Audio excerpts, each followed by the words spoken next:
This is worse than when games just toss 10,000 more enemies at you as means of making it more difficult. Fuck this world, fuck that chick, and fuck whoever's behind this shit. Fuck, fuck, fuck. Chapter 125. No truth to beckon. Silas slashed his blade horizontally, easily cutting through yet another ghoul. Within just 15 minutes that he had been back, he'd already killed over 30 ghouls, saving nearly a dozen people in the process. Agnes followed behind, strictly when he cleared the area, though, as they made their way toward the castle's center. Unfortunately, they didn't encounter anyone who could talk. It was just ghouls. Not even special ghouls, just ordinary ones that died in a single strike of his. It was boring and tiring, mowing them down. And yet, he had to check carefully as to not miss anything. If it was truly just the ghouls, then it was pointless. He had no means of discovering who it was that effectively sicked the dead onto the castle. Bit by bit, he began to pour his mounting anger into his strikes. They grew more violent, more archaic.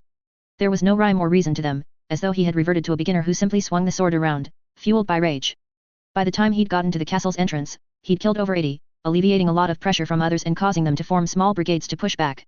Derek and Valen waited at the entrance, both shocked and relieved when they saw him. Silas cut down one last ghoul that was nearby and sighed, walking over to the two. What happened? He asked, glancing around. Though he helped, there were still many dead. Dead that the castle could not afford. I don't know, Derek replied. They just appeared, out of nowhere. Not from the north, though. They came from the west. West? Silas asked, glancing toward the direction. What the fuck is west? Mountains, Valen replied with a bitter smile. And more mountains. Any bandit camps? No. Well, there's something, he said. When did they come? A few hours ago. Where were you? Derek asked. Out and about, Silas replied as Agnes joined them. Tisk. Uninterested in human matters, my ass. That lying bitch. I swear, one day, I'll rip her throat out and fuck it into ashes.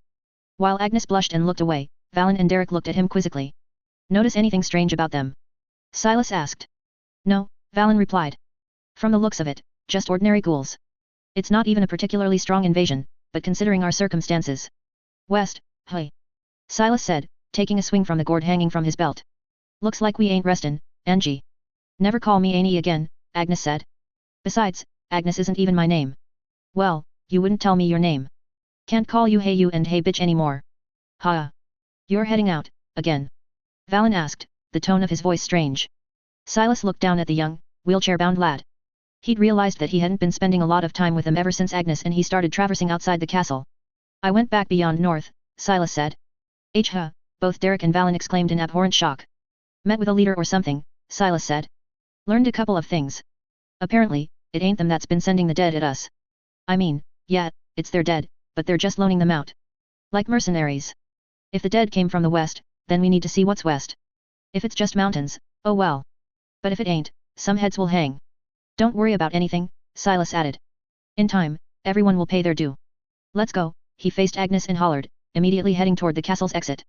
Agnes glanced at Derek and Valen and smiled faintly before jogging over and catching up to Silas, matching his pace afterward.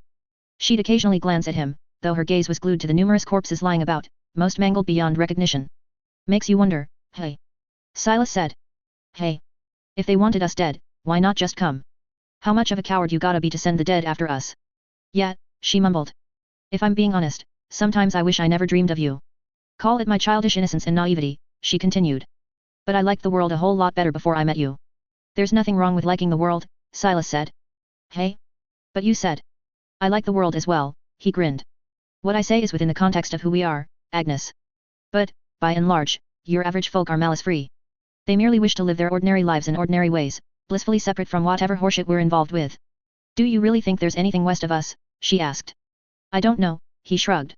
I'm as blind as you are. But there is something somewhere, that much is certain. What worries me is that they knew when I departed north and, more importantly, seem aware that I'm strong enough to easily cull an army of ghouls by myself. Isn't that a good thing? She asked. You being a deterrent? Honestly? I'd much rather they all come to our doorstep so I can at least fucking know who they are.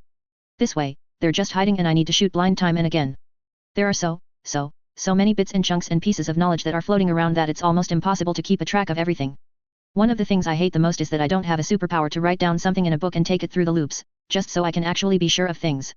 Like what? She asked as they exited the castle's grounds, making a turn left. When I first met that chick's emperor or whatever he was, Silas said. I am almost absolutely certain he threatened that the dead will have their vengeance or something. It wasn't dead, but he used some other name. Fuck me if I know which one, though, but that's beside the point. I'd actually completely forgotten about him, to be honest. It was one of the events that nearly made me shit my pants, and it's been so long that I'd forgotten. What's more, it wasn't some inconsequential thing, like what I ate for breakfast 18 loops ago, he continued. It was the opening of the well. The return of the dead or what have you. And I'd forgotten. More and more, I feel myself slipping. Shit, can't even trust my memories any longer. How many of them are just my brain's desperate attempt to keep me sane? I can't imagine what it's like, she said. But that's really a big thing to forget. It really is, right, the two cracked a smile. Man. I'm goin' senile. You were never much for the brain, she said. Your forte is brawn. Holler, he said. You shoulda told that to whoever gave me this power. They gave it to you for a reason, Silas, she said sternly. Of that, I am absolutely certain. No. Even if it did happen to be you just by chance, she added. That chance was still fateful. It couldn't have been anyone other than you. Pretty sure it could have. No, she shook her head. If it had been anyone else, I would have never come to them. And, as you know, I'm the key to figuring this whole thing out. Oh, yeah, you're the big key, Silas rolled his eyes. God, I wish I had your confidence. Nothing brings you down. Right, I kind of rushed us out of there since I couldn't stand Valen's look, but do you need to rest? So you did run away, she exclaimed. I held back because I didn't want to hurt you, but you really ran away. Of course I did, Silas scoffed. I don't need to stand there and take that self-fueled mental and emotional abuse when it's gonna get reset anyway. I've figured out how to deal with my demons. Sit down and process them in a healthy and meaningful way. Ignore the living shit out of them. Gah, she gagged. Silas. Seriously. Do you even want to become better? And here I thought you were making progress. I am, he glanced at her. But demons are scary, man. Ha, she sighed, shaking her head. Whatever. This is just who you are. There's no need to change, I don't think. I just wish you were easier on yourself. You're easy enough won me for the both of us, he laughed. By now, the two had already made some way from the castle, entering a brief segment of woods before it spilled into the frigid, frozen, sky-piercing ring of mountains. And I thank you for that. Honestly, sometimes I don't think you're even real, just something I made up to make myself feel better. Nah, no way, she shook her head. There's no way you had ever seen anyone as beautiful as me before, ergo, you would have never been able to conjure up someone as beautiful as me to follow you around. Flawless logic. I know. I was being sarcastic. I refuse to recognize sarcasm. Never knew that was an option. Well, now you do. Ha, Silas chuckled bitterly. Never a boring day with you, hey? Oh well, so be it. Oh yeah, the most beautiful, can you make us some wine? I'm out. Already, she looked at him. You have a problem. Wrong. Problems. Hey. Not a problem, he explained. Many, many, many, many problems. Wine. No. Please. No, she refused. Nothing until tomorrow. I will die. No you won't, you big baby, she criticized. You might die if you keep chugging it down. Just leave everything to me. I'll make a proper man out of you yet. Ha. Whatever. This is what I get for stoking your ego. Chapter 126. Hills to climb, mountains to conquer. It was a first, Silas realized they were cold. In fact, even hiding in a makeshift cave, as close to the fire as they could get without getting burnt, the chill still lingered. Though it made sense for him since, in the end, he simply had greater resistance to cold, it was far stranger for Agnes to feel the cold. And yet, she did. She was clutching her knees abreast and rubbing her palms and seemingly dreaming of jumping into the flames. It was clear it's been a long time since she last experienced cold if she ever did. Silas dealt with it slightly better, especially since they left the cutting, bone-burning wines and hid from the elements, but she was yet to fully recover. Silas took a swing and looked at her, it seemed that the shock was colder than the winter itself. He, similarly, was quite surprised, though true that they'd never experienced weather this cold, it was shocking that her superpowers effectively stopped working. No, they were still working if they weren't, she would have died of hypothermia hours ago. But they were weakened, that was for certain. I think you should head back, he said suddenly, causing her to look up. What? Why, she stuttered a question. If it gets any worse, you'll die. You will too. Maybe, he said. But I'm willing to live with that, he cracked a smile. And no, I'm coming. Look at yourself, he said.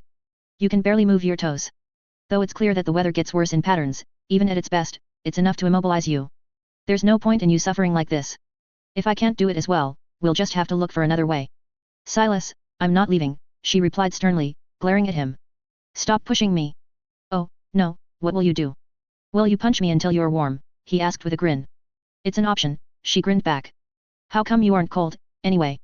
Oh, I am. Then how are you so calm? Oh, let's see, Silas said, taking another swig. This one time, while defending the castle, an exploding ghoul sent me flying over the castle wall and into the forest. I landed awkwardly and snapped my spine, but was otherwise in an okay condition. Anyway, I spent a whole night there, eventually dying of something cold, if I had to take a guess.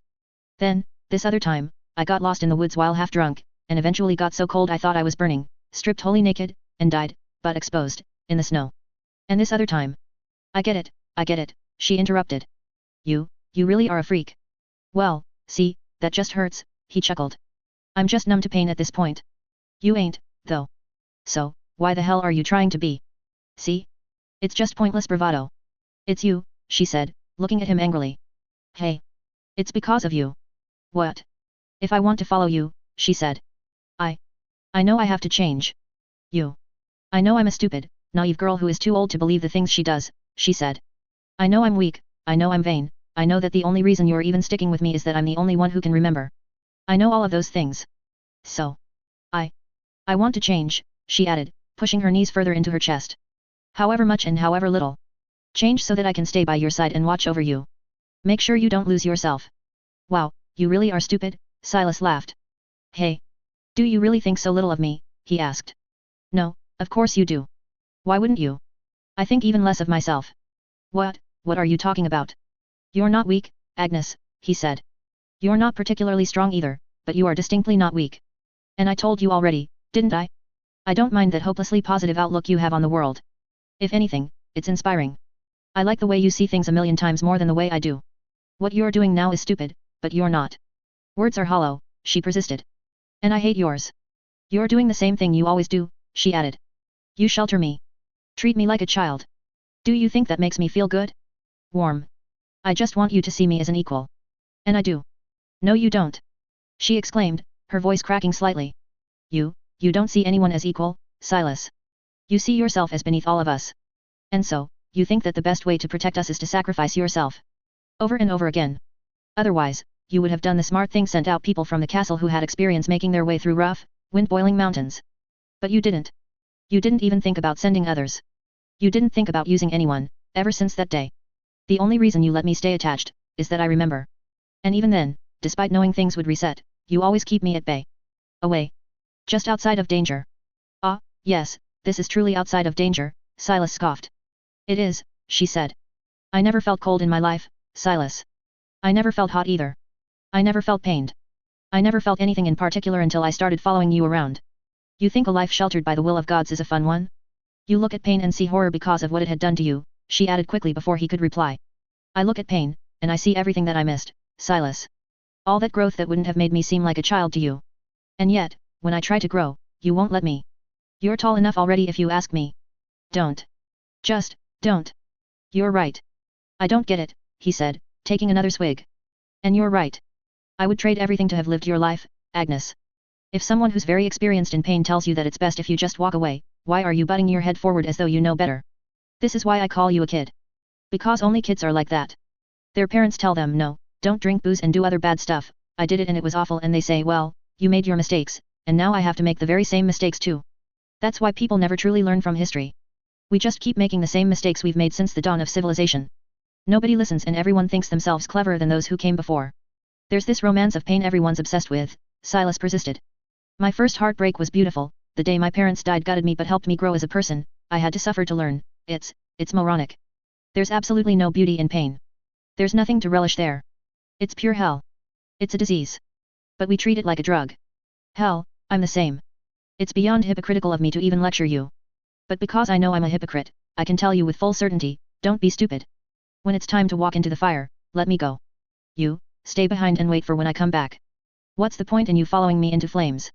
If only one need suffer, let one suffer. I disagree, a tear fell down her cheek and she wiped it. The same way you feel toward me wanting your experiences. I feel toward you wanting mine. Having all your needs and desires fulfilled just because you exist, no amount of nightmares make up for that, Silas. Want to know the real truth as to why there are so few prophets living?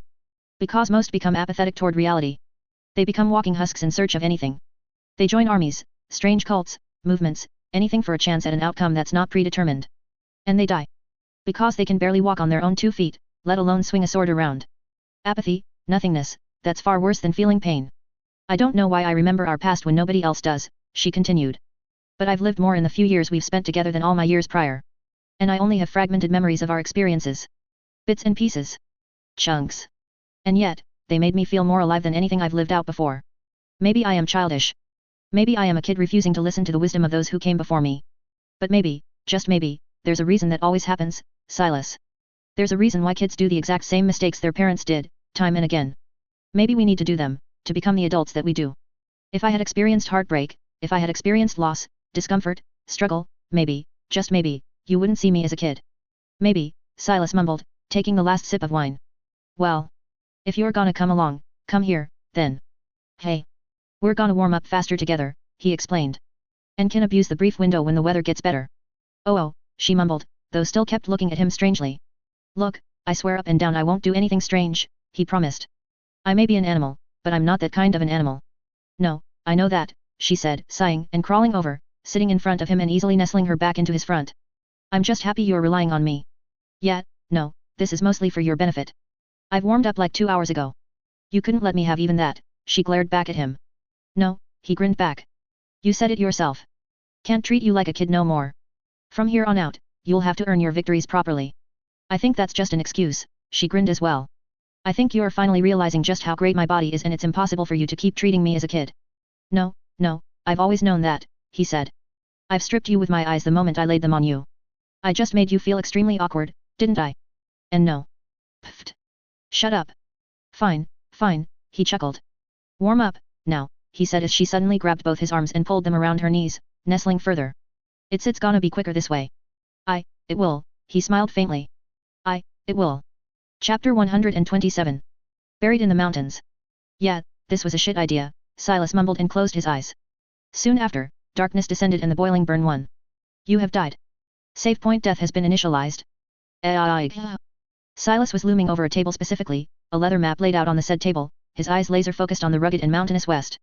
There were no indications of any traversable path anywhere, and instead even a warning that effectively forbade any movement west outside of first ripping south out of the massive valley that the castle inhabited. Taking a sip of wine, he sat down and sighed. He wasn't even certain how far up Agnes and he were able to climb. Some 2 weeks into their journey, they were hit by a massive blizzard and effectively buried. She was the first to go rather quickly, actually, within a few hours. On the other hand, he managed to survive a few extra days before finally succumbing. It wasn't a pleasant way to go and he didn't want to go through it again. Doors to the room suddenly opened whereupon Ryan and Valen walked in, the former pushing the latter with the prince giving her precise instructions. Silas paused, somewhat gobsmacked as he had never seen this before. It wasn't strange, it's been years since he interacted with them deeply within the loop. Oh. Didn't know you were here, Valen exclaimed. What's wrong? Nothing, Silas said. What about you two? What's going on? Oh, this, both Ryan and he chuckled. We both got tired of being pitted, Ryan said as Valen directed her to sit down. And figured we'd band together against the voices. You look cute, Silas smiled gently at Ryan's blushed cheeks and Valen's faint smile. And smart. Guys. I want to apologize, he added. I've been distant. I know it sounds strange and confusing, but I had to get it off my chest. Well, if you had to get it off, Ryan said. Why are you here, anyway? Observing the map. Ah. Silas suddenly exclaimed. Ryan, are there any talismans that help against, like, the cold? I don't mind mild winter, I mean biting, burning, deathly cold. Sure? I think. Ryan replied. Why? Even if it's a cold snap, the castle does decently enough in protecting while the clothes take care of the rest. It's not for that. Anyway, I'll need you for a few hours tomorrow to make some, he said. If you aren't otherwise occupied, I mean. No, I'm not. Sure. We can make some, she said, smiling. What do you need them for? Valen asked. Oh, I'm trying to break into the west, Silas replied. But why? Valen asked with an incredulous expression. Would you believe me if I said adventurous spirit? He grinned. What do you know about the west, anyway? West of here? Not much, Valen said, pouring himself a cup of wine. Mountains, and, yet, more mountains. Entirely inhospitable, hey. Yes, the prince nodded. I read some records about a few expeditions, he added. But most were either lost to the cold or returned within a month or departure. The overall sentiment was if there is hell, it can't be much worse than trying to cross those mountains. Wow. Damn. Yet. So, again I ask why. Suspicions, Silas said, taking a sip. And me wanting to root out all possibilities. They were a bitch, gotta admit. What? Nothing. Anyway, nothing else to add? Is it possible to cut through them some other way? There's no known path, Valen replied. In fact, the route directly west of us is probably the most traversable one. Wait, what? The prince nodded. The further south you go, mountains become giant, deathly canyons and chasms with huge, jagged spires acting like spears. There are a lot of legends around those places and just as many names: infernal spires, ghost lands, haunted hollows. Some even claim that it is the wall between our world and the paradise beyond. Of course, none of it can be confirmed since anyone who goes there never comes back. My master said something similar, Ryan added shortly after. She said that even the prophets and all the gods' love for them would not be enough to survive. According to her, the connection is the thinnest along that line, as though there is a rip disconnecting realities. So, even you, will not be well, Silas. Please, don't go. Are you worried? Silas asked, ruffling her hair. She kicked his arm off and replied sternly. Of course I am. Don't think for a second we don't know why you are doing this. Why? Silas asked genuinely. Because of guilt, she said. You're trying to look for anything palpable. Going so far to go to the effective ends of the world for something tangible. You don't have to. Silas fell silent. In part, she was right. And in part, she was not. The guilt was still there, shallowly buried beneath the surface. Each time he'd die and awake to the boiling scream of the young girl's throat, it would surface and burn all over again. And yet, go he had to. In part due to guilt, and in part not. If gods had me live while the whole lot of finer and better people suffered, there is nothing in this world that can overcome me. Silas. I'm serious, the both of you, he interrupted in a stern tone himself. I can't die. Not like you two can. Not like most of the world can. Here, he handed Valen the knife. Stab me. What? Stab me, cut me, stab me, and twist the knife. Stab me in the heart. Gouge my eyeball out. You're insane, Valen said. I am, Silas replied and took a knife. Before Valen could do anything, he slashed his throat and blood began to pour. What the hell? Silas, what the hell are you doing? Valen jumped, though immediately fell, his body betraying his intentions. While the blood continued to gush and spray and while Ryan began to cry out in panic, unaware of what was going on, Silas stood up and walked over to Valen who was crawling on the floor. He crouched and helped the prince stand, holding him steadily while the blood continued to dye his body red. In the meantime, Valen grew silent. He watched in horror as the blood continued to pool, and yet the man in front of him remained standing, even smiling. Even Ryan eventually succumbed to the silence. It was heavy. Permanent. Disarming. Minutes later, the blood stopped. The wound was closed. And he was alive. Fine.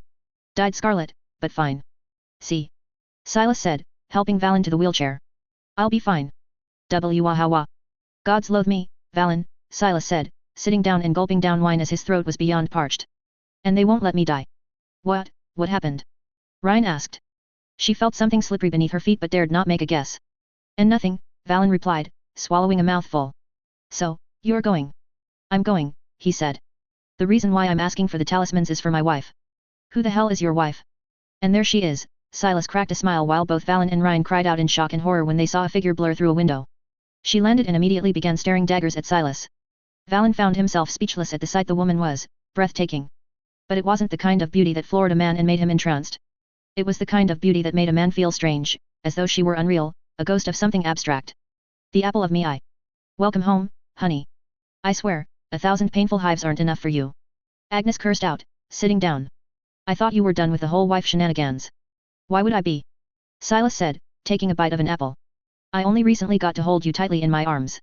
We're making progress. I just may loathe you more than the gods themselves, Agnes said with a sigh. Wow, that's a tall order. I don't think even you can go so far.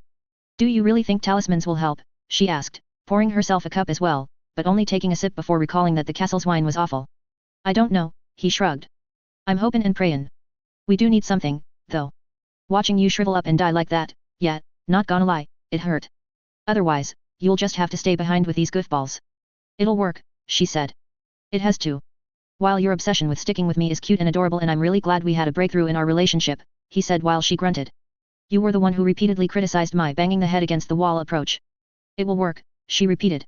So, this discussion is pointless. Okay, I am so utterly, completely, unfathomably lost, Valen said, glancing between the pool of blood on the floor, completely fine Silas, and the utterly confusing and breathtaking newcomer. It felt as though his entire world was flipped upside down and everything he knew turned out to be a lie in the span of 5 minutes. Treasure the feeling, Silas said. It's the happiest a man can ever truly be. I echo that, Agnes added. Before meeting your friend over here, I thought men heroic and brave and courtly. Now I think you jaded, bitter, and corrupt. Silas grinned and she grinned back mockingly, though his grin, for a brief moment, turned into a candid smile. A memory lingered, both harrowing and heart-cracking. At least he knew his heart wasn't a frosted rock no longer. It still beat. Chapter 128. Everyone changed. Ryan hummed a low beat while slowly going through everything Silas and Agnes brought forward in the preparation period for the creation of talismans. Even though Silas wasn't shabby either, it has been quite some time, years even for him, since he last crafted a talisman. He was rusty and decided to just observe for the time being before jumping in himself. Agnes, on the other hand, sat on the nearby chair and drank slowly, observing the both of them. This should be everything, Ryan said. All right, why don't you start preparing the papers, she added, tossing a pile toward Silas. Right, I know how to do that, he mumbled, jerking his stagnant memory. I'll slowly prepare potential rune combinations and then you can inscribe them later. Why me? Silas asked. Hello, she waved her hand in front of her eyes. My failure rate is too high as it is. I need more time to get accustomed to working like this. Pretty sure it's still higher than mine, Silas commented, slowly working through the parchments. It's been a while since I last crafted. It's been just over a month, Ryan glanced at him. Do you have a memory of a gobhopper? Gobhopper. Two-headed rabbits, she said. Sleep practically erases their memories. They kind of recall scent, but that's about it. Man, you're just a library of knowledge, hey, he joked. Are we really not going to talk about it? Talk about what? That woman boring her eyes through me, Ryan pointed behind her. Who you claim is your wife? I'm not his wife. Then stop staring at me as though I'm stealing your husband. Ryan fired back. Wait, what is happening now? Silas mumbled. I am not. Agnes fired back as well.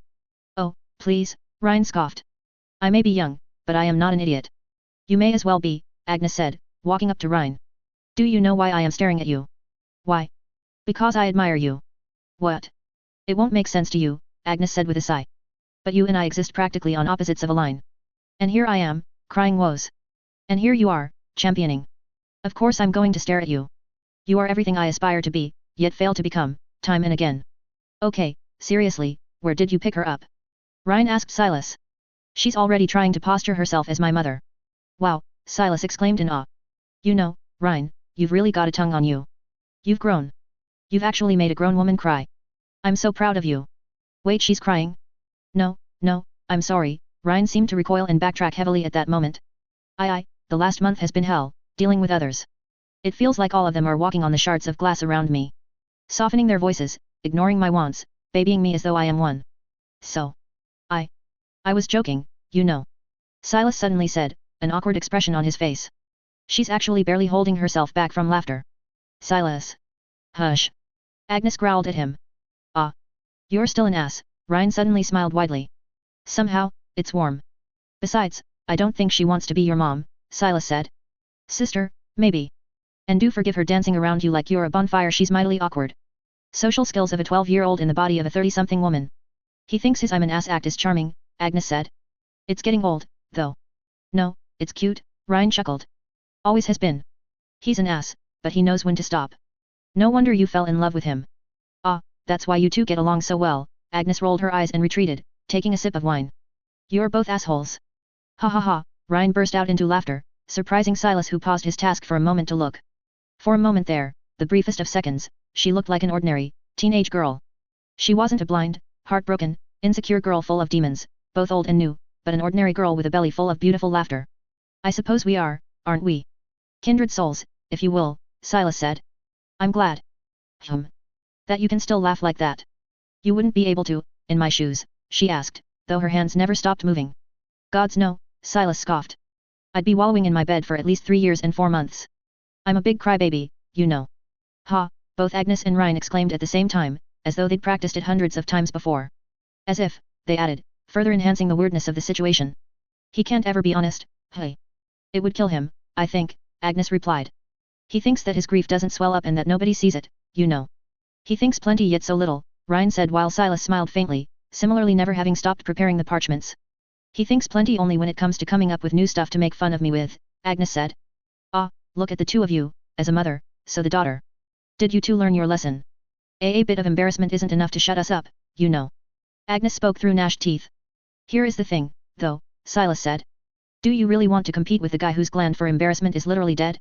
'Cause I can, and I will, take this thing further. Why are you so allergic to honest conversations?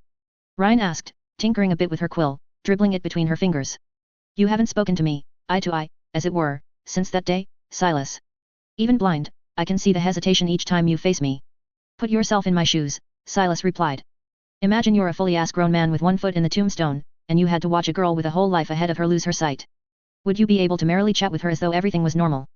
No, ha, he sighed. Even that's not fair to you. You'll come to realize it even more eventually, but adults are morons, Rhine. A good chunk of us are emotionally stunted children who would sell our mothers if we are told so by someone we think is cleverer than us. Instead of just owning up to the fact that I feel guilt take into the burn and balls each time I face you, I try to wiggle out of it by saying, "I girl, it hasn't been easy for me either." But it hasn't, she said. Be that as it may, he quickly added. We are all too often very keen on not owning up to our own fuck ups. I'm sorry. You wanted to talk. I did want to talk. So, let's talk. Will you leave me behind? She asked. Not even if the gods themselves came down and ordered me to, he replied instantaneously. What if they threatened to kill you? Would be mighty ironic, he chuckled. But I wouldn't care. So, why are you leaving me behind? You didn't ask me once if I wanted to come west. Because you're blind, Silas replied. And you'd hold us back. Silas. No, it's fine, Ryan interrupted Agnes, who held a shocked expression for a moment. Was that so hard?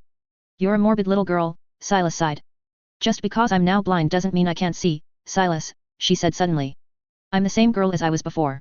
The same. And yet, everyone around me is different.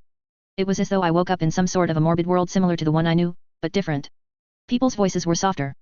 Their footsteps loud on purpose, as though to announce themselves. Suddenly, everyone thinks I've forgotten how to walk, how to talk, how to eat, drink, and even bathe. Same with Valen. We talk, you know. Among the two of us. And it's different. Derek got hurt too. He lost his arm. Many others were hurt as well. And yet, why is it that the world is so much different for Valen and me? We are still the same people we were before. It's not us who changed, it's others. Then go and pour me some wine, Silas suddenly said, causing Agnes to stand up rapidly, but before she could call him out, he looked at her, his eyes full of clarity. What? You heard me, he repeated, putting down the parchments. Go pour me some wine. I'm a guest here, and you didn't even pour me any wine. Since you're the same person and all. You are different now, Rhine, whether you're ready to admit it or not. Is it fair that others will treat you differently? I suppose not. But it's very naive of you to believe things would just resume as is. Furthermore, why Valen and you? Because one's a prince and the other's an exorcist. And a kid at that. Don't tell me you haven't realized you've been treated differently even before. Or were you so blind back then as to believe that the castle treated you and an ordinary maid the same? I love you, and I love how brave you've been. And if I were in your shoes, I would have long since crumbled and surrendered. You're inspiring in more ways than you realize. But you are different. Of course you are. Fuck, even I'm different. That day changed everyone, Rhine. Everyone. And that's fine. Give them time. Let them dance and announce their footsteps and speak down to you. Instead, focus on doing what you love. Prove to them that it doesn't matter, blind or not, this world is yours to push beneath your boots. He walked up to her, loudly, and stopped. Silence fell between the two, with Rhine hanging her head now, the bangs of her hair covering her face. Agnes remained standing, slack-jawed, though silent too. You've been hurt, he added, reaching over and pulling her chin up. Broken. Changed for the rest of your life. And, in time, you'll learn to live and become stronger than you ever knew. I know you will. You are more than strong enough for it. But until then, fuck, why not let others baby you? It ain't all bad, you know. Order maids around, have them do things for you, let the whole of the world spoil you before they grow tired of your shit. Pfft, her cheeks were flushed and her eyes covered by a cloth. But her eyebrows danced still, as expressive as the smile upon the lips. And, in the end, you'll always have me. For as long as I breathe and walk this plane of reality, I'll look for ways to give you what you deserve back. If it needs be, I'll burn the whole of the kingdom to give it to you. That sliver of hope is the only thing keeping me from gouging my eyes and stuffing them where yours used to be. You, who would want those ugly-looking eyes of yours? Pfft, ha ha ha, the two burst out into laughter as Rhine launched herself forward and tossed her arms around his waist, cradling her head into his chest. Silas replied in kind, hugging her back tightly, while Agnes sat down, tears coalescing in the corners of her eyes, the way she looked at him, shifting ever so slightly. Chapter 129. Heralding the Unconquerable. Under the cover of a remarkably dark night, one where the moon elected to hide behind the thick clouds and the sky decided to be starless, Agnes and Silas snuck out of the castle and headed westward. Both knew that leaving during the day would likely elicit the kind of send-off that neither was particularly comfortable with, so they decided to simply go, as it were. Unlike the last time, however, they were far better prepared. Dropping her usual summer dress fashion, Agnes was draped in thick layers of wool and cloth, with some padded leather acting as a further insulator. Furthermore, she had prepared 2 shawls and an extra pair of gloves. In addition to 12 talismans that Silas decided to bring with him, all of which had something to do with either starting a long burning fire out of nowhere or neutralizing cold in some other way, he also packed a heavy bag of supplies, and 4 extremely thick blankets for when the night falls and, with it, temperatures drop to the deadly levels. As far as he was aware, they actually couldn't prepare any better short of trying to bring an entourage and all which that entailed. However, considering that even Agnes and he ended up dying specifically to the harsh conditions, there's likely nobody in the castle, not even Derek, who could survive, even with all the externals. Since it was night and was already remarkably cold, they didn't walk far, choosing to set up a tent and have some early practice for it, especially because the conditions would only get worse the further up the mountain they went. For starters, this far down, there was little to no wind, and utter rarity even just a mile up, which meant that starting a fire didn't require any fiddling or extra tools, and that was just one of the benefits. Having settled in, Silas quickly prepared a vegetable broth for the two, saving meat for when they would have to expend far more energy per step walked. How come you're so good at reading people? Agnes suddenly asked, blowing at the bowl in her hands. Where did that come from? Silas asked, not bothering and immediately eating since, even boiling, in his throat it still felt lukewarm. With Rhine, she elaborated. How you read her? Really? What? She's a kid, Silas scoffed. No matter how clever, glib-tongued, and seemingly iron-made, she's still a 16-year-old girl at the end of the day. There's only so many things she can be. Kind of like how I can read you. You can't read me. Yet, sure. So, what people can't you read? She added. There's nobody I can't read, Silas said. But it's in the layers. People like me, for instance, are good at chucking in an occasional lie to muddy the waters and fester uncertainties. The key to reading the people is establishing a baseline, ask them a few innocent questions to see how they react, and then fish for a lie. And thusly compare. Sounds exhausting, she said, taking the first sip of the broth. It is. Nothing hairier than trying to dig into someone's brain when they're just asking for some sympathy. What do you think we'll find west? She suddenly switched the topic. You're fairly chatty tonight, Silas smiled. I'm always chatty. Yeah, but it's usually Silas. Stop saying stupid things and Silas, put on a shirt and Silas, I really loathe everything you say. And you see nothing wrong with that. Just keeping you engaged. I'm serious, she sighed. Losing the connection to the gods has never happened to me before, Silas. I was never without their loathing love and care. It's strange. Eerie. It tells me that whatever lies beyond these mountains, it's probably much bigger than us. Well, I don't know about you, but I'm pretty big. It's gonna hard to top me. What do you mean? She looked at him innocently. You seem slightly above average, at best. And I didn't mean it literally, I meant metaphorically. Sometimes, he said, sighing. Your innocence causes a flower to bloom inside of me. What are you talking about? Nothing, nothing, he waved his hand dismissively. And look, whatever we find out there, it won't be yours to deal with. Just stay back, clap your hands, and cheer me on. That might have been the best you're quite useless jab at me yet, she said. You're getting creative with those. You're not useless. Just, differently useful. Oh, wow. Another one. You done with your broth? Yet. Then go to sleep, he said. Yes, hush the messenger. Quite nice of you, though, she complained. A smile persisted through as she put down the bowl and dragged over one of the blankets, wrapping herself in it as though cocooning. At least I have something nice to warm me up this time. Good on you. Now go to sleep. What about you? I have to peruse some deep thoughts. So, get drunk. Verily. Ha. The dawn took long to come, in part because it was slightly difficult to discern it was dawn due to the very bad weather. The wind picked up on the speed and brought snow with it, turning into a blizzard. Though it wasn't anything insurmountable, it was still a bad sign of things to come. The two progressed in silence and slowly, having to trek through the feet of snow at the minimum and uphill at that. Though it still wasn't as steep as it would get, it wasn't much easier to move, especially speedily. They moved in sporadic bursts, often moving for an hour before sheltering for half of that and recharging before moving again. Even Silas felt the toll, especially once the evening fell, let alone Agnes, who looked to be at her last breath. Toward the last stretch, Silas put her on his shoulder and carried her up to the shelter they had planned to hide in the first night, a small dent in the mountain with an overhead rock shielding them from the falling snow. He immediately started the fire while Agnes began preparing food, wrapped tightly in a blanket. Neither spoke much, merely going over the plan for tomorrow, as they both knew they'd need every minute of rest to recover their condition. Even still, they were very much aware that they'd never hit their peak again with each passing day, there'd be some diminishing returns to their rest as their overall condition would begin to plummet. The dawn came yet again, and the two woke up, had a quick breakfast, and began their daily trek. The visibility had dropped to the point they barely saw further than 10 feet, causing their pace to slow down as they had to pay attention to any potential pitfalls and dangers. The wind, too, decided to pick up on speed today, and the blizzard became nigh unbearable. And yet, they pushed. Unlike yesterday, however, they had to take breaks every 45 minutes and rest the equal amount. But they pushed forward. Another night came and with it even more exhaustion than yesterday, but dinner and rest were still in order, and their moods still chirpy.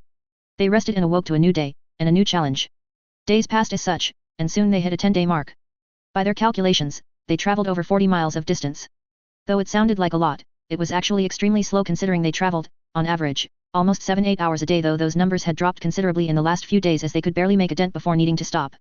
In fact, it wasn't even the tiredness that was holding them back, but the weather. The winds were so fast and heavy that even Silas could hardly root himself without being swayed. As such, they had to move in the few brief moments where the wind slowed down somewhat, but even then they barely made any progress. Still, they did make progress even in the worst ways. The good thing about it all was that they still had plenty of supplies and that the cold was no longer a bother. Though it was frustrating to move so slowly, as long as no accidents happened, and as long as the weather didn't take it up another notch, they should be able to make steady progress moving forward. But that was the question moving forward. Nowhere on the man could Silas find any indication of just how large the mountains actually were for all intents and purposes. Whatever was displayed on the map was merely an artistic interpretation of reality. For all he knew, they've barely made 1% of progress. Just the same, they could be on the doorstep of something else. That was what bothered them the most, not knowing. Looks like the weather steadied, somewhat, Silas spoke out on the 15th day since their departure, glancing out of the tent into the white nothingness. The winds have been blowing consistently the past few days, the temperature is the same, so it looks like, this is it for the rest of the journey. How are you holding up? I'm tired, Agnes sighed, cupping tightly a cup of warm tea. And I lost it, Silas. Lost it? What did you lose? He quizzed. The last shred of connection I had with the gods. I can't feel them anymore. It's scary. You have me. Did you just equate yourself to not just a god, but gods? She looked at him oddly. Hey, a man's only as great as his projected confidence. Ah, yes, a clever excuse for narcissism. It's going to be fine, he comforted her. I'm sure we're almost there. Oh, I didn't know you had a perfect grasp of where we are. Geez, you should have said that we're almost there earlier. I was worried for nothing. I feel it. Well, if you feel it. Hey, when did we switch our roles? He grunted, taking a sip of wine. One good thing about the weather was that the booze never got warm. I'm supposed to be a cynic and you're supposed to be a hopeless optimist. Hard to be an optimist with, well, all this. That's true, he sighed. But we endured this far. If we can't make it still even after all this, then it just wasn't meant to be. Let's take a nap. It doesn't seem like the wind will let up anytime soon. Yeah, let's, she said, putting down the cup and wrapping herself into a blanket. Silas didn't know how to help her as he didn't know what it felt like to lose that connection, especially for someone who's always had it. All he could do was trust that she knew how to handle herself, something he, at the very least, was fairly confident in, all else notwithstanding. Chapter 130. Past the summit untouched. They moved slowly, their pace strikingly decrepit. For every 10 minutes that they walked, they spent hours huddled in a shelter waiting for the weather to get better, namely for the wind to slow down to the barely not blown off the side of the mountain speed. Still, though snail-like, the progress was there even if it wasn't particularly evident. After all, day and night, all they could see was the white of the snow and the perpetual blizzard that blocked their sight. Each step had to be taken with care, more so now than ever before, and though the frustrations mounted, they persevered. Silas was mostly shocked with Agnes. He himself was virtually numb to the aspect of boredom, having lived effectively 2 weeks for a lifetime, and many more years spent doing little to nothing, but she was different. And yet, though it was clear that she was getting angrier and angrier by the day, she was yet to give up. Noticing the wind picking up again, he hurried her forward and luckily found a partial shelter, though he realized immediately they'd have to use the talisman since the protection wasn't the greatest. They only had 2 remaining, but, at the same time, had no other choice. With the fire started and the tea brewing and the talisman activated, the two huddled next to one another beneath all their blankets, barely maintaining a decent temperature even with all of that. It was a sordid experience of camping, and Silas was ever more certain of his choice to be an indoor cat back on Earth, all things considered. You seem feverish, he suddenly said. Agnes' usual pale cheeks had reddened and her eyes seemed hazy, as though a mist swirled in them. I'm not, she replied. Wow, a great retort. Shut up. I'm not in the mood. You can't die on me now, he said. I'd be very uncomfortable hugging a corpse. Ah, well, if you would be uncomfortable. Wouldn't want you to be uncomfortable. You seem irate. Of course I am, she exclaimed, glancing up at him. Aren't you? For heaven's sake, we've been traveling for days barely making any progress. Not to mention that even when we do walk, it feels as though we're just moving in place. At least the company's good, though. Right, he replied with a grin. Yes, the company's great, she sighed, smiling still as well. Honestly, that dumb, hapless optimism of yours that seems entirely incapable of dying is infectious. Who else, while being sane, could possibly continue smiling in our circumstances? Ah, Silas sighed. It's cute of you to assume either one of us is sane. Yeah, knew that was coming the moment I uttered those words, she chuckled. You're getting predictable. No, you're just further assimilating into the cult of assholery. Doesn't sound good. It's great. For starters, members of the cult can continue smiling in any circumstance, no matter how dire. Pfft. We'll power through, he said, clutching his arm slightly tighter, encouraging her. There ain't a stinky mountain in the world that can conquer us. Yeah, well, speak for yourself, she sighed. I'm feeling pretty conquered right about now. Looks like the wind has slowed down, Silas said. Can you move? Do I have a choice? She grunted. We can stay rooted here until you're feeling better. The only way I'll feel better, she said, wrangling herself out of his arms, is if we find a way out of this hell. Fair enough. Let's go, then. They quickly packed up and managed to traverse for another 20 minutes before being forced to stop, again. As such, the days continued one by one, each more painful, monotonous, and soul-crushingly awful than the last. With each foot they climbed, it seemed, a part of Agnes' soul was being ripped from her, growing bitterer by the day. Silas couldn't blame her, perhaps only for her naivety, but even while complaining, she continued to mount the mountain, defying its tyrannical will. On the other hand, he was mostly dispassionate, though it was definitely boring and mind-numbing to climb it. He was very much used to feeling those two things, and could just passively ignore them. While they rested and didn't talk, he'd mostly just shut his brain down for a quick power nap, or just rummage through his memories and slowly pull everything he knew together. It was a good time killer, repeatedly reminding himself of what he knew and solidifying the knowledge he absolutely needed moving forward. Similarly, it was a good mental exercise, though he couldn't claim his memory was all that great yet, it was getting there. Not by any particular will of God's or innate talent, but just a remarkably long process of brute forcing it. Almost a month and a half into their journey, Agnes fell sick unlike the previous few times when it was simply fatigue overlapping with a bad mood. This time around, she fell genuinely sick. She ran a high fever and, partly through the night, began to mumble, disoriented. There was little he could do since the one thing he forgot to prepare for was exactly this. He didn't bring any herbs or remedies as he himself hadn't gotten sick in what felt like forever. In the end, he could only continue to sit by her side and keep her warm and continue to listen to incoherent mumblings while simply hoping she'd be strong enough to push through. At the same time, he chose not to move forward though he could, effectively just tossing her on his back. He worried if it would be too straining for her. As such, he elected to stay and even use the last talisman they had during one of the coldest nights yet and when her fever was running the highest. He had hoped that forcing her to sweat due to the sheer temperature might help reduce her fever. As for how correct the approach was, he was none the wiser himself.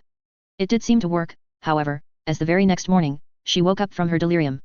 And though she was still weak and seemed like she'd drink the last of the supplies they had, at the very least her fever had stopped. All right, the wines have slowed, let's go, she said, wanting to get up but quickly realizing there was an arm wrapped around her waist that wasn't letting go. Hey, what are you doing? Sit down, Silas said. But we need to make up.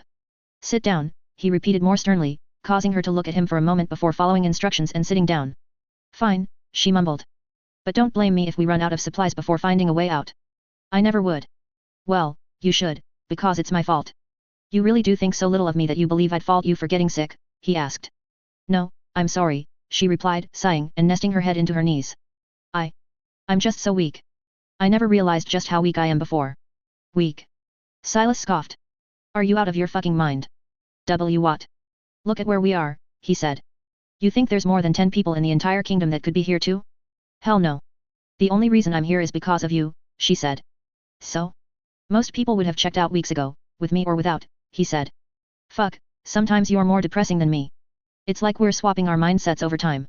No, you're still the cynical, depressive asshole who hates the world, she said. I just like to think that sometimes, me being around lights you up and reminds you of the good old days. Pfft, ha ha ha, I suppose so, he laughed freely for a moment as she unburrowed her head from the knees and leaned it against his chest. I'll take a quick nap, then. I could use some rest. Nap away. Want me to sing you a lullaby? If you could. Doesn't feel good when I don't buy your bullshit, KHM, Silas coughed for a moment before suddenly bursting into a song. Twinkle, twinkle, little star, how I wonder what you are. Up above the world so high, like a diamond in the sky. When the blazing sun is gone, when he nothing shines upon, then you show your little light, twinkle, twinkle, all the night. Hey, you weren't supposed to laugh. You were supposed to be falling asleep. Ha ha ha ha, sorry, oh my gods that was ha ha ha ha. After a full day's rest, the two finally resumed their journey, once again moving slowly and sporadically, when the harsh and biting winds would let them. Days passed as such, though the mood never got as sour as before. Almost 10 days later, and over 2 months into their climb, a change finally happened. The winds slowed down. For the first time in weeks, they slowed down. Both Agnes and Silas noticed specifically because they were so used to the wind speed that they traveled within. Seeing it as a sign of the good things to come, the two of them began to climb faster and harder, and it grew easier and easier with each climbed yard. It was as though they were descending, with the weather slowly clearing up and the temperatures rising and even the amount of snowfall decreasing. 2.5 months into their journey, they reached the mountain's summit. It was wide and spacious and laced in frosted surfaces that reflected the brightly shining sun above. Glacial spikes numerated the edges like fingers of a claw, and the round clearing was like a giant throne room for the wind, though lacking the distinct feature of the throne room a throne. The two stayed for a moment to rest and admire the vista that no other human eye had likely seen before moving forward, toward the other side. They expected the other side of the mountain to be relatively the same, which was what made the shock of discovery all that greater, for the view from the mountain was crystal clear and beautiful. Most importantly, however, they saw a sight that shouldn't be possible. Tucked and nestled between an endless row of mountains on all ends was an emerald-dyed lake, surrounded by a beautiful canopy of purple-dyed treetops and, most strikingly, what looked to be several stone-cast, human-made structures. Chapter 131. Buried in the sands of time. Silas fell out of it for but a moment before coming to. Agnes, however, continued to stare, her jaw slacked, forcing Silas to grab her by the arm and pull her away and behind one of the jagged spires protruding from the mountain's summit, hiding behind the cover. Though she yelped in shock for a brief breath, she came to immediately after, realizing the weight of what they had just discovered. "Did you see anyone?" Silas asked. "And no, she stuttered a reply. "No," he said, taking a deep breath and another peek. "Just, trees and ruins. And the lake." "Yes, the lake. What the hell is that place?" she asked. "Oh, I don't know, resting hall of Legolas the elf." "What?" She looked at him strangely. "Nothing, I don't know," Silas chuckled to himself for a moment. "Whatever it is, well, I'm pretty sure only gods know of this place. Should we go check it out?" Curiosity was evident in her eyes and even Silas was beyond tempted to just throw caution to the wind and rush down. However, he could still contain himself. "No," he replied. "We'll wait for a couple of days and see if there's any movement in the meantime. If it is as dead as it appears, we'll hike down to take a closer look at it." Agnes fell silent and hung her head to the side, looking down at the lake once more, her eyes shining. Silas leaned back and took out the last gourd of wine, taking a few sips. He'd expected many things, but an actual settlement or at least its remnant was far down on the list. At best, he expected to find some traces of people either at the top of the mountain or on the way to the summit. However, having climbed it, he already knew that whoever was digging the dead toward the castle did not exist anywhere west.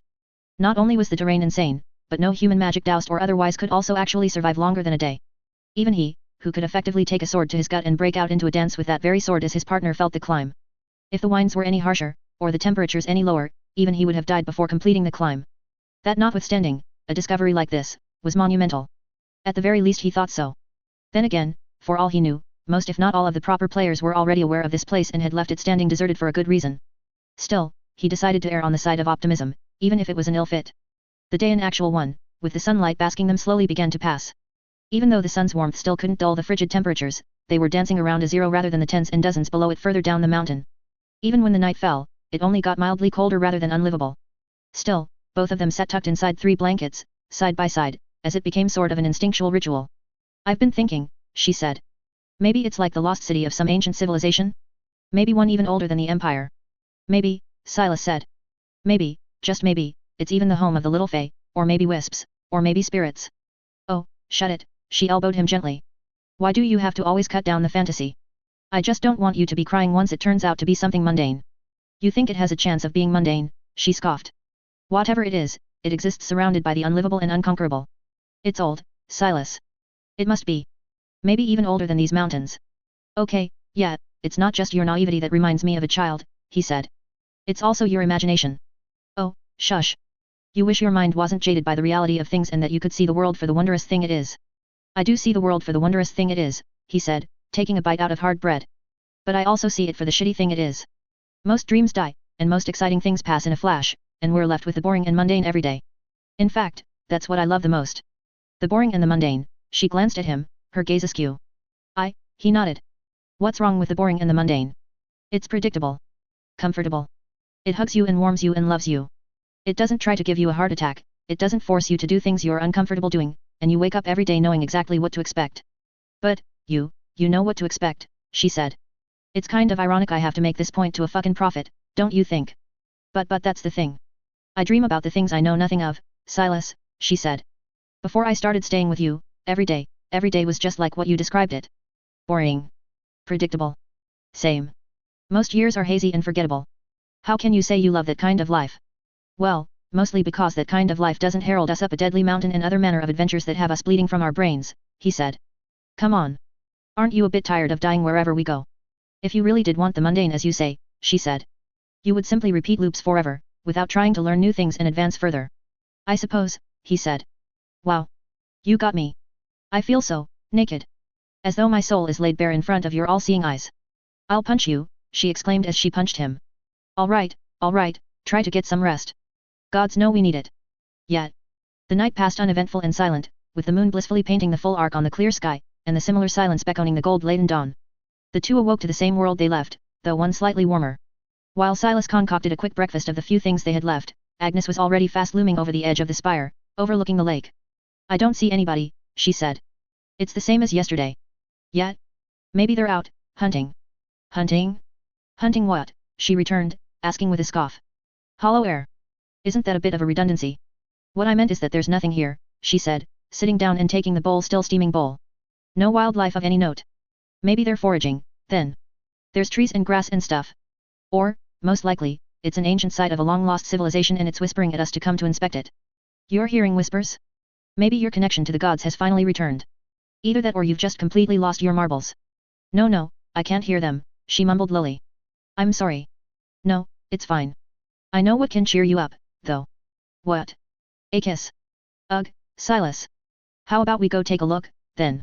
Really? Really? She put the bowl aside and leaped to her feet and, at that moment, Silas realized something. Oh, son of a bitch, he mumbled with a creeping smile. She got me. Not bothering to properly put their stuff away, he followed after her well, he sauntered while she sprinted downhill as though the wind was carrying her. By the time Silas reached the lakeside, she was already face glued to one of the rugged and chunky rocks near what looked to be a decrepit wall. What's that? He asked while glancing around. The lake was truly beautiful and breathtaking but, despite that, it was empty, void of life. It was the same with the surrounding forest, beautiful, but empty. I don't know, she said. But see these lines?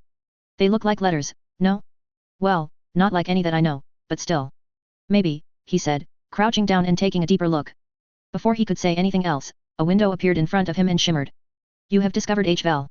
Reward, Mikul's language. Follow-up quest, explore the ruins of Hvel and learn about its history. Reward? What's wrong? You suddenly dozed off, she said. And got this strange look in your eyes. Oh, nothing. It's just. I can read this stuff, he said. You can? How? She exclaimed. 'Cause I'm amazing? Otherworldly? Badass? Well, you are an ass. So, what does it say? What does it say? She asked excitedly. It's a list, he said. 3 things. 1.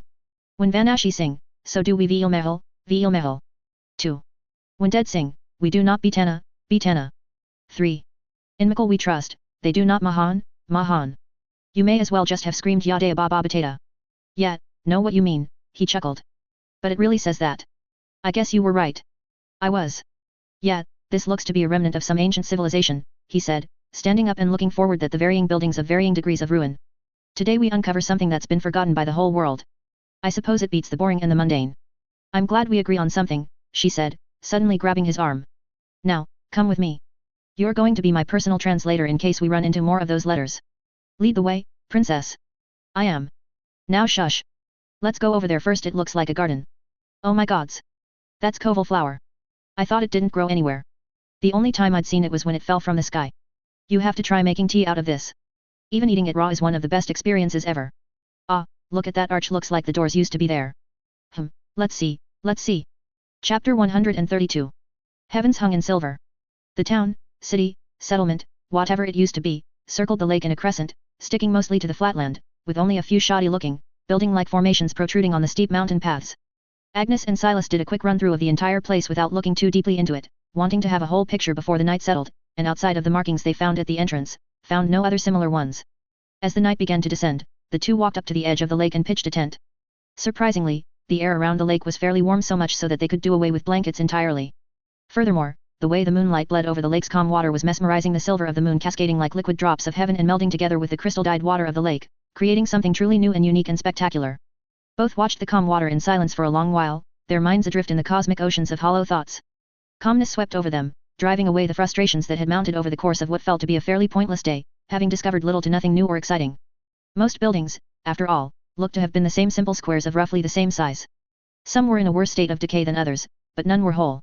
Furthermore, greenery had taken over most of the interiors, and both realized there was a lot of work to be done in clearing them up. They'd be here for a while, but there was a big issue of what they were going to eat and drink. This is the most beautiful thing I've ever seen, Agnes said suddenly, her knees pressed together, her arms wrapped around them. I don't even know why.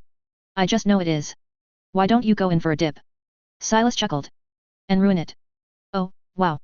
What? I genuinely thought you'd say something like right. My beauty would make this even more beautiful. I guess you've grown. It's incomparable, he said and stood up, walking to the edge. She was back wearing her dress, and an outburst of gentle wind suddenly fluttered it as she turned around and faced him, fixing her hair. I feel incomparable. Silas drew mute for a moment, his mind blanking. For a brief breath, one that almost nobody notices ever passing, he saw a bleeding canvas of heaven framed in front of his eyes. She stood facing him, a faint smile plastered on her slightly shaded face, while her edges appeared incandescent due to the reflection of moonlight on the lake. The whole world, it seemed, came together at that moment to give him a vision of paradise. Again, it beat, he realized. No, it never stopped. What? Why are you looking at me like that? no reason, he smiled and let go of a rancid breath. Just thinkin' you're selling yourself short. What? You really think I'm as beautiful as the lake, she scoffed, sitting back down. You're delusional. No, he said. I think you're more beautiful. Hey. The lake is still, he continued, ignoring her violent and rapid turn of the head toward him. It lives in a moment. This one frame that we're seeing is just that, a singular frame. It can't change. It can't grow. It's beautiful, yes. But it's just one picture, he said, facing her shocked expression with a smile. You, on the other hand, are dynamic. Too dynamic, honestly. Hundreds, thousands of expressions flood your face every day. No matter the surroundings, be they that of a lake from heaven touched by the hands of gods, or the mountains of hell touched by the hands of devils, you shine and stand out. That's the kind of beauty that's eternal, he added. Besides, the lake steals the beauty of the world to make itself seem better. You are its opposite. You leave a lot of yourself to make other things shine. In my eyes, at least, that's far more beautiful. What? Surprised I have a glib tongue, he cracked a smile. You're unfair, she said, looking away abruptly. Mean and unfair, Silas. Both of us are, I suppose, he sighed. You won't let me be miserable and I won't let you be oblivious. I am a maiden of gods. She mumbled weakly, her conviction seeming to leave her word by word. Not here, you're not. I'm sorry, he said, realizing he'd crossed a line. I'll leave till morning. Again, sorry. He stood up and started to walk away when he heard her voice. You don't have to leave, she said. No, I know that, he said. But if I don't, I feel like I'll do something that I'll regret for the rest of my life. What? She turned and faced him, her cheeks fully flushed. I think you know, he smiled. Who's being unfair now? Anyway, sleep well. Long day ahead, he finished quickly and left. He went back into the ruins, his mind a flurry of thoughts. The further away from the lake he went, the colder he got. However, he didn't hate it. The cold helped him settle down and clear his mind, however little. Things were getting dangerous, he realized. His willpower was waning day by day, and it was evident she'd break as well if he pushed it. It wasn't strange, he knew. Beyond just her appearance, she was his only link to consistent reality. Without her to remind him that life is to be lived, that every one of his loops matters, that every memory, in some small way, can become sacred, he'd have become a genuine machine by now. She, in many ways, was keeping him human. Having that single constant between his deaths was the difference between a life and an existence, he knew. And he'd rather die 1,000 times than jeopardize it. And indulging was a surefire way to cull it completely. He wasn't made for love, not anymore at least, he knew. Thoughts as such swirled as he passed the ruins, entirely disinterested in them. And yet his heart and mind were of the want. What held them back was the guilt, the persistent self-loathing that told him he was entirely unworthy of any sort of kindness. But years spent with her waned those too. The years made the hissing, angry voices in his head silent and timid. It was dangerous, he knew, the road down which the things were developing. He'd tried steering them elsewhere a few times now, but it was pointless. He'd fallen for her, that much even his dense mind could assert. And though she was mightily struggling to understand her emotions, she'd fallen for him too, he'd realized, her wants and convictions unable to cull the core of humanity. Sighing, he walked over to one of the ruined walls and sat down, his thoughts still racing. Fuck, man, he mumbled, gasping toward the sky. Of all the things he thought he'd feel the first time he lived through the loop, this wasn't one of them. Rather, he fought long and hard not to feel anything, to mechanize himself into an emotionless being driven by a ruthless and cold want of the quest he was given. He was going to raise a kingdom to raise a king and do so without blinking. And yet, here he was, stuck in the mountains, miles away from the civilization, feeling like a teenage boy stuck in his room, daydreaming about the cute girl sitting by the window that smiled at him twice and he took that as her liking him. There was a whole life to be lived outside the castle, outside this loop, and all he wanted to do was get lost with her in the mountains, in the forests, in the hills, and in the valleys. He hung his head low and closed his eyes. He'd done it before, and he'll have to do it again, he knew. Kill his emotions. Take back the roots that she abducted. Hey, a mellow, jittery, uneven voice called out to him and he looked up. There she stood, a few feet from him, the faint light of the moon emboldening her frame. What are you doing here? He asked. You ran away, she replied. Though he saw fear and uncertainty in her eyes as well as her expression, posture, and general gait, she stared forth at him unblinking, her conviction aflame. I didn't run away, he said. I walked off. Same thing. It's not. Why did you run away? Go back, Agnes, he said. My name's not Agnes. What is it then? Asha, she replied. You told me I heard of your name, Silas said. But I didn't. I didn't say the name, she said. I said you heard of me. When? You'll find out, one day. Asha, hey. Yes. Why are you telling me your name now? He asked. Because you're no longer just an unfortunate soul I wanted to cheer up, she replied, her lips shaking, though not because of the cold. You're a man, and I am a woman who finally understands those visions. What visions? Where they'd stand in front of certain death to protect someone, she replied. And die smiling still, knowing the other one would live.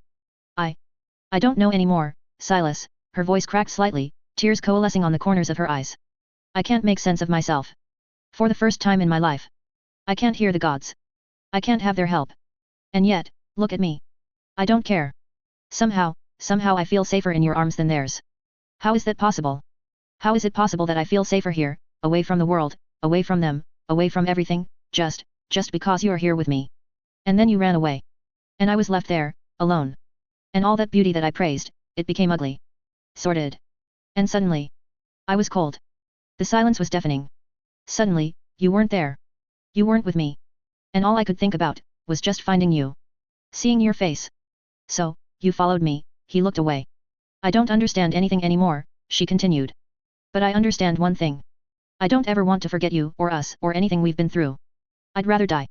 Something took over him suddenly, something primal, deep-rooted in his soul, and he lunged from the wall and toward her, pressing his lips against her. Though she jumped in shock for a moment, she settled down right after, closing her eyes and pushing herself on her tiptoes, as though to be closer to him. He wrapped his arms around her and she returned the favor and the two froze in a moment. Away from the world, away from everything, the hearts of the two sang the song of the forest, and only the invisible spirits of the distant past were there to hear. And they then sang too. Chapter 133. Ruins of Hvel. Silas sat by one of the ruins, one of the better preserved ones, with one wall even standing almost whole, edged in it a squared hole where a window used to be.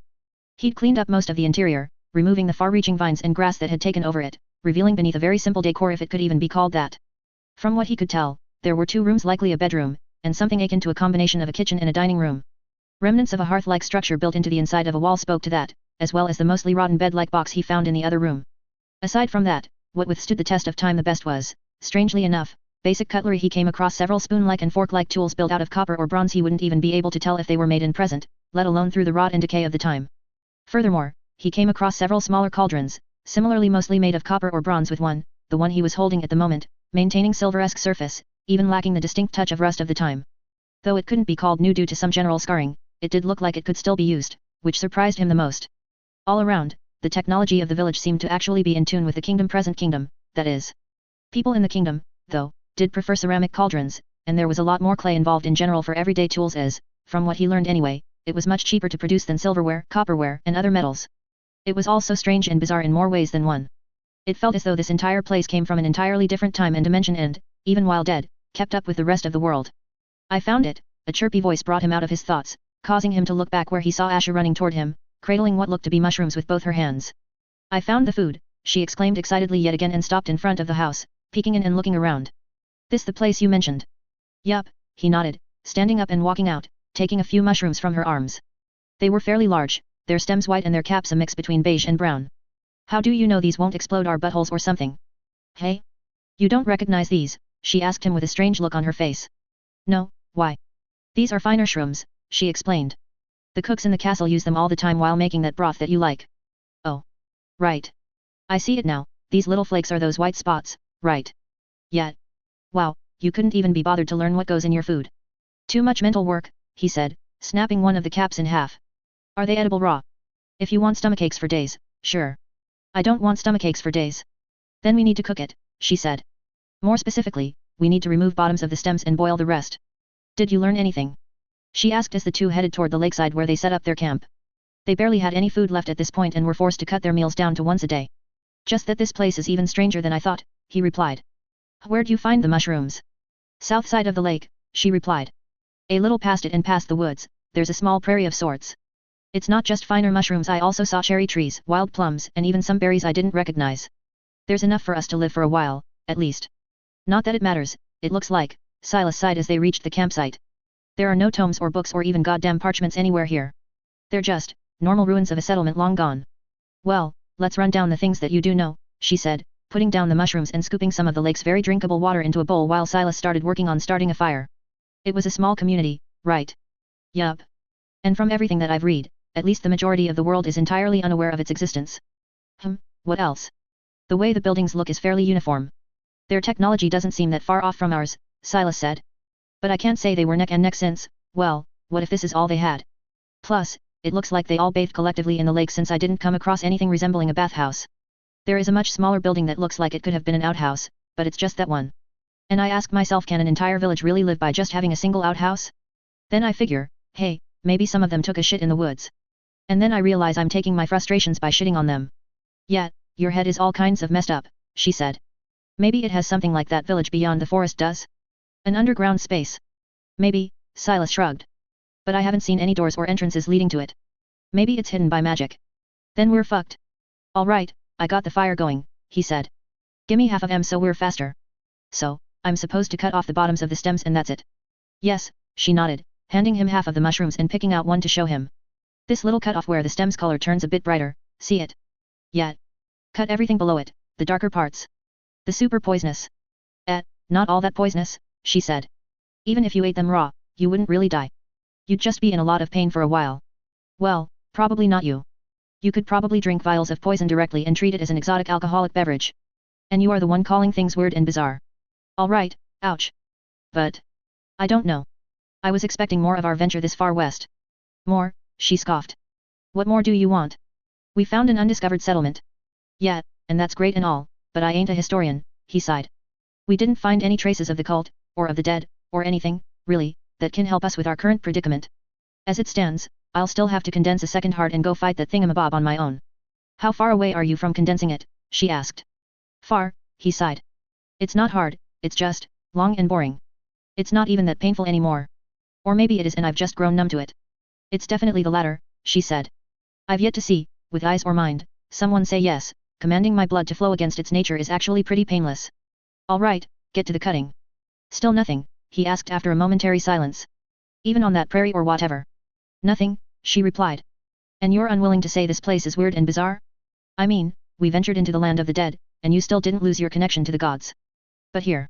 I don't know, she sighed. But it's not this place, I don't think it's the mountains. The higher up we went the weaker the connection got until, it just stopped. So, whatever it is, it's in the mountains. Or, we just got closer to this place, which radiates some anti-god's energy in a specific radius. Could be anything, sure, she said as they began to pool the cut mushrooms into the bowl of water. The fire, by now, was roaring strong and steady, and they actually had to wait for a little while for it to calm down to put the mushrooms over. But you really want this place to be negative in some way, hey? No, it's not that, he shook his head as he leaned back, letting her do the rest. I'm just angry and disappointed. I was expecting to find something that will help me make sense of the world, and yet, I just found more questions. That seems to be the theme of my life here. Go someplace expecting answers, come out of it with 1,000 new questions and virtually no answers. Can't you just be inspired by wonder and forget the questions for a little while? She asked, smiling lightly. Treat this as sort of getting away from it all, from all the questions and answers and the uncertainties of the world. Ah, I suppose, he sighed. There's been one thing that's bugging me, though. What's that? You haven't looked me in the eyes since last night.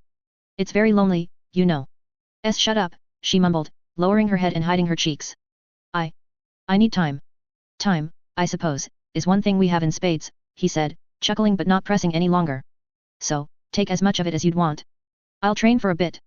Just call me out when the meal is ready. Don't push yourself too hard. Wouldn't dream of it. Chapter 134. Bolt strike in twos. Silas exhaled a rancid breath and shuddered for a moment as he opened his eyes. He sat topless by the lake, basking in the faintly lukewarm rays of the sun, sweat dripping down off of him. Scooping up a handful of water from the lake, he washed his face before drinking a few mouthfuls to wet his parched throat. He'd been hard at training for half a day now, but the progress was still frustratingly minimal. Sighing, he glanced around and saw that Asha was gone. She did that a lot in the half a month that the two had been staying here. She liked to wander about, be that near or far. Last week, he got so worried he went out searching for her and found her napping beneath a tree some half a mile away from the lake. Despite having spent half a month scouring both the settlement and its surroundings, neither of the two discovered much, if anything, worthwhile. There were no books, tomes, or even parchments anywhere, there were no engravings past the one at the entrance, there were no pictures, paintings, calligraphy, statues, or any manner of art, really. It was a settlement seemingly void of cultural inheritance, something Silas thought was virtually impossible. Even the shantytown that he grew up in had its own culture, however toxic and graphic it was, with its remnants visible everywhere, be that in the shape of graffiti adorning the decrepit walls of largely abandoned factories from the 80s and 90s, or many phallic-shaped objects directly pointing at the buildings of large corporations. This was without mentioning clothing, unique utensils utilized as substitutes for everything that wasn't affordable. To this day, he distinctly recalled how his mother used to shave off some lead and put it into his food as a substitute for spices. Every place had its own unique footprint, something that made it stand out in the vestiges of time. But this one didn't. In fact, it could be from any period, from any time, from any place. In fact, it could even be from a modern age, since Silas knew of places not unlike this one back on Earth. Looking at it again, he couldn't help but let the frustrations mount. He didn't mind mysteries, not anymore, at least. His life was full of them. If anything, he lived one larger mystery. However, this place wasn't a mystery or a puzzle. It almost looked like a rest room before a boss in games. No, even that was giving it too much credit. Returning back to the solitary clue he had, he crouched in front of the stone and read through the lines once again. When Vanashi sing, so do we veil mehel. When dead sing, we do not Bitana. In Mikkel we trust, they do not Mahan. The only unique thing about the place were the 3 lines, and though he could extrapolate a small million of things about them, it was pointless. His eyes remained glued to the first line. The word Vanashi seemed familiar, as though he read it somewhere. However, he couldn't remember where. For all he knew, it could just as well be the feeling of déjà vu. Lord knows his mind would trigger a memory at the most random things. The second line still struck the loudest chord. It was a direct reference to the dead, even capitalized, as though speaking of a different kind of peoples or a kingdom of them. What the line meant, however, he was none the wiser. It could mean anything. And it could mean nothing. In fact, were he not directly told by the system that the rock was part of the settlement, he was half a mind away from suspecting someone plunked it here after the fact just to mess with whoever finds the place in the future. You're staring at it again, Asha spoke out, breaking him out his increasingly angrier thoughts. You'll bore a hole in the stone if you keep at it. Not much else to stare at in this place, he replied with a sigh, cracking a smile after. Especially when you're not around. Ugh, she rolled her eyes and planted down a basket full of fruit. The basket was something she herself weaved, and something Silas fixed after she fell asleep. You're pointlessly torturing yourself. We already went over it. It's too little to learn anything of importance. I think you should come with me and explore around the settlement. How far did you go today? He asked as he grabbed one of the fruits from the basket. Though it looked like a blooming flower in shape, it had the taste and texture of a banana. The edge of the prairie, she replied. The woods beyond it seemed too dark, even during the day. A question, what would be scarier? If the woods were empty, or if they weren't? Just gave you a scare, didn't I? Silas chuckled at her reaction. I really don't know, she replied honestly. How can you come up with things like that? I'll come with you tomorrow. Rather than admitting to the thievery, he let her believe he was the clever source of it. And we can go in together. No, tomorrow's no good, she said suddenly. Hey? Why? Silas quizzed. Tonight's a full moon, she replied. You are never supposed to walk into woods of any kind a day after the full moon. Wait, really? Yes. That's what? Silas mumbled, squinting and trying to remember really hard whether there was that kind of a rule. Are you messing with me?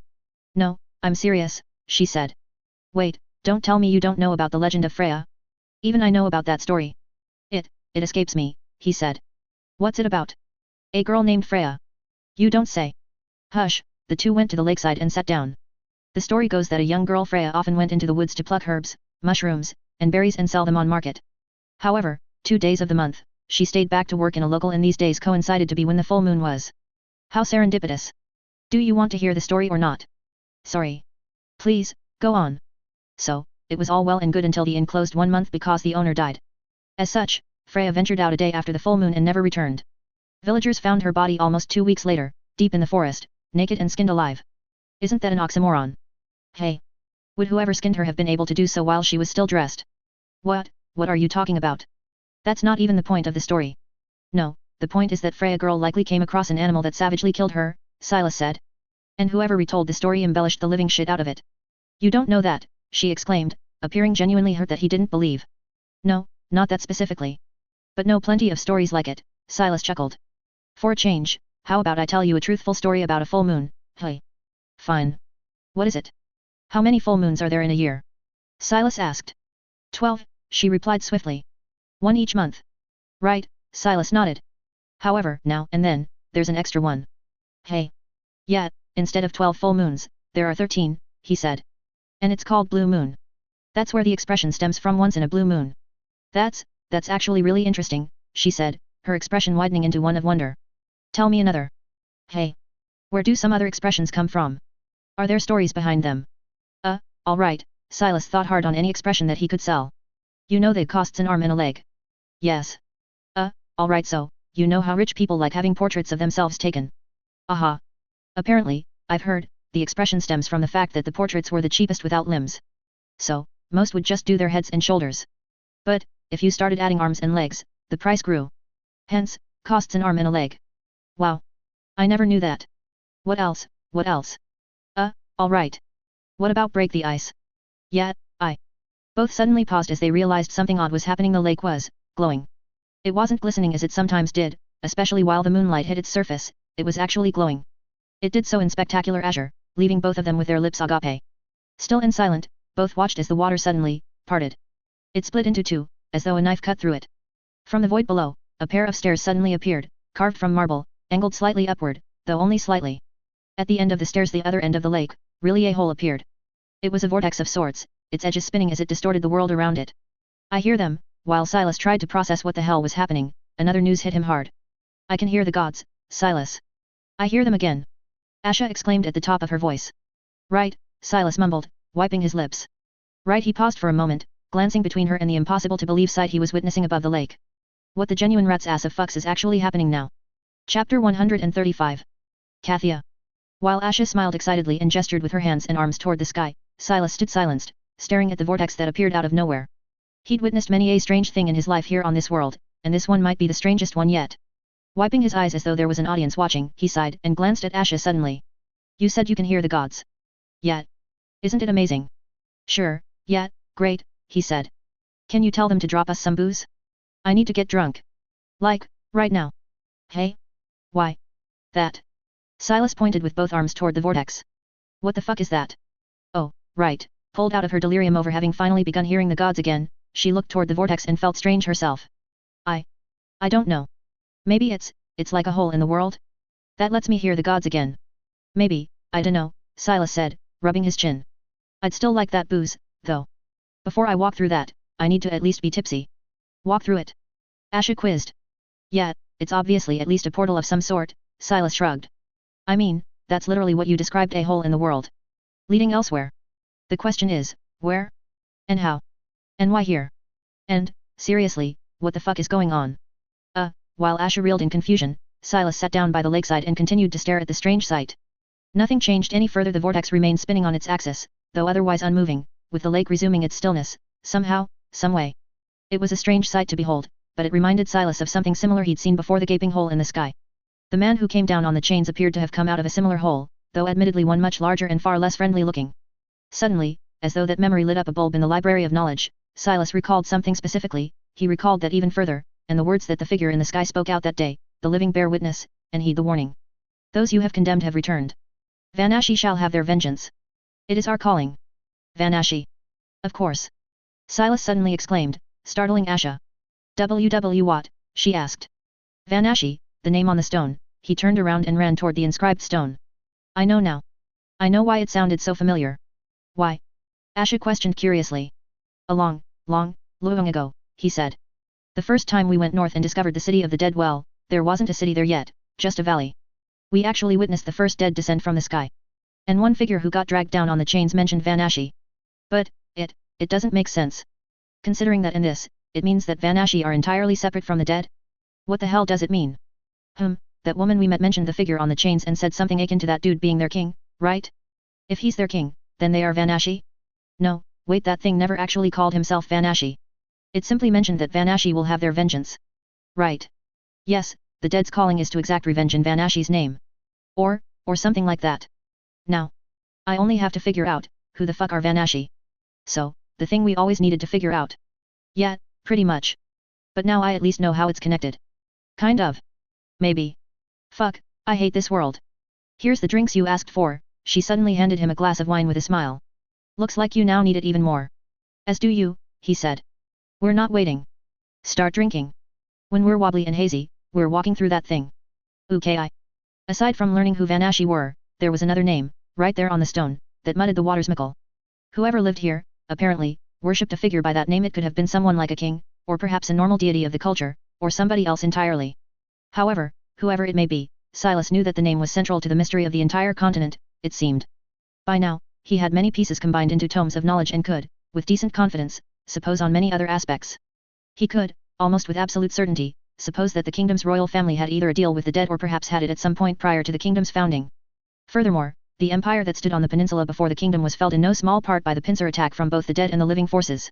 Furthermore, shadows, as he came to call them, the phantom figures capable of the grand supernatural, seemed to predate the kingdom and were actually remnants of the empire, at least partially. It is also likely that they, directly or indirectly, created the seeming anti-kingdom cult that Silas had been battling against ever since coming to this world.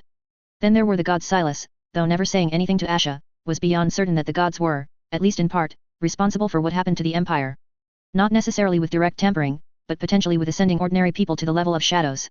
What the man the two met in the village mentioned, especially about breaking the shackles of godhood, stuck with Silas. It is entirely possible that the Empire either slighted gods in some fashion or were simply collateral in the godly wars. However, this provided the opportunity to the champions to sever the bonds and chains. The founding of the kingdom, at least on the surface level of examination, looked more and more to be an act of defiance and freedom. However, due to the muddled histories, buried secrets, and words never spoken out into the public, a lot of diverging ideas had taken root within the kingdom's borders in the last 1,000 years. A whole millennium, after all, was a long time. The sheer fact that the kingdom actually lasted that long in and of itself was perhaps the most shocking aspect of everything, in addition to it being sustained by one, singular, continuous royal line of all things. Many truths swam in his head, though they were being challenged repeatedly by new findings. All else notwithstanding, at least he knew that by uncovering who Vanashi were, he was likely to uncover at least one of the big three mysteries that he formed in his head. What was the goal of the massive army of the dead? The other two had to do with what precisely happened to the Empire, and why Valen actually got banished in the first place. He felt that by answering those three key questions, most other mysteries will resolve themselves, though there were still some outliers such as the crow and the doe that didn't really fit into anywhere. Half an hour and 2 empty bottles of wine later, the two got respectably drunk and, with somewhat shaky resolves, began ascending the stairs and walking toward the vortex. Even if we die, it likely won't be painful, Silas comforted her. The space will simply rip us to shreds in seconds. You won't even have time to think, oh, gosh, what if I don't remember kissing Silas, ... I haven't even thought of that, she suddenly exclaimed. What if I really don't remember it? Won't that be awful? Yeah, sure, but we'll get there again. It's not as though your feelings will change. Yes, that's true, she nodded. All right. Whatever happens, then. She closed her eyes, but Silas kept them open fully as they walked in. For a moment, the only thing he could see was darkness. The very next, after the feeling of a slight breeze edging over him, the world spun out as though he was opening a book, and he found himself lodged between two brick-laid buildings, in a small alleyway. As soon as they could hear again, the bustle of a genuine city entered their ears. Asha opened her eyes and stared slack-jawed, once again, at where they were. Even Silas had to pause for a moment and ensure he wasn't just dreaming this up. Walking out of the alleyway, the pair found themselves at the side of a massive, 20-foot-wide street ripe with passers-by as well as merchant stalls. Surrounding the street, as well as them, were tall, grand buildings all around, each seemingly more elaborate than the last. Excuse me, Silas stopped one of the people passing by. Could you tell us where we are? Dear lad, how drunk do you get last night? The man spoke in a thick accent, laughing after the fact. Yer at Bushaw's Market. Follow north and yer'll be at the Kingly Plaza. No, I mean, what city? Even Silas felt somewhat embarrassed asking the question, but he had to. Oh my. Feel it on yer breath, the man laughed once again. You're in Kathia, young lad. Beautiful capital of our Grand Eternia Kingdom. No, seriously, what the fuck? Chapter 136. The wheels turn. Asha and Silas sat on a small wall gating a tall, thick tree. It resided in a park-like enclosure, surrounded by several fountains and garden-like flowery bushes. Both were still reeling from the shock of where they landed and what they'd discovered, Silas actually more so than her. After all, the capital of the kingdom was his ultimate goal. This place was where he was designed to go, Valen by his side, and conquer it. He thought the first time he'd see the place would be from a distant hill, in front of a massive army, while the drums of war continued to belt out the hymn into the world. Not like this. It didn't feel earned in the slightest. He merely walked through a vortex in the middle of nowhere and poof, he landed at his ultimate destination. And what's more, it was completely different from what he imagined. Though he did envision a proper, large city, it was much, much larger in reality than in his imagination. Furthermore, the buildings were far taller and they seemed to have architectural districts of all things. Additionally, there also seemed to be different cultures existing within the city. Unlike the far north, where everything, including the people, was pale and clothed up to the necks, the people in the city had quite a few shades to them. However, the shades didn't seem to get too dark, as Ash's vision of the people with obsidian skin didn't encompass the city from the looks of it. More so than the skin, what stood out were the types of clothes that people wore, anything from ordinary, brown garbs that don't stand out to lavish, multi-layered gowns. Everything was visible on the streets. It was difficult to truly describe the city's culture, in part because he spent less than half an hour in it, but in part, because it seemed to be much larger than he anticipated. What should we do now? Asha posited the question, breaking the long silence between the two. Fuck me if I know, Silas replied with a frustrated sigh, rubbing the bridge of his nose. I had plans of eventually getting here during one of the loops just to check things out, but those plans were for the distant future, once I had a few more hidden cards to play. As it stands right now, I don't think I have enough leverage to meet anyone of importance. Also, did you realize something? What?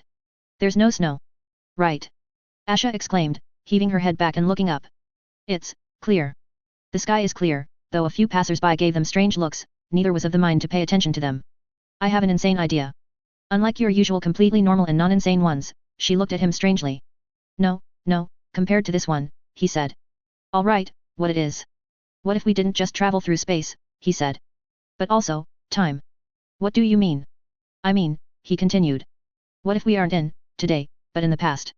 See? Insane, he gestured a blown mind with his fingers while Asha continued to stare at him. And insanely wrong. Huh. We're definitely in, how you put it, today. How can you be sure? Because I can still feel the gods normally. Right, forgot about those, he chuckled. And you forget I ever said anything. It's a skill I acquired after spending time with you. You talk so much a person is in need of forgetting some things. I can hurt, you know? Just because my body is resilient doesn't mean my soul is. Victim's words aside, she said. Can't you just bust into the palace and start asking questions? Well, if I had a death wish, maybe, Silas said. I'm strong, but not that strong. Since people aren't gawking at us incessantly, am I to guess you changed your hair color for them? She nodded. Despite the diversity in the city, Silas was yet to see another woman not aged 60 that had snow-white hair. Hey, maybe if I change it back, we'll draw enough attention so that the king will accept our audience. And I'm just spitballing here, he said. You'll get locked up in a dungeon and executed on some trumped-up charges because you look too strange.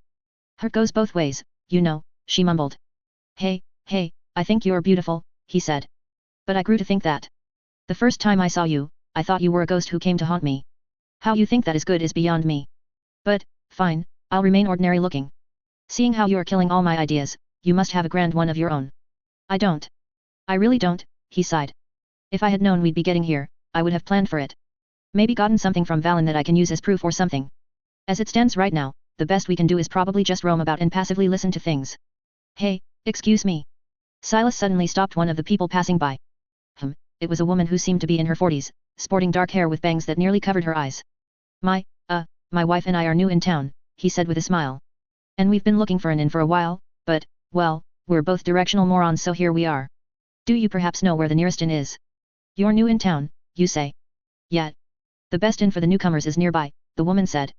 I pass by it on my way home. Want to come with? Sure. Silas ignored the alarms in his head and the warning signs and replied with a smile, pulling Ash's hand into his own and dragging her along. As per usual, whenever the two were around strangers, she shut down, her head lowered. Can I ask for your name? It's Mila, the woman replied. It's a pleasure, Mila, Silas said. I am Gilbata Zhang, better known as Gibby by my friends, and this is my wife, Shishas Hashana. While Asha nearly held herself back from laughing, the woman glanced back at the two oddly. We just call her Shana. I know our names might sound strange, but they're actually very normal where we're from. For instance, my sister's name is Kikakiletata. And where are you from exactly? The woman asked. A small, isolated village up north, Silas replied. We headed out earlier this year before the winter, chasing the dreams. Well, you've come to the right place, the woman said as they left the garden-like area and entered a set of narrow alleyways. Kathia is full of opportunities. Really? That's great. Silas continued to play the role of an ignorant and excited tourist, pretending not to notice where they were going. Truth be told, I was worried Shauna and I would be forced out quickly and that there'd be no opportunities for us. But your reassurance really puts my mind at ease. I'm glad, the woman said. Here we are, she said, pointing at a building that looked about as much as an inn as a volcano looks like a spa. Do you want me to help you sign in? You would do that, even Asha, by now, seemed to have realized something was off. However, she had absolute trust in Silas. The man was a snake, that much she'd learned a long time ago. Though he was generally nice to her and seemed to thrive in a role of a goof in the castle, he was no fool. People in the city are really nice. Yet. Follow along, the woman said as the trio entered the building. A strong stench of alcohol quickly assailed their nostrils as it became apparent that they had walked into some kind of a bar.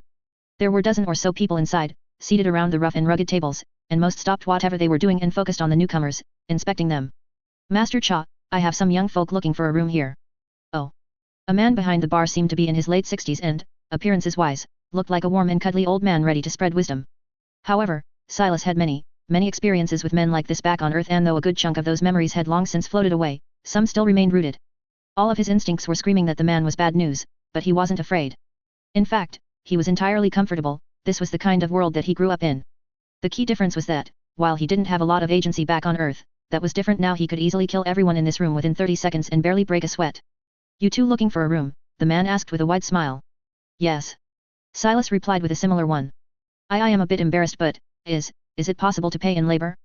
I may not look it, but I can lift things. And my wife's a real good cook. Luckily, Silas was wearing quite baggy clothes, as those were the kind he packed the most of when they headed into the mountains. Otherwise, others might have seen through his lies by now. Of course. There's always work to be done around here, the man continued to smile. I'm afraid, however, we aren't in need of a cook. But there's other work for your wife. Like what? Well, She ain't much, but a brothel. Before the old man could finish the sentence, Silas reached out and grabbed his throat, pulled him forward, and slammed his head against the counter. Others didn't even yet have a chance to process what happened when Silas lifted the old man's now bleeding head and grasped his throat even tighter until it was apparent that the man was choking. How about I send you to a brothel instead? Gone was the mellow and excited voice, replaced instead by a cold and emotionless one. I'm sure somebody out there would get their bits off on seeing an old man shove an iron pipe up his ass. What the hell are you doing? The rest of the room awoke right then, standing up and drawing out their weapons. Pipe down, Silas' cold and frigid voice, compared with the deathly atmosphere he was exuding, silenced the room immediately. Even the old man, who was whimpering until a moment ago, grew silent. Decades of experience were telling him that if they said or did one wrong thing, everyone in the room would die. Now, I'm in a very forgiving mood today. So, you're gonna tell these brainless goons to scram, and you and I are going to have a chat over a few drinks. Hopefully, by the time these morons return with more numbers, we'll have been done and I can use M to stretch my muscles. What you say? Fine, the old man mumbled, coughing up a mouthful of blood. Scram, you lot. Hear me? Scram. And don't come back. Though he knew that his warning would fall on deaf ears, he still hoped it would ring true with at least a few of them. The entire bar emptied within a few seconds save for Silas, Asha, the old man, and, strangely, the woman that led them here. You two don't look alike, Silas commented, letting go of the old man who immediately pulled back. The woman rushed over and started looking at the wound while Silas reached from behind the counter and grabbed some ale for himself. He took you under his wing? Saved you while you were a kid. Who are you? She asked angrily. Though it was clear she wanted to reach for the dagger at her waist, the old man stopped her. You don't get to use that tone with me, bitch, Silas warned. If you want your head on your neck still, you'll shut the fuck up and let the grown-ups talk. Understand? You. Understand. She understands, the old man exclaimed quickly. Good, Silas' cold atmosphere vanished abruptly, as though it was never there. The sudden change in attitude shocked both the old man and the woman, though Asha seemed completely unaffected. She'd seen him like this before, after all. Instead, while letting him do the talking, she poured herself some wine and sipped it slowly. Now then, let us chat. Chapter 137. Songs of the Capital.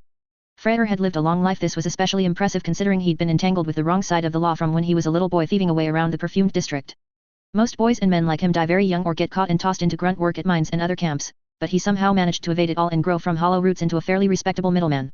His primary role was simply to foster connections between various groups within and without the city and operate trade channels away from the prying eyes. This required him to learn how to read people and situations better than everyone he knew as his life depended on it. And yet, he failed. For the first time in decades, he completely and utterly failed. What he saw, and what everyone saw were two innocent country bumpkins who could be sold for a decent price, especially the girl, but what they got was a thick, concrete wall that slammed them back onto the ground. Though the man said that they'd have a conversation, he'd instead completely ignored him and seemed to tease the woman a bit over some drinks. Both he and Lila exchanged glances several times, and though she still seemed to want to give it a shot at a man's life, Freyr was incessant in the simple command no. So, you finally managed to convince her to calm down. The man suddenly shifted his attention to the two of them and asked with a smile. I know not what you mean, good man, Freyr plastered on his fanciest smile, though due to his age and decaying teeth, it wasn't all that pleasant. Would you like something to eat? Perhaps our house is special. If I told you my mission is to go hack the king's head off, what would you do? The man's words chilled the atmosphere immediately. Even Lila, who had the nerves of steel, found herself shivering. Freyr himself felt as though he heard a god talk directly to him. As though a bolt of thunder blasted him directly. The words which man just uttered, were complete heresy. Even outsiders, and members of the kingdoms that Eternia was at war with, would never dare directly threaten a king like that. There were two options: either the man was a madman, or something greater than life. And Freyr didn't wish to bet on the madness. Not the biggest fans of it, it seems, the man chuckled while the woman sighed and rolled her eyes. I seem to have underestimated either the love or the fear they have for their king. Why can't people love me like that, hey? Because you annoy them into despising you, the woman spoke for the first time since entering the building. What? I thought they were just jealous of my charms. Whatever helps you sleep at night. Aren't you going to start asking serious questions now, though? Yeah, true. Going directly after the king's head is a bit too much, the man chuckled again, turning his attention back on Freyr and Lila, while taking a sip of ale. Let's start small. What do you know about Prince Valen's death? Freyr and Lila both frowned. It was as though their expressions were expressly asking why the hell did he bring up a dead prince. Nonetheless, Freyr gathered his thoughts for a moment before replying. It is not a topic you will hear a lot of around. In public, everyone will do a quick rundown of shame it happened, but the prince was at fault. In reality, there have been rumors. What rumors? That the prince isn't dead. Oh, the man arched his brow curiously. Do tell. I have only heard whispers here and there, Freyr said. Some say that the castle guards saw an unmarked carriage leaving the rear of the castle the night the prince supposedly died. Others say that they saw a young man whose description matches the prince's in a town north of here, heading further north. Some say that he was secretly shipped off to another kingdom as a part of a trade deal. Nothing can be verified, however. Well, I'll verify it for you, the man grinned. The prince is indeed alive. Pfft, ha ha ha, damn, you two are easy, the man laughed at their shocked and startled expressions while the woman sighed yet again. Very well, let's move on. You mentioned the trade deals with the kingdoms. Are you one of the brokers? Gods no, Freyr replied. I wouldn't be even if they offered me. Why? Why? Freyr scoffed. Because my head would roll. Do you know how many brokers have died trying to facilitate trades between kingdoms? Dozens. Every time it happens, it does so because the kings get offended by the offer from the other side and take it out on the broker. Yet, kings are known to have tiny dicks and tiny brains, the man commented, once again sending both Freyr and Lila into a spiral of doubt. Freyr thought himself brave that he simply spoke the truth of the king's actions, and yet the man seemed to have no reverence for the crown. What's the situation in the capital in general since the prince's death? Heavy, Freyr replied. On the surface, everything appears normal. However. Yes, I get it like me, you like building atmosphere for your story, the man said hastily. But your buddies will be back soon. Either you'll get to watch them die, or by the time they come back, the two of us will be gone. Make a choice. Recently, I've been approached by a lot of noble families, Freyr said quickly. Some asked for weapons, others asked for me to find a safe passage out of the kingdom for their children. Something is bubbling, I can say that for certain. However, I honestly don't know what. Anything leaking from the inner house, the man asked. No, Freyr shook his head. It is impossible to leach any information from them. Even the most ordinary postguards and maids and butlers go through hellish training and screening. What about the economy? What about it? Up, down, same. Wobbly, Freyr said. There have been a few decrees sent out by the Queen forcing merchants to maintain prices, but a lot of things are going out of stock fast since importing would result in massive losses. Speaking of the Queen, the man said, and Freyr immediately held his breath. What's that cunt up to? Both Lila and him nearly coughed a mouthful of blood, staring aghast at the man who seemed entirely unperturbed by what he said. She is sending out decrees, often, Freyr said, gathering himself. But, it is strange. Strange? It's a lot of decrees. So, in your very I don't wanna insult my queen way, it seems she's doing so just to sow chaos. Perhaps as a distraction. What do you think? He turned toward the woman and asked. It's possible, the woman shrugged. But also irrelevant. Yup. Everything banks on the why, the man mumbled. With everything going around the kingdom, something's bubbling. I guess criminals are more out of the loop than I thought, the man sighed and glanced at the two. Unless, of course, you have been holding back on me. And no, of course not. I would never. Freyr quickly said, sweating. All I said was the truth as far as I know. Good, the man finished his drink. I like men who tell the truth. What's your name? Freyr. Stay out of trouble, old man, he said as both he and the woman stood up. And remember, kings and queens are about as important as the turd you shat out the last time. Until perchance some other time. Silas and Asha left the building and began to wander the streets, trying to circle back to where the woman found them. On the way, they continued to discuss the possibilities. A lot of things seemed to be at play and, as it seemed to have been the case since day one, the most efficient way to realize just what the hell was happening, was to meet the king and the queen face to face and just ask. A tall order, Asha scoffed. What if I pretended to be a messenger from some faraway kingdom trying to get the princess married into the royalty here? Silas suddenly proposed, much to Asha's shock. What? You look exotic enough to be from a faraway place. And since you barely speak to other people as it is, it will create some level of mystique. The only issue is that we both look like we just walked out of living in the woods for a year, so we'd have to pretty up a bit. I can probably fabricate a thing or two to make us sound exotic. Wait, you are not actually considering this, are you? Asha grew wary. I am, Silas replied seriously. I am considering many things. Of course, I won't let anything actually happen to you, don't worry. If I could sell myself as an exotic prince, I really would, but not even someone both blind and deaf would accept me as one. Alas. Just do whatever you want. You always do, anyway. I really do. Bastard. Chapter 138. Winterwoven. Strange silence reigned over a spacious, round, and lavishly decorated room. Gold-woven drapes covered arched, stained glass windows, with the wall spilling into a blend of marble and rug-covered stone. Beautiful, hand-carved chairs with ornamental backs surrounded equally decorative tables, 4 of them, spaced evenly in a circle around the center of the room. The center itself was dominated by a statue of a masked man looking up toward the sky while holding a book with both his arms, abreast. The walls themselves held frames of dozen or so portraits, all of men and women with golden locks of hair and striking hue of the eyes, be that in the shade of blue, green, purple, or even golden. Even Silas was taken aback by the sheer level of luxury they were presented, though he had to hold it all completely in and appear stoic and unbothered. He was seated on one of the chairs, appearing lazy, drinking from a cup that was brought to him. Even wine was delicious. Though it wasn't as good as the one he tasted beyond the northern border in the land of the dead, it was somehow even better than the wine that Asha got from the gods themselves. As for her, she was seated next to him, looking every bit statuesque as the statue in the center of the room itself. She had a veil covering her face and an elaborate headdress that hid completely the color of her hair. Her dress was silky smooth and white, with occasional floral motifs sprinkled at the edges. From her atmosphere, Silas knew she also wanted to take a sip, but as it would be inappropriate for the princess, she was forced to hold back. Ever so often, he would feel her deathly glare at him, especially when he purposefully moaned in pleasure at the taste of the wine. Surrounding them were several people, 9 to be precise.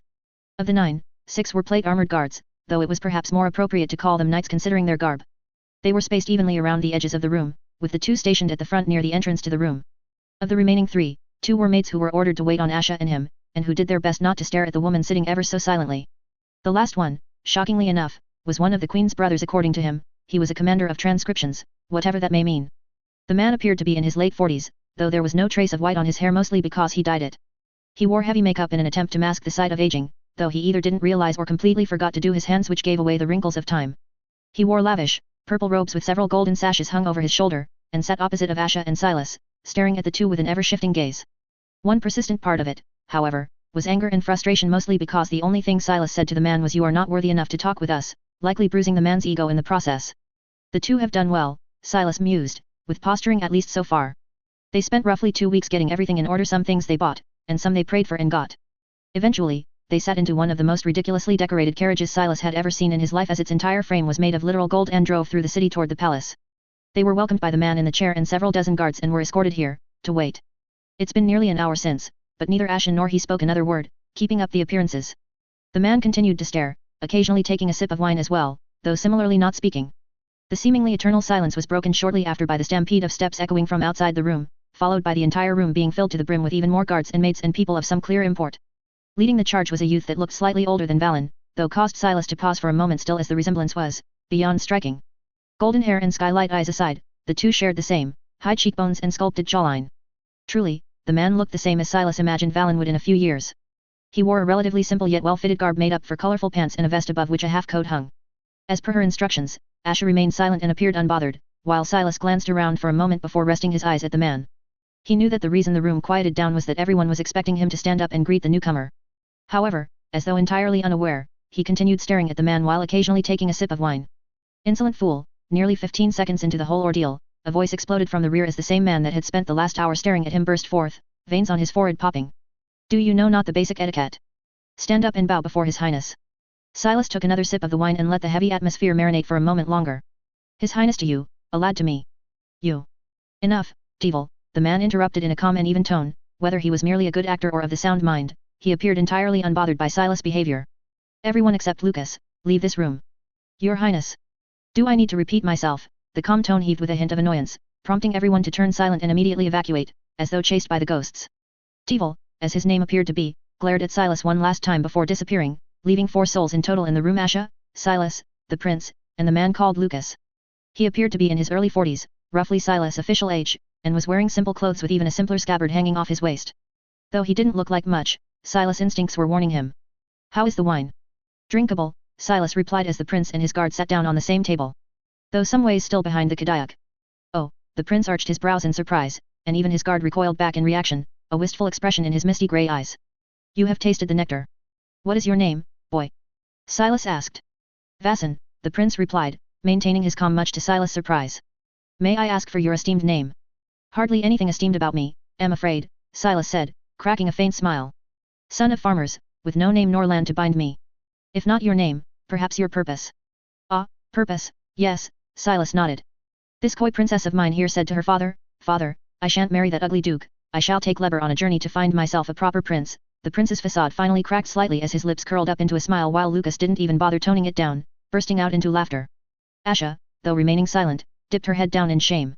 "And thus, led by her nose that can apparently sniff a handsome prince, we arrived." "A curious way, I must say," Vasan said, taking a sip of wine to mask his smile. "Needn't be polite," Silas said. "This little princess of mine has always had her brain marbles rattled. Alas, we are all very fond and indulgent of her." "If you do not mind me asking," Vasan said, "which kingdom is Her Highness from? I do not recall any of our neighbors having someone of such bold character." This was the crutch Silas knew, but he also investigated enough to gamble. "South you go, lad," Silas said. "And cross the dwarfing seas." Vasan's expression hardened for a moment as Silas reached over and slowly pulled up the veil. "And my home you'll find. Bohemian Empire." Land of virtues and tomes and scribes and swords. Silas' words fell on deaf ears, as both Vasan, and even the older man seated next to him, had their jaws slack and eyes glued to the woman sitting calmly. Silas hadn't changed much about Asha, only asking her to make her hair longer and even whiter and to age herself down to late teens. She was ethereally beautiful as it was, but the problem was that there was nobody like her anywhere around. So, instead of a beauty, she was an oddity, a strange, unknown thing people feared. However, ascribe to her an exotic birthplace, and suddenly, that strangeness is waved away and all that is left is a woman capable of toppling a leveled mind. Come on, lass, you are no mute, Silas said. Introduce yourself properly. Asha held back a groan and stood up, bowing toward Vasan. Gravest apologies for my guardian's mannerisms, your highness. Her voice was soft and melodic and her words carefully crafted. He is a man of the land, I am afraid. Even my father's lashings were unable to make an honest knight out of him. And no worries, no worries, Vasan stuttered as he hastily stood up and bowed as well. My name is Alana, she added, looking up and smiling faintly, stunning the prince yet again. It is pleasure to make your acquaintance, Prince Vasan. While the prince still reeled, the man next to him recovered, looking at Silas with a faint grin. Wake up, he elbowed the prince, causing the latter to groan out in pain, though shooting a grateful look at the old man before speaking. Pleasure is all mine, Princess Alana, he said. Please, sit down. Apologies for such brash welcoming. I will make sure to reprimand the servants. No need, Asha said. We have boldly encumbered upon you. If anything, we should be apologizing.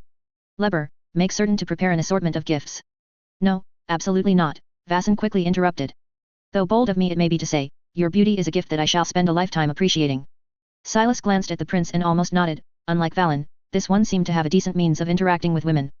Before the tale of the prince and the princess begins to unveil, Silas interjected. And because my dear princess is of no want to show it, but we have travelled a long while. Of course, Vasan immediately picked up on the meaning. I shall immediately prepare the most exquisite room for her highness. I shall also have 2 of my most trusted maids who have served me since the cradle serve you. While you rest, I shall prepare a proper, welcoming banquet. Why don't you escort our little Alana to her room? Silas suddenly said, surprising both Asha and the prince, who looked at him immediately. Silas, however, ignored the two, his gaze focused on the man who was still seated. Naturally, should anything happen to her, even if it costs me my life, I will have your head escort her into afterlife. The atmosphere cooled further as Vasan felt chills run down his spine. Aside from never having been talked to quite so liberally, there was something in man's voice that made him believe that promise wholeheartedly. Should anything happen to her, you will not need to, I will follow her of my own will. Good lad, Silas cracked a smile. Go on, then.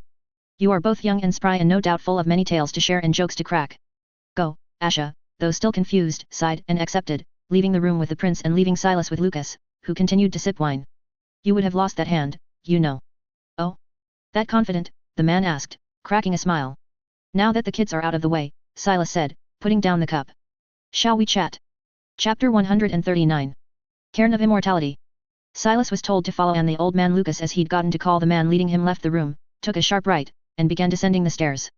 That descent led into the hallway, at the end of which another set of stairs leading downstairs existed. And another. Then they walked up for a bit, it felt, before, once again, descending further. All the while, neither spoke. Silas was too busy inspecting the many decorations that they passed anything from grand, though still ordinarily painted portraits framed in gold, to grotesque statues of men and women being wildly dehumanized in many ways. Beyond the decorations that he could at least relate to somewhat, there were other, more morbid ones, such as a mummified, naked corpse of a woman seemingly in her late teens with a plaque in front that read she dared raise her hand against her young master. There was a look of horror on her face and many a lash across her skin. Some resembled wounds inflicted by a blade, and some by a whip, and some yet by a blunt object. She wasn't alone along the way. Silas had encountered 7 such instances, 5 of women and 2 of men. Most were in their late teens with the exception of one woman who was well into her middle ages. The plaque for her read she wrongfully accused her young master of abuse. Though Silas was suspicious of the wrongfully, he didn't say anything, continuing to observe. It was a good look into the nuanced culture of the paradise. Though he'd known Valen for a long time now, he similarly knew that the young prince was hardly a good representative of the culture at large. Silas had realized that very early on when he noticed that the prince was mightily naive when it came to the kingdom's business. As he was slightly lost in thought, he nearly bumped into Lucas back before halting himself, realizing they had reached doors made out of thick iron. A motif of a man on his knees, arms spread out toward the sky, welcomed him, carved into the doors. I will warn you, Lucas said suddenly, his voice muffled. If you turn ignorant to what you see inside, I will kill you. No matter what. All right, let's go back, then, Silas said. Ha. Lucas nearly toppled to the side at Silas' response, causing the latter to burst into laughter. Ha ha ha, joking. You are way too tense, old man. You are my age. I guess we're both old, then, Silas said, sighing. Let's go. Let's see this mystery that could be the death of me. Lucas nodded and suddenly slammed his fist into the center of the door, where a tiny nook existed. Silas felt energy seep out through the man's arm and into the nook as the doors grew alight with milky white, the color beaming and blossoming, enriching further the motif now. Above the praying man, a beacon of holy light descended from the sky. The doors creaked and cried and bulged as they began to separate on their own. There were no gears or machinations driving them, purely magic. Bit by bit, the gap grew larger, but Silas was incapable of seeing anything inside as it was ebony dark. Within a minute or so, the doors gaped whole, revealing an utterly dark room. Lucas walked in and Silas followed, appearing fearless. Just as he broke the threshold, it was as though he stepped into another world, finding himself inside a well-lit den. Rugged rocks were its walls, jagged protrusions escalating outwardly like spikes in an uneven circle. They all surrounded a particular thing in the center, standing suspended midair above a pond of incredulously breathtaking water dyed in faint twilight. The thing was a set of rocks stacked on top of each other, yet melded into one seemingly. Chains stood wrapped around them, runes glowing on their surface, wound tightly round as though suffocating. The stacked rocks looked old, as though they came from the time before time, and were now just a touch away from turning into ashes. It was then that a window appeared in front of him, once again. You have found a cairn of immortality. Though thought of as completely destroyed, you have discovered the solitary remaining cairn in the known world. However, its usefulness in magic had been sapped by the antimatter chains, rendering it virtually useless. Quest: find a way to re-establish cairn's bridge to the beyond. Reward: unknown. Silas sighed inwardly. Of course, he'd be dragged into yet another insane thing right off the bat. He remembered quickly what cairns were when he fought the man in the village. He yelled out rather aggressively that they'd destroyed all cairns and that there were none left. Alas, there were some left. Well, one at least. Then again, there was also the caveat of in the known world. That phrase, Silas realized, hadn't been tossed in there just for the fun of it. It was purposeful. So. Lucas mumbled, his hand already on the blade. What has your kingdom done, old man? Silas elected to play the role of a sagacious man. If my king were to see what you had done with a cairn, he'd burn down every last bit of your heretical land. I feared this, Lucas sighed, glancing at Silas. You must leave. If my king were to learn you're here, both you and your princess would die. Silas glanced back at him, feigning indifference though, inwardly, he was mightily curious. I don't fear your king, old man, Silas said. What I fear, is the reckoning for that. He pointed at the suspended rock. How long do you think you'll hold out? It wasn't us, Lucas grumbled, gnashing his teeth. It wasn't us. Undo the chains, then. We can't, the old man exclaimed. Do you think we hadn't tried? Everything. We tried everything. But there is nobody alive who seems to recognize the runes. His Majesty. His Majesty nearly died trying to undo them. Oh? Silas' attention was immediately dragged to that statement since another small bit of the greater picture had just been painted. Do you recognize the runes? I do, Silas lied. Then you can undo them.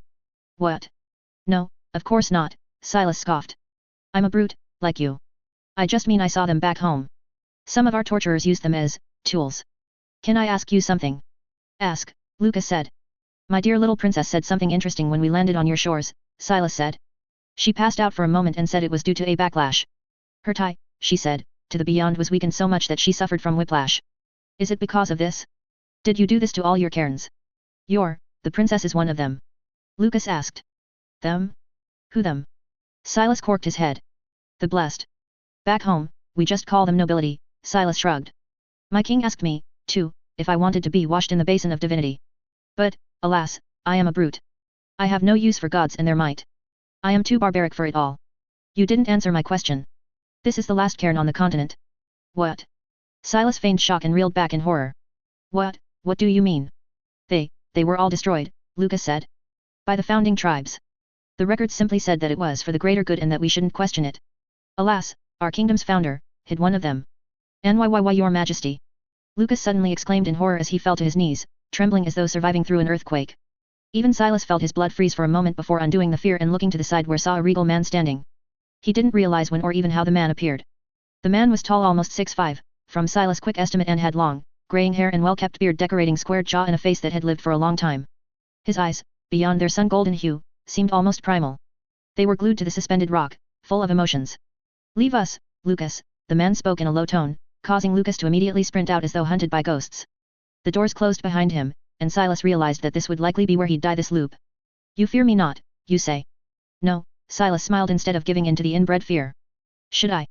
I cannot say. It was the king. Perhaps for the first time since coming into this world, Silas had met someone noble. It went beyond the name and appearance and even general countenance.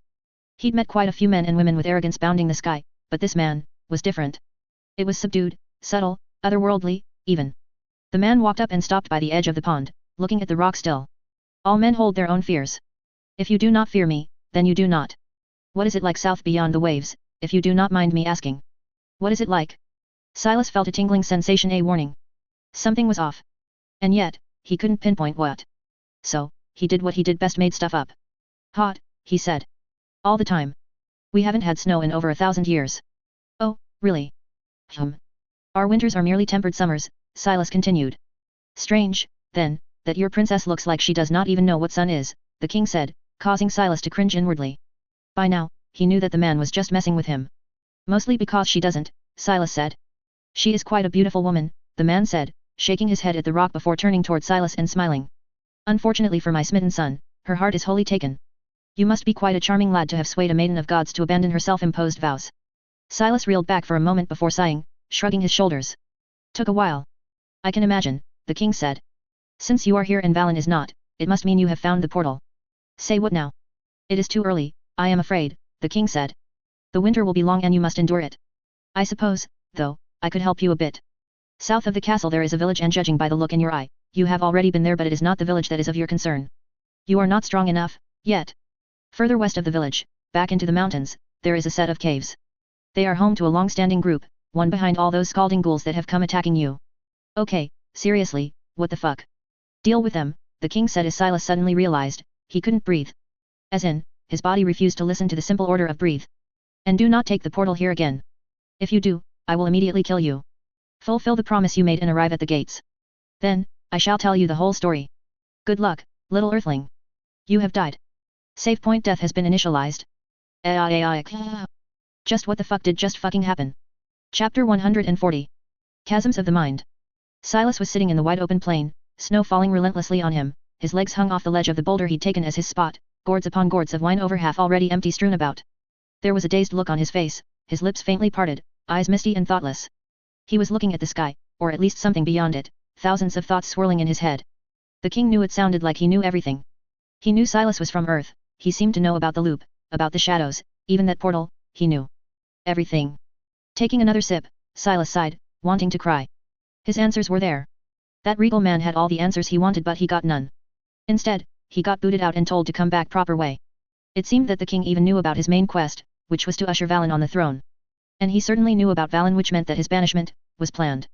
Whether the king and the queen worked in concert for it, or he was entirely responsible for it, it was clear that Valen's existence in the north was fabricated and not natural. He was meant to be there, as Silas was meant to land there. The two were meant to meet. The man virtually confirmed that. He confirmed what Silas had long since suspected, that nothing that happened was coincidental. It was all a woven tapestry that was likely years if not decades in the making, and he was the last trigger, the last domino to fall into place before all the pieces began unfolding. It was terrifying, the knowing.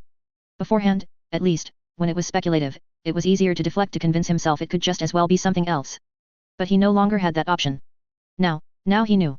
I spent almost 2 weeks looking for you, a melodic voice woke him up from his stupor. Looking to the side, he saw Asha walking up, donning her familiar, silver gown, a frustrated and angry look on her face. I thought for a moment you ran off into the mountains once again. Considered it, to be honest, he replied. What the hell happened? She asked as she struggled to climb the boulder, eventually resulting in Silas taking both her hands and lifting her up, seating her next to him. The thing just reset, I heard. Did you get yourself killed? Yup. Wait, really? Who was it?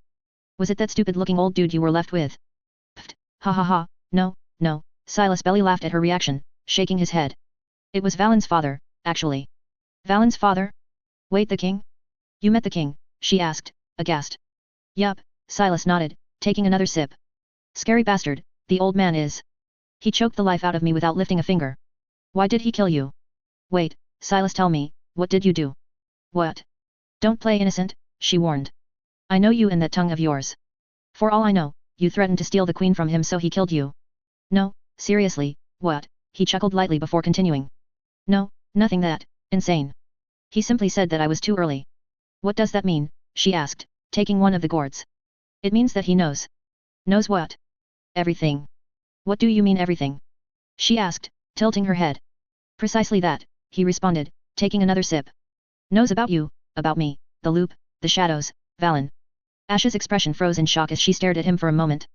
You're messing with me. No, Silas said. Do that for about 2 weeks, and you'll be where I'm at right now. Lost. Completely, utterly, ungodly lost. What the ever-loving fuck am I supposed to think, now? No, I'm genuinely asking, he said. It was like I was poking the bear my whole time here, and the bear finally woke up and stabbed me straight through my dumb-ass brain. What do you mean? What are you supposed to do? Let's go back and demand some answers. He promised he'd kill me if I ever came through that portal again, Silas chuckled. The next time, he said, it ought to be at the front gates, with Valen in tow. Long after this winter, he implied. Damn, she took another sip of wine. She'd picked up on some of his colloquialism, he realized. But you're wrong about one thing. What? Me? He doesn't know about me. What? No, I'm telling you he knew. He may have known I was a prophet, she said, smiling at him. But I guarantee you, he could have not predicted it. He was shocked. He just hit it. He was shocked that you had such a beautiful prophet in the prime of her youth with you. Youth? Aren't you in your 30s? So? Aren't you in your 40s? She fired back. Men, it is said, age like fine wine, and women khm. Go on, she said, the look in her eyes darkening. Finish that sentence. And women, like finer wine. But at least now you can recognize that I am beautiful, she scoffed. Though I don't recall all that much, I do recall that prince being utterly smitten by me. Oh, he was? Silas laughed lightly. I felt kind of bad for the guy. So, nothing changes, she repeated. He may know plenty, and he may have orchestrated as much, but, he didn't know about me. I promise you. Oh, I've no doubt about it, Silas said. You came like a bolt from the clear sky, shocking everyone. Humph, as long as you know, she nodded knowingly, taking another sip. So, what's the next course of action? Relaxing. Hey. For a while, loops included, of course, he said. I just want to laze around the castle. I want to spend some time with Valen and Ryan and Derek. It has been a while. Oh. You are included in that equation. You know that, right? Oh, of course. I need to let it all settle down, he chuckled. And I need to go back to the roots of my wants. I think I lost them, in the vestige of time. Somewhere along the way, it became almost a selfish obsession of mine, wanting the answers. The who's in the house and the where's. But it all began as a promise to a young boy, one born largely out of necessity, but a promise I nonetheless valued and believed. Yes, you have become very selfish recently, she sang along. It has been very hurtful. Haha. You've changed, Silas, she said, her smiling warming up. But for the better. I don't think you even realize how much. When I first met you, you were an empty, hollow husk of a man, single-minded in the pursuit of something tangible. You were not a man, back then. You were merely a shadow masquerading as one.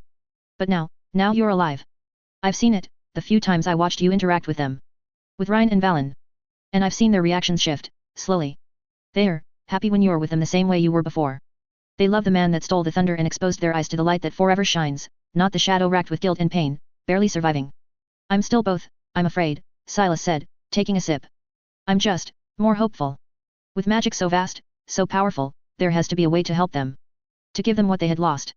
And thus, I hope. And with that hope, I push forward. It doesn't hurt, though, that there's a cute girl by my side shelling me with compliments. Mostly deserved ones, even, she added. Wow. Who would have thought? Let's go back home, she grabbed his hand gently. And dine with your family. Thank you, he said, tightening his hold on her hand. For persistently believing in me, like an annoying mosquito hellbent on sucking every last drop of blood from his poor victim. I know you can't help it, she said. But being repeatedly compared with awful things, such as literal shit and mosquitoes, is distinctly not what girls want. Oh, I can very much help it, Silas leaped off the boulder and caught Asha on her way down. The two held hands as they began walking in the direction of the castle. I choose not to. That's even worse. It means you go out of your way to hurt me. But I'm praising you. By hurting me. But secretly you're happy, right? What? No. Of course not. You're lying, Silas shook his head. I was repeatedly told, growing up, that girls liked it when a guy complimented them while also slightly putting them down. It was a surefire way to get some, they said. Get some of what? She quizzed. And definitely not. It feels awful. Man, I can't believe those lads online lied to me, Silas sighed. What are you talking about? Have you finally lost your mind? Yes, but that's not the point, he joked, patting her head gently. You're amazing, you know that. Yeah? Really? I mean, of course I am. You're like kingdom-wide sewers, cleaning shit up everywhere, all at once, draining it selflessly. You know what, Silas? What? Eat shit. Pfft, ha ha ha. Chapter 141. Calm between the walls. Silas slowly opened his eyes to the sound of the morning barks. It's been a while, he realized, since he last had a good, uninterrupted night's rest. Beyond that, he had no worries, no new things he had to do today, no plans for potentially dying to something insurmountable. It was an ordinary day, he realized, one where he could just relax and do nothing. As such, he elected to do something he hasn't done in a while: roll around in the bed even after having woken up. It was a wee bit different, however, without a phone in his hands to distract him from the dullness of his reality. All he had to read here were the grey walls and the numerous cracks that decorated them. Eventually, he groaned and sat up, yawning broadly. On the other end of the room, he saw that Asha had already woken up and was gobbling down a bowl of something, firing away relentlessly while reading through a tome on the desk. He walked up and grabbed a bowl and poured the stew for himself. It was cold and grey and didn't taste particularly good, but it was food still and he had gotten entirely numb to the bad taste of it all.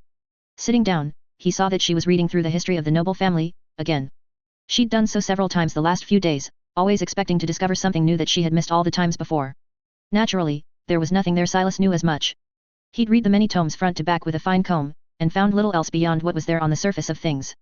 However, he didn't disturb her and let her be. She'd gotten really into reading and figuring out history even beyond the noble family, and he wasn't about to stamp it out because it's not practical, especially because there was a little rush to where they were going, more so now that he'd decided to simply rest. Some maid came earlier, by the way, she said, setting the tome aside. Told me Valen had asked for us. He's probably wondering who's the witch you brought into the castle. So, who are you this time around? He quizzed, taking a spoonful of stew. She pressed her chin. A mysterious beauty you discovered on your adventures. That's literally who you are, though, Silas commented. Ah. All right, today, you're an urchin I picked up from the gutter and decided to take under my wing, he said, much to her instant dismay. Eat shit. That's becoming your catchphrase, he chuckled, finishing off the breakfast. Anyway, let's go see what the mighty prince wants. The two left the damp room and departed down the winding, chilly corridors of the castle. Well, chilly for other people. By now, Silas couldn't even feel cold unless he exposed himself to something as insane as the mountain peaks westward. Other than that, he was always feeling room temperature, so to say. On their way over, guards stationed around the corridors greeted Silas and stared strangely at the woman next to him, an exotic specimen, no doubt, what with the inhumanely white hair and strange eyes and a genuine summer dress in the dead of the cold snap. Entering the common dining hall, Silas saw that Valen was there, alongside some other standard suspects, Derek and Ryan included, as well as several faces that he remembered from passing. Valen greeted the two of them smilingly and ushered them forward, asking some nearby maids to pour them each a drink. You're awfully chirpy, Silas commented. Not any more than usual, Valen replied. Aren't you going to introduce us? Well. Silas glanced at Asha. Are you going to introduce yourself? She glared at him for a moment before facing the inquisitive group. Her cheeks flushed red and she appeared increasingly awkward and shy. And yet, her lips parted and a soft voice came through. I am his maiden. Though most other people were quite surprised, Silas was outright shocked and nearly fell off the chair. We figured, haha, Valen laughed. Only someone like Silas could sway a beauty like you. Now Prince, Silas said. That handsome face of yours is the true answer for the women's wants. I am merely a brute who forced my way into her heart, I'm afraid. Ah, a boyish face is a woman's want. Valen joked. Hardly. Have you two eaten? If not, I can order the kitchen to fix you something. No, we did, Silas replied. Anyway, what were you all prattling on about before we came? Not much, just admiring the calm we've enjoyed, he said. It's become a luxury up here, I noticed. It has, Silas nodded. Nearly a month had gone by since the day, and most of the castle was slowly returning to its normal state. So, how about we spice it up a bit? What do you mean? A sparring tournament? Silas said. We need new blood anyway and may as well make it a thing. Get everyone to sign up, dangle some rewards, and have young lads beat the ever-loving shit out of each other for our entertainment. Your awful and morbid look at it notwithstanding, Valen said. That is not a bad idea. We can't do much anyway, what with the cold snap and all, and I've heard that most people are quite bored. What would we offer as rewards, however? Food and drinks aren't exactly forbidden here. Ryan and I can craft some minor talismans, Silas said. You can knight a winner or something, my lovely maiden over here can probably whip up something neat as well. And the best of the best will get personal tutelage from our very own Storm, Derek. I refuse, the man immediately said. Good thing your opinion doesn't matter, Silas grinned at the man who rolled his eyes. Can't you just let a cripple rest? He waved the stub around awkwardly. I don't see any cripples here, though. Silas said. Were they it? I'm quite curious. So, how do we structure the tournament? Valen asked giddily. Can every man in the castle apply? Man, woman, child, Silas said, recalling that one particular maid that he sparred with a long time ago. Whoever doesn't mind a beating. Naturally, our Derek boy here and I will closely monitor the fights so that neither of the fighters gets too injured or, gods forbid, killed. You can even start a betting ring on the side where those who don't want to fight can put down some coin or something else of value on who will win the fight. We can go full degenerate. Yes, Valen exclaimed. Engage the entire castle, take their minds off of things. Anyway, Ryan, you up for some talisman making with your pal over here? Silas asked. Okay. But we can't give out any really powerful ones. It's unsafe and against my creed, she said. Don't worry. Wouldn't want to step over your creed. Hey, I'm blind, not deaf. I can still hear the mockery, she complained while the rest of the table laughed gently. Alright, apologies. I'll take you out on a walk later as an apology. How about it? Really? Can we go outside the walls for a bit? Sure thing, he said. Why? You want to see what's it like to take a piss out in the snow? Ha ha ha ha ouch. Silas yelped in pain as he felt an elbow in his ribs. Glancing to the side, he saw Asha was glaring at him. Be proper, you mule, she warned. You can't talk to a girl like that. So, you're not a girl, then? I have made my peace with your vile lips, she said. But I won't have you besmirching the world with them. Oh, she's got you pinned, there, Derek joined in, grinning. I already like her. Somebody who can control you. Ryan added, grinning as well. I may just start calling her master and seeking lessons from her. I don't think you'd appreciate her lessons, Silas fired back. They involve a whole lot of things you'd definitely do to someone different entirely, while Ryan blushed and pouted. Asha sighed and slapped the back of his head gently. What things? Don't be putting stray and strange things out into the world. There are no things. Ah, that's true, there are no things, Silas sighed as Valen ordered another round of drinks. He'd missed this, he realized. He, as well as most others, feared that Silas would devolve into a spiral of depression. That's why they mostly left him to his own devices and didn't bother him. Luckily, it seemed to have worked, as he was treating them like nobody else in the castle did, as though there was nothing different. Alright, so, we're doing the tournament. You'll have to go big, sweet little prince. Prepare a massive feast, write some damn good speeches, and get bards to write some new songs. Are you up for it? HOH, but of course. Valen nodded, raising the cup as everyone else followed. Even Ryan joined in, sneaking in a drink while everybody was focused on the prince. It will be the grandest tournament in the kingdom's history. Perhaps not by skill, but by heart and spirit it shall be unmatched. Good start, Silas chuckled. To the prince and to the future. Yet? What? To the prince, and to the future, while Valen took the toast somewhat awkwardly, the rest downed their cups and began dispersing one by one, likely wanting to spread the word as quickly as possible. Soon enough, only the original group remained with the addition of Asha, who had already relocated away from Silas and next to Ryan. Now, I'll start asking some strange questions, Silas said suddenly, causing Valen to tilt his head toward him. Mostly about your father. My father? Why? Valen asked, appearing somewhat uncomfortable. Because I know fuck all about the man we're planning on dethroning, Silas said. And that's not how I operate. Well, I didn't used to. And I'd like to go back to that philosophy. So, let's start with the beginning. How much can you tell me about your father before he became the king? Chapter 142. King Wyvanol. Where to begin? Valen mumbled, taking a sip of wine and having a hard think for a moment before continuing. Truth be told, most of what I know of my father before my time are stories, legends and myths, even, that the servants and guards would whisper when they thought I wasn't listening. How he fought off a herd of bandits all by himself, how he defeated an evil beast the size of a castle tower with his bare hands, how he can fly like birds or shoot fire out of his arms, things like that. And most of the rest was the formality. As I was taught in the Royal Academy, it wasn't as though the teachers would be critical of him, so it was just more of the same. Anything stood out? Silas asked. The two, alongside Ryan, Derek, and Asha had relocated to quaint chambers, away from the busy castle. Not really, Valen replied, taking a deep breath. Compared to some other kingly chapters of the kingdom's history, Father's ascension was fairly uneventful, honestly. There were no assassinations, no purges of familial rivals, nothing. The court had decided since he was 10 or so that he'd one day be a king, and nobody protested. From what I heard, he always outpaced everyone else at virtually everything magic, especially. But even beyond that, he became an honorary knight by the time he was 12, became a star-suffused scholar before he was 15, and even took the role of the commander of army from the grandfather before he died. It was as though everyone collectively agreed that he'd be the one to lead the kingdom onward. If there was any opposition, it was very quiet. All right, Silas nodded. What about him as the king? Any controversies? Don't think so, Valen said. He's always been oddly quiet. Unless absolutely necessary, he simply defers most of the decisions to the council. I think, in part, it's why he's so loved. Even during the major banquets, everyone would have minutes-long speeches trying to outdo one another, and father would always only say a word or two to Eternia or in good health. He's always been a man of few words, in and out of the public. However, if he decided something, nobody ever dared try to convince him otherwise. Silas thought back to the man he met. A few minutes he had were far from enough to form any form of picture about him, but he did remind Silas of someone confident and self-assured, someone who knew what they wanted and what needed to be done. And men like that were dangerous. Silas much preferred angry, bitter lunatics in the positions of power, as it was easy to dethrone them from that position, but cautious, well-enough liked men were a different beast. There was always a sense of disquiet around men like that, but it was purposeful. It was there to keep others on their toes, to keep them dancing and squirming, to have a clear avenue of understanding. People like that were the ones that outlived their show-off counterparts and reigned well into their ending days. Most importantly, however, staging a revolution or rebellion of any kind would be extremely difficult. Luckily, there was a path there. The Queen. What about the Queen and his relationship? Valen's mood soured slightly at the mention of the queen, but he collected himself afterward and replied. I'm not too sure. Amicable? They always maintained proper decorum in public. They never fought or disagreed. Until recently, neither truly did much in public. Until the queen went mad with power. Something like that, I suppose, Valen shrugged with a chuckle. Why are you interested in her?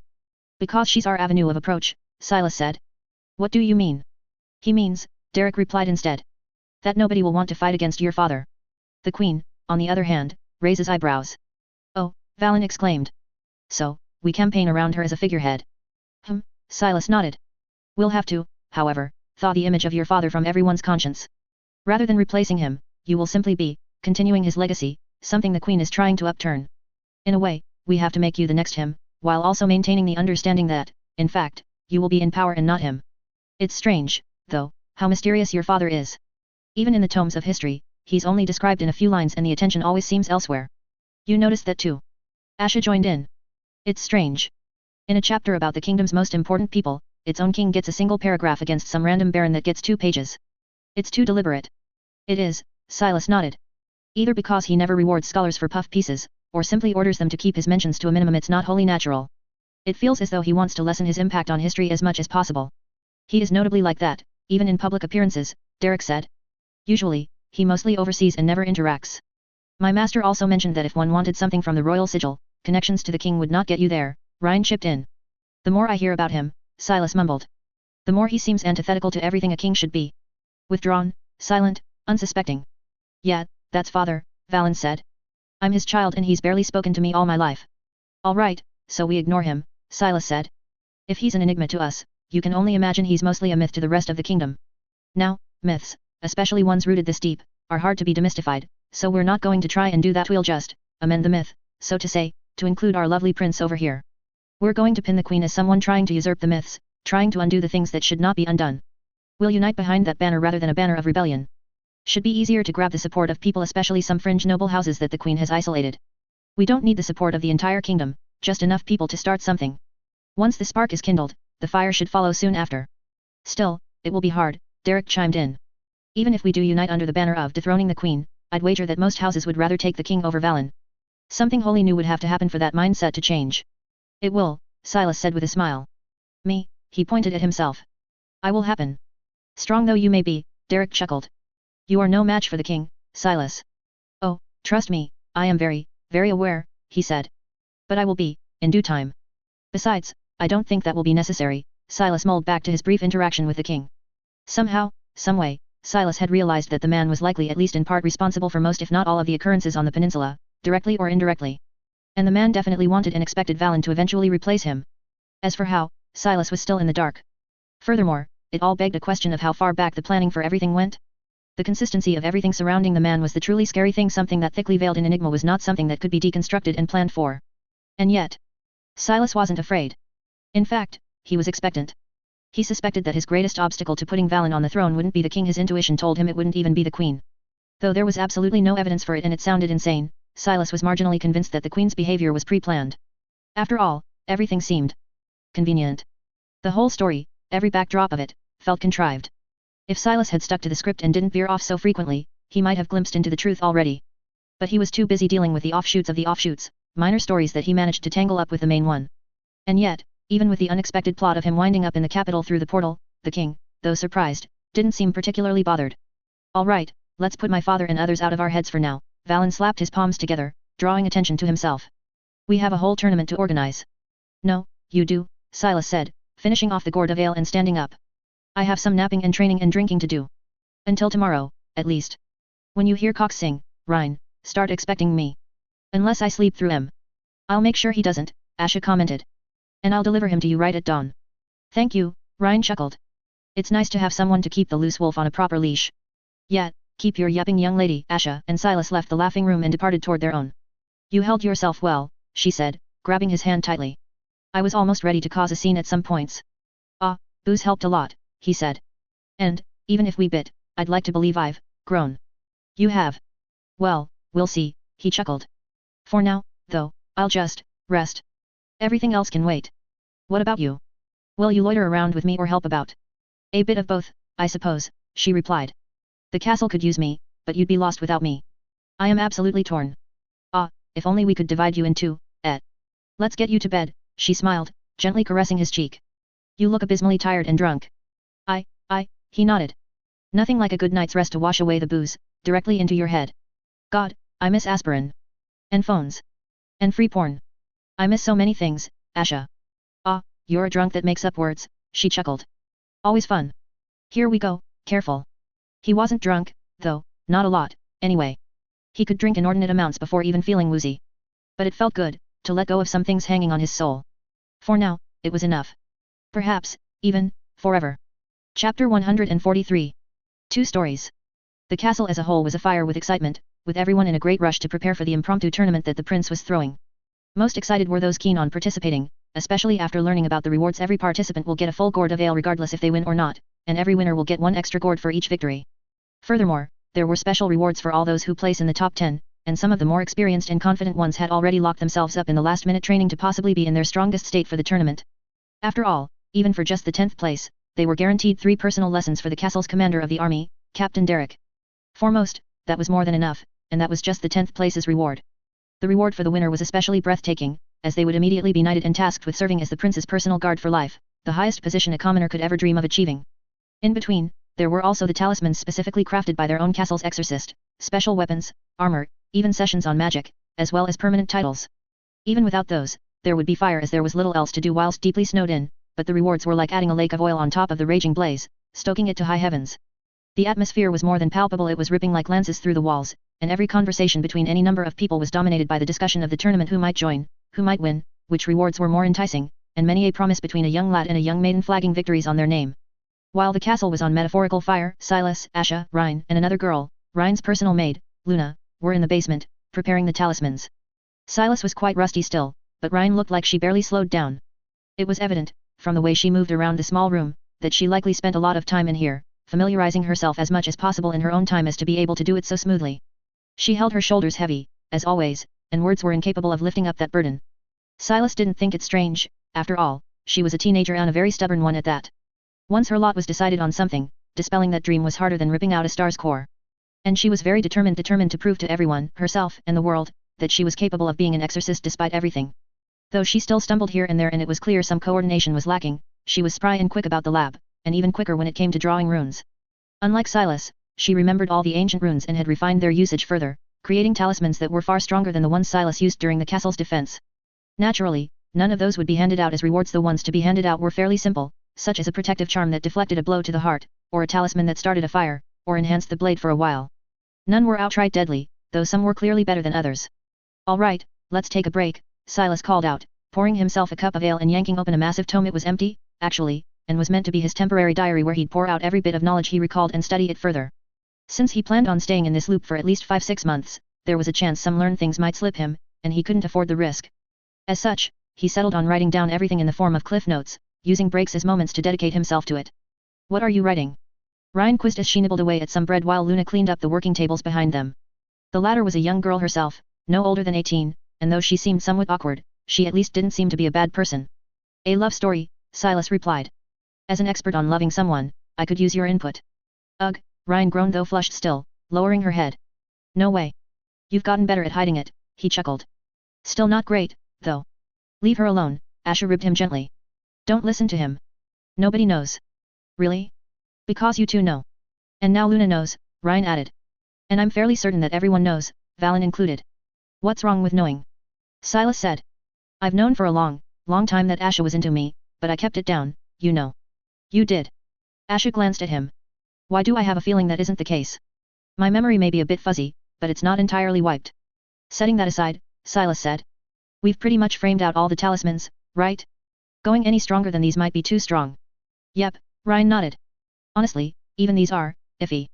If you weren't pushing me, I wouldn't be handing them out. I'm not pushing you. But you said. Oh, so, me saying something qualifies as me pushing you. Of course it does, Silas corrected himself after another elbowing. Don't worry about it. I'll personally beat the notion into whoever wins them that they are not toys, and that if it gets out into the wide world that they're in possession of talismans, their very gnarly deaths will be a fine addition to that tale. Okay, but seriously, what are you writing? Rhine asked. All the while, she could hear the pen pressing against the paper, singing a familiar melody. I'm writing, Silas said, his fingers never stopping. History, so to say. Things that happened and things that matter. One day, this kingdom will have a saying: if you want the truth, you can't go wrong with Silas, tome of history so curt. Anyway, they're gonna say something cool and flattering, I'm sure of it. Nothing shakes that confidence of yours, hey. Ryan chuckled, taking a sip of tea. I wish more people were like you, to be honest. The perhaps lesser version of you, but leaning in that direction. What? Arrogant pricks who think they can do no wrong while they set the world on fire with their farts because they never look back at the chaos they've sown. That might yet be the most literally beautiful way you described yourself, Asha said with a smile. We're going places, definitely. As the atmosphere quieted, Silas concentrated. There were many things to jot down onto the paper, and many more that he'd already forgotten, praying that they would come to him in the dreams. However, it was growing easier, since a good chunk of the scatterbrained details from before now formed a frame of sorts. It didn't all appear as just random chunks of information bearing no influence on each other. It was a story. A story still filled with holes, but a story nonetheless. No, he mulled inwardly, it's two stories. Sinking further into his thoughts, he realized that the reason most things didn't fit was that they didn't necessarily belong together. It wasn't just one overarching story that had everything tied unto itself. It was two stories: Silas, Valens, the kingdoms, and then the other story, one he dug out recklessly, the story of the dead, of the times before the kingdom's founding. Those had no direct links to him, only those which he himself forcibly fabricated. If anything, they existed outside of him and he, instead, dragged them into his own framework. Two stories clashed like two boats and exploded into millions of tiny chunks, and now he was trying to build a single boat from the pieces instead of two. While some overlap existed, namely in the cultists working with the dead and against the kingdom and in the name of the empire, the overlap was forcibly extorted by him. If he had stuck to the goal, cultists would have simply been rebels that he would have dealt with naturally. He wouldn't have known of their connection to the dead, or the living crossing the border to commit robberies, or even of the discrepancies between the empire and the kingdom. Though he desperately wanted to believe it, not everything was connected. And even if some links existed, they weren't hard-coded, so to say, into the nature of the tales. Most lay stilled and fabricated on the floor of his dreams, dead on arrival, leading him astray. Putting down the pen, he took a sip of ale and began stroking his beard. He was happier, he realized, for it. After all, splitting it whole into two made two decently structured stories with a few holes still rather than one overgrowth that seemed to not have enough plugs for all the leaks it was breeding with each new revelation. At the very least, now he could compartmentalize.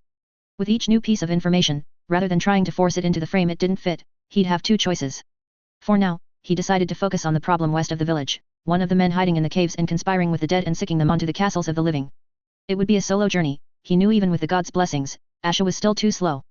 With each reset, her body would reset too, and, blessings of the gods notwithstanding, she was frail and weak and slow. At the very least the first few times, while he examined the situation, circumstances, and their numbers, he would be better off alone, afforded freedoms beyond those he had while she was with him. Though she'd be soured and unhappy, it had to be done. The true reason, however, beyond the shallow excuses, was quite simple. He was afraid she'd see the side of him that wasn't pretty. He was still angry beyond angry. Angry that the dead have come to the walls time and again, and angry that the dead had caused so much pain and suffering to this place. However, he couldn't exactly blame the unfeeling, unthinking dead for it, but he could blame the living who guided them to the castle. As such, he feared he might lose himself the first few times in that anger and rage and become someone else entirely. Someone he didn't want to be, but someone that still lived and beat loudly within his chest, ready to come out rather quickly and sharply, if the circumstances dictated so. Chapter 144. Anger Unblemished. What once was a central chamber that forked into numerous corridors and hallways of the castle was now a makeshift arena with stands framing it circularly.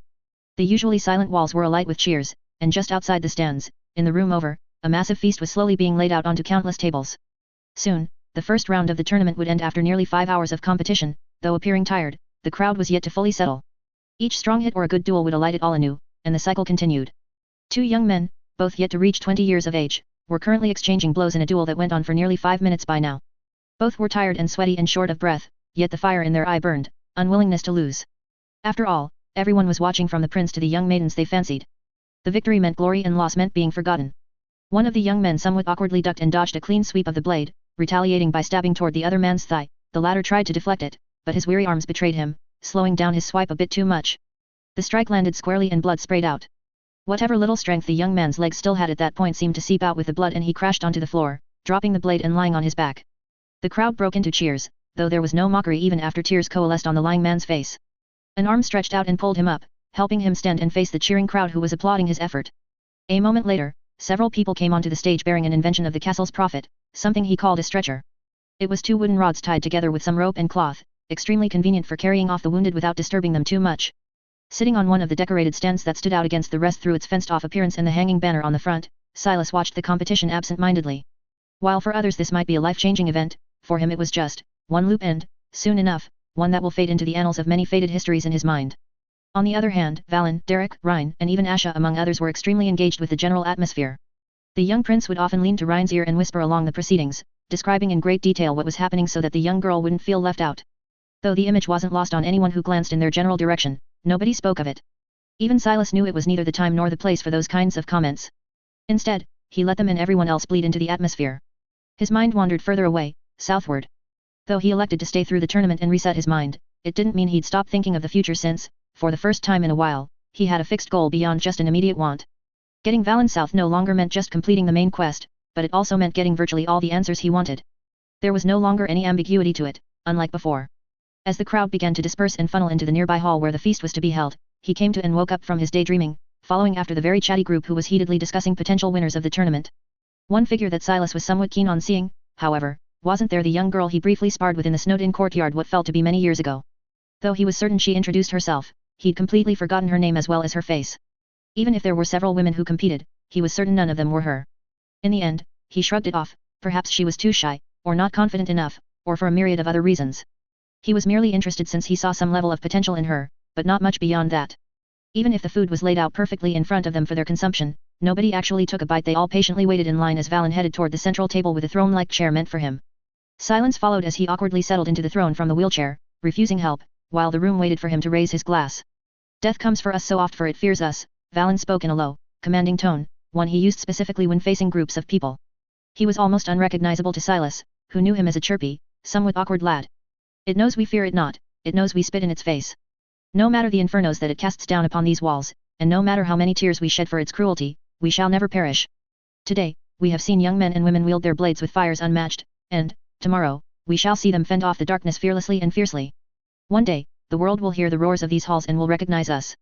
They will say, here come the lions, the stampede of heroes. You all are my blood as am I yours, when you bleed, I bleed. When you weep, I weep.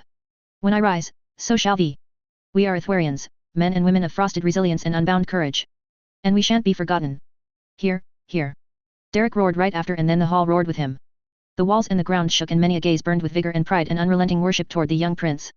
Even crippled and chairbound, the young man seemed to have wings that eclipsed the darkness. He was their shining star, and he was leading them to where they belonged. Damn, what a speech, Silas cracked a smile. You almost moved even me. Still ways to go, then, Valen smiled sheepishly, his previous countenance of a king nowhere to be found. If I manage to ever move you, there won't be a soul left in the world who can resist me. A bold claim, Silas said. Not entirely wrong, but bold nonetheless. Why is nobody drinking? Because we're waiting for the speech from our prophet, Valen said with a shifty smile, causing Silas to sigh and glance at the hall. The atmosphere was different. The way they looked at him was different. With Valen, though they worshipped and loved the lad, they still saw him as human. They saw him as a singular version of themselves. The way they looked at him, though, was different. It was difficult to put into words. It was as though there was a massive wall between them and they dared not even knock against that wall. Rather than human, he was higher stranger. Gods say that the limit of the man is the boundless sky above us, Silas spoke into the pin-leveled silence, his voice deep and commanding. But gods are wrong, his claim seemed to stir something strange within everyone in the room, even Valen who knew that the strange prophet wasn't exactly in love with the gods. One day, those seemingly impenetrable skies will be cracked. And the man will look down upon the world and wonder many things. Gods cursed me and framed it as a loving gift, Ash's lips quivered. By now, she realized, the speech was hardly about him. In my dreams, I see the world's end in cruel fires, and I can't fix it.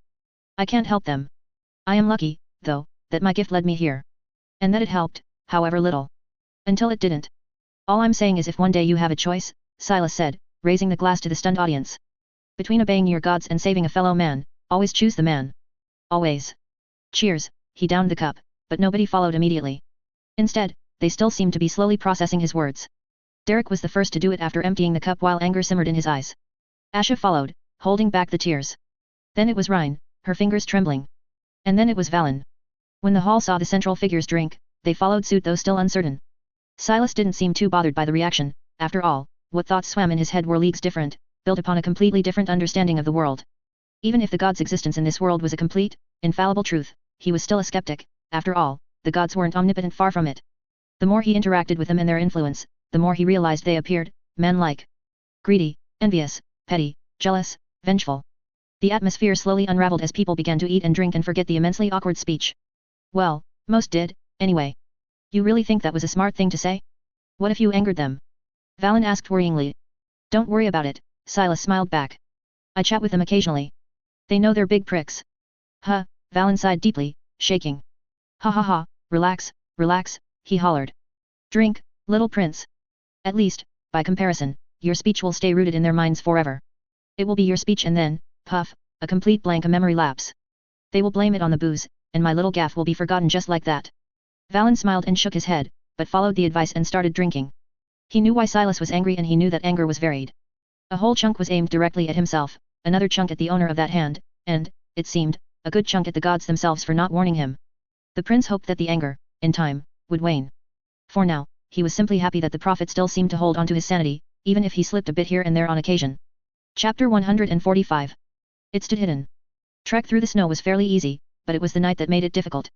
Still, Silas persisted, belting his boots into the snow and imprinting the path from the castle southward. The lonesome moon in the sky reflected his own being, as for the first time in a while, he was alone. A rugged, leather backpack hung over his shoulder, packed with essentials more so than usual since he didn't have Asha to rain supplies from the blue sky and a sword strapped to the belt. The night was as calm as he remembered nights being. It was when the noise died out and nature took a hold of reality. However, he didn't stop to relish it or admire it. He was mission-bound, single-minded in his pursuit. And while the fields and the forests and the mountains and even the slightly dimmed stars behind the graying clouds were all beautiful, they didn't matter to him. What did, however, was whether he'd find the men responsible for most, if not all of the castle's ills, west of the village. He'd have to make sure not to approach the village, however, as he didn't know how far out the man within could see and he didn't want to draw his attention. As such, he'd be rounding the open fields around the village through the forest, moving directly from there into the western mountains and moving south from there. Though he didn't have a perfect route in mind, largely because he wasn't familiar with the terrain there past the very surface-level depiction of it on what was a fairly unreliable map, the rough one was more than enough. Ever so often, he'd pause, knee-deep in snow, to reorient himself properly. Navigating the world without a phone, he'd long since learned, was remarkably difficult, but, over what felt like eons by this point, he had the time to adjust and adapt. This was the case with most other things. Toilets were outhouses, toilet paper rugged leaves of a tree, fresh water marginally brown, hearth centralized to the few, if any, important rooms, while the rest of the castle was forced to wrap itself into layers of blankets, and the list went on. He was in luck, perchance, due to the nature of loops. Most of the time he was too busy trying to figure out the next clue, the next thing he would do to pay attention to the little things. He almost instinctively accepted that taking a dump out in the open in the blisteringly cold wind was just normal. After all, before all of that, he had been repeatedly murdered in far more gnarly ways that made transitioning into outdoor bathroom visitations seem like a proper vacation. Peppered among the occasional stop he made to re-examine his position were the brief moments of reminiscence before resolve kicked back in and he pushed forward through the snow. The night, thus, turned into a day, but he didn't stop besides to eat for a brief few moments. Because of this, his pace was much quicker than before. Even still, he wasn't a machine despite the seemingly inexhaustible bodily stamina, his mind still tired and waned and required rest. Still, some week into his journey, he'd encountered the familiar sight of the frozen river cutting through the landscape on its journey west to east. It drained off into the ocean somewhere far away, and judging by its width, it similarly originated elsewhere far away. The very familiar forest sprawled on its other end, covering the entirety of the horizon, while sky-decked mountains framed it on both ends. After a brief rest, he crossed the river and continued through the woods. There was no point yet in entering the mountains since they were likely beyond inhospitable and hard to traverse even for him. And though the forest at night was exceptionally eerie as he was alone, in truth, there was little, if anything, there. Days passed as his journey southward continued. He rested infrequently and in short bursts, sleeping only every 3-4 days for a few hours, but, worryingly enough, he was actually running out of supplies. In part, it was due to the fact that he'd simply severely underestimated how much he'd need due to the fact that Asha covered that portion for their journey, and in part because he was forced to eat and drink more since he expended more energy. As such, he began to veer off from the road and look for anything edible while melting snow in the empty gourds and using it as drinking water. Most of what he came across as edible were merely some roots buried in the ground and occasionally a patch of mushrooms that, he discovered, were all very, very poisonous. Luckily, he could still eat them as his body was equally good at processing that poison without many aches. Though it wasn't a long-term solution, he wagered he was around halfway through the forest by now, and that it wouldn't be much longer until he'd leave for the mountains where, possibly, he could find some wildlife mostly hibernating in the caves and such, he suspected. He had difficulty gauging just how far along the journey he was, however, since he never bothered with landmarks before as it was irrelevant. In the end, somewhat frustrated, he belted westward and into the mountains, hoping that a vantage point would offer him the answers. Arriving at the base of the mountain, he took a deep breath. Scaling it would be difficult. There was no path that he could walk up through, at least not past the first couple of hundreds of feet. The mountain was full of jagged rocks and protrusions with seemingly occasional patches of road in between. Forget climbing equipment, he didn't even have gloves for protection. Hoping it would change further south, he continued walking along the mountain's edge for a few days longer until a faint cleavage-like view between the mountains offered him a sight of something that floored it. It was another mountain beyond the current stretch, deeper into the ring, but it was more of a spire. Rather than the ordinary, pyramid-like structure, it was platformed into craggy extrusions, all framing a central, statuesque rock. It was flat along the edges and rose straight vertically like a propped-up building, only thinning out at an angle toward the skybound summit. To the side, he saw the cascading platforms that looked like stairs for giants bleeding into what looked like the above-surface world in and of itself, with bridges connecting various mountains and valleys. Furthermore, it was much taller than everything around it and, more shockingly, despite being all that much taller, he was unable to see it from anywhere else but that singular opening between the two mountains. That is, while he should have seen the tower looming over the surrounding area, he didn't. "They're there, ain't they?" he mumbled into the wind, sighing. Serendipity, luck, coincidence, a million tiny machinations played part in him discovering this as, otherwise, he would have been a blind man since he suspected that there was more to it all than just the basic illusion of hiding. He settled down on top of a nearby tree with a decent view of the structure, electing to observe it for a while to see if he'd notice anything else that was strange. He sat so for a few days, only ever noticing minor things, occasional flashes of light that passed as quickly as they arrived, though could still be explained as simply as it being lightning. Once or twice, he also felt as though the mountain began to vibrate. For a moment the movement was minuscule and, for all he knew, it was just his eyes and mind playing a trick on him. Since long-distance observation yielded no results, and since his supplies were on their last leg, Silas eyed a nearby mountain that appeared the easiest to climb of the bunch. He'd still have to use a lot of basic, arm climbing without any equipment, not to mention that the mountains appeared to be covered in a sheet of ice which likely made them extremely slippery. He hoped, in the end, his body heat would melt the ice quickly enough so that he would be able to latch onto the rugged rock beneath. Looking at the steep climb, he began to mentally map out several potential routes toward his first destination, a slight protrusion that he would be able to use as a rest point. It was some 600 feet up by the quickest estimate and had several additional takeoff points for the further climb. Blowing hot air into his hands and stretching for a moment, he hung the backpack over his shoulders with what few supplies he had left and began the climb. The first 100 feet or so was mostly just walking up a steep, snow-ridden, uncleaned path. Though difficult and taxing, it was not all that different than just walking through the snow. After, however, the steep path was intercepted by sudden, vertical cliffs that he had to scale without an alternate route. Latching onto the first rock, he felt the frost tingle his fingers for a moment before his own blood began to boil, melting the ice beneath his hand. The whole ordeal took 2 to 3 seconds which, though not a lot by any means, was in reality far too long. 2-3 seconds was enough for him to lose the grip and fall off. Frowning, he could only pray. After all, though he could regulate his body heat to a certain extent, most of it was actually automated by his instincts. The climb would be long and harrowing, and a single mistake would likely result in death even for him. But it was a climb he had to take. There were answers beyond that he was desperately seeking, and a threat of death was far from enough to deter him. Chapter 146. Hymns of Shadow. Silas hardly fancied a blizzard that nigh buried him alive, but a blizzard that nigh buried him alive was what he got. Halfway through the night on top of the tiny protrusion he was using to rest, he was woken to the sounds of hissing winds that ripped through the mountain ways, carrying with them snow adrift. The winds belted in the high hundreds, and soon snow began to fall. Add onto it the snow of the mountain, it had quickly turned into a storm. He had to dig a hole with magic into the side of the cliff to latch onto, for otherwise he would have flown off himself, carried onward by the wind. His fingers soon began to bleed and melt into the melting ice, the droplets of water turning pinkish, as he held on for his dear life. He felt it, every pelting the winds were like the knives cutting into his skin, and though resilient it was, beyond that of armor even, it was still short of perfect defense. Blood soon began to flow out of the many cuts and he had to grit his teeth to the frostbitten, burning sensation sprawling over his entire body like an army of flesh-eating ants invading it. Hours passed in torture, but he held on all the way until the winds died down and the blizzard subsided into the mere snowfall. Digging his arm out of the hole, he realized that 2 of his fingers were broken, and one seemed almost dead to the frost. Sighing, he guided blood into it, slowly beginning to heal. Such was the way of magic unnatural. More than once he felt off healing thusly, but by now it had become his second nature. His body would act on instinct even before he thought of it at best, he could either slow it down or speed it up, but never prevent it. Sitting upright, he glanced over the edge and saw the view clean up. The fog began to ascend and the snow began to thin out as the canopy of the forest below sprawled out. It was greenless still, glazed in white snow, but was like a roof to the world below. As though by magic, colors began to bleed from the distant east and the sun began to rise from beyond the horizon. It was soft yet hard-colored, chilly yet warm. He'd largely forgotten, he realized, moments like these. Alone, in silence, blessed by the studious calm. His breathing calmed ever so invisibly, his eyes glued to the far-off cutting edge of the world.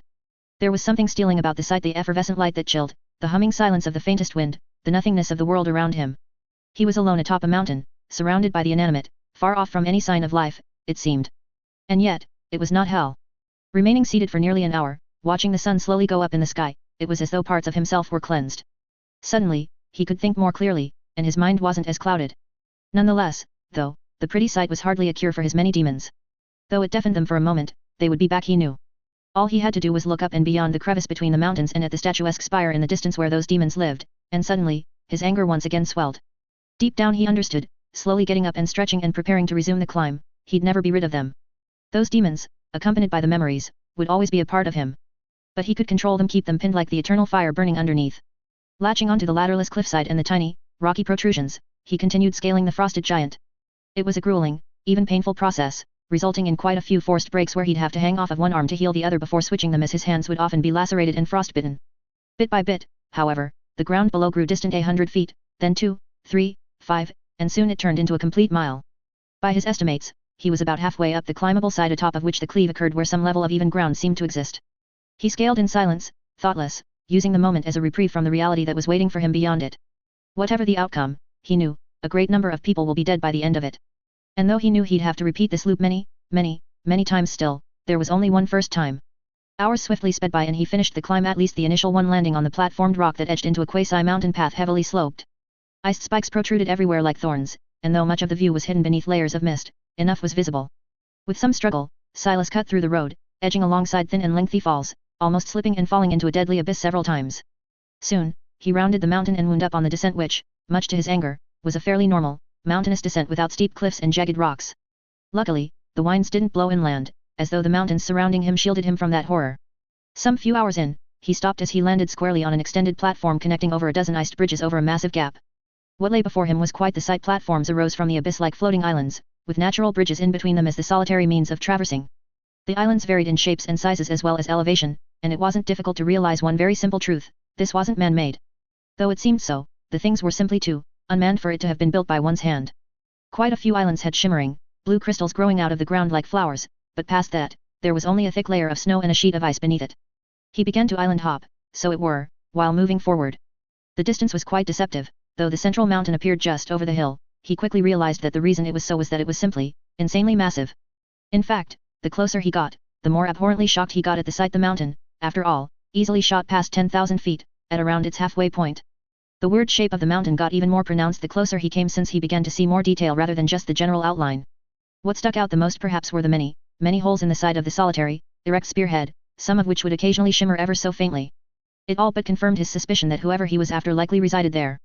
It was virtually the perfect place, out of the way of everyone, sprawling, hidden to the point of insanity. Had he been not pointed directly in this direction, and had he not serendipitously chanced to glance through the mountains, there was no chance in hell he would have ever discovered this place. He'd entirely taken out going into the mountains from his future plans ever since climbing toward the hidden lake and the portal. While the knowledge he gained was fairly bountiful, the climb itself had nearly exhausted even him. Nonetheless, he'd completed another climb or, well, was somewhere quarter from there. Looking ahead, he steeled his anger still. It was too early to be losing himself, especially considering that he might genuinely not even make it. After all, he was out of food completely, so while he could still melt snow and drink it, he had nothing to eat. And though his body could endure for a long while, it still had a limit. He suspected that he would be able to last at most a month, but that was entirely in vacuum. Considering his daily energy consumption by walking through the glazed wilderness, if it didn't lessen at all, he might not even last half of that. And the last bout of it would likely be spent wallowing and waiting to die, as he'd simply have no energy to move. As such, he took breaks every couple of hours, though he wasn't sure how much they helped. One island after another got crossed, each dementedly similar to one another. Even he had started losing it after some time. The repetition of the same sights, the exhaustion from the cold, the increasingly frustrating realization that he was much further away from the mountain than he initially expected. Nonetheless, he persisted.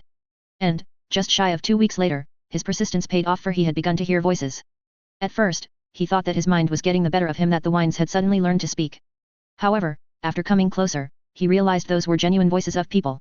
His first encounter was with a dozen or so black-robed men walking from one island toward the other. What stood out specifically, though, was that both islands had more to them than just crystals and snow. He saw houses. He paused and hid behind a rock, swallowing his excitement.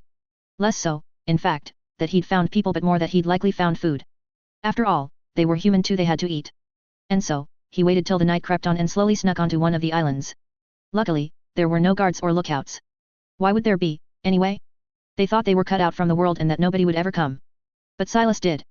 Sneaking into the first house, he immediately saw 3 people fast asleep on a shared bed of straws on the floor. Without hesitation, he walked over and quickly and silently killed all 3. Just near them, there was a bowl of fruit seated on top of a round, wooden table. Though just a few measly pieces of fruit, he launched toward them as though they were high-end steaks. He felt refreshed as the juices encapsulated his throat and the first solid food entered his stomach in weeks. He was reborn, in a sense, and ready for far more than just 3 still cooling corpses. The purge, after all, was just about to commence. Chapter 147. Vile, evil, and inhumane. A shadow moved swiftly and silently, creeping between the simplistic houses unheard and unseen.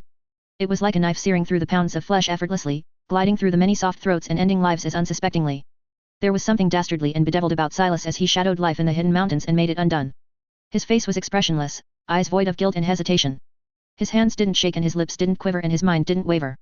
And yet, he didn't stop to question it. After all, it was normal by now who he had become. At the flip of a switch, he would cease being human. His heart would still, and all those emotions that would pile into the gut and churn out their demands would be frozen in time, suspended in the state of permanent ignorance. He could disassociate one reality from another, fabricate an entirely new world and, more importantly, an entirely new self. This was, partly, why he didn't want Asha with him. She would not understand, not in the slightest, that he had to do this. He suspected that nobody normal, truly, would understand. And he understood that. Normal people, after all, don't have to kill without asking questions, without bothering to uncover the truth. After all, for all he knew, most everyone if not everyone he'd killed up to this point could just be an innocent who lived here by happenstance. And still, he didn't care. The guide of his soul was anger, and that anger was rooted in his soul. It flourished into unbound hate that he simply couldn't ignore. For so many years, that anger, that hate was focused inwardly. Innumerable wounds and scars festered within him as a result, with maggots feeding on the necrotic waste that was his inner self. For the first time, it felt, he had a direct outlet for it, something and someone to point the finger at besides himself. Though anger lays buried, it thrives nonetheless. He always knew he'd have to do this. Once, twice, thrice, however many times he needed to do it. In a way, it was only possible in a loop. He did it because he knew it could be undone.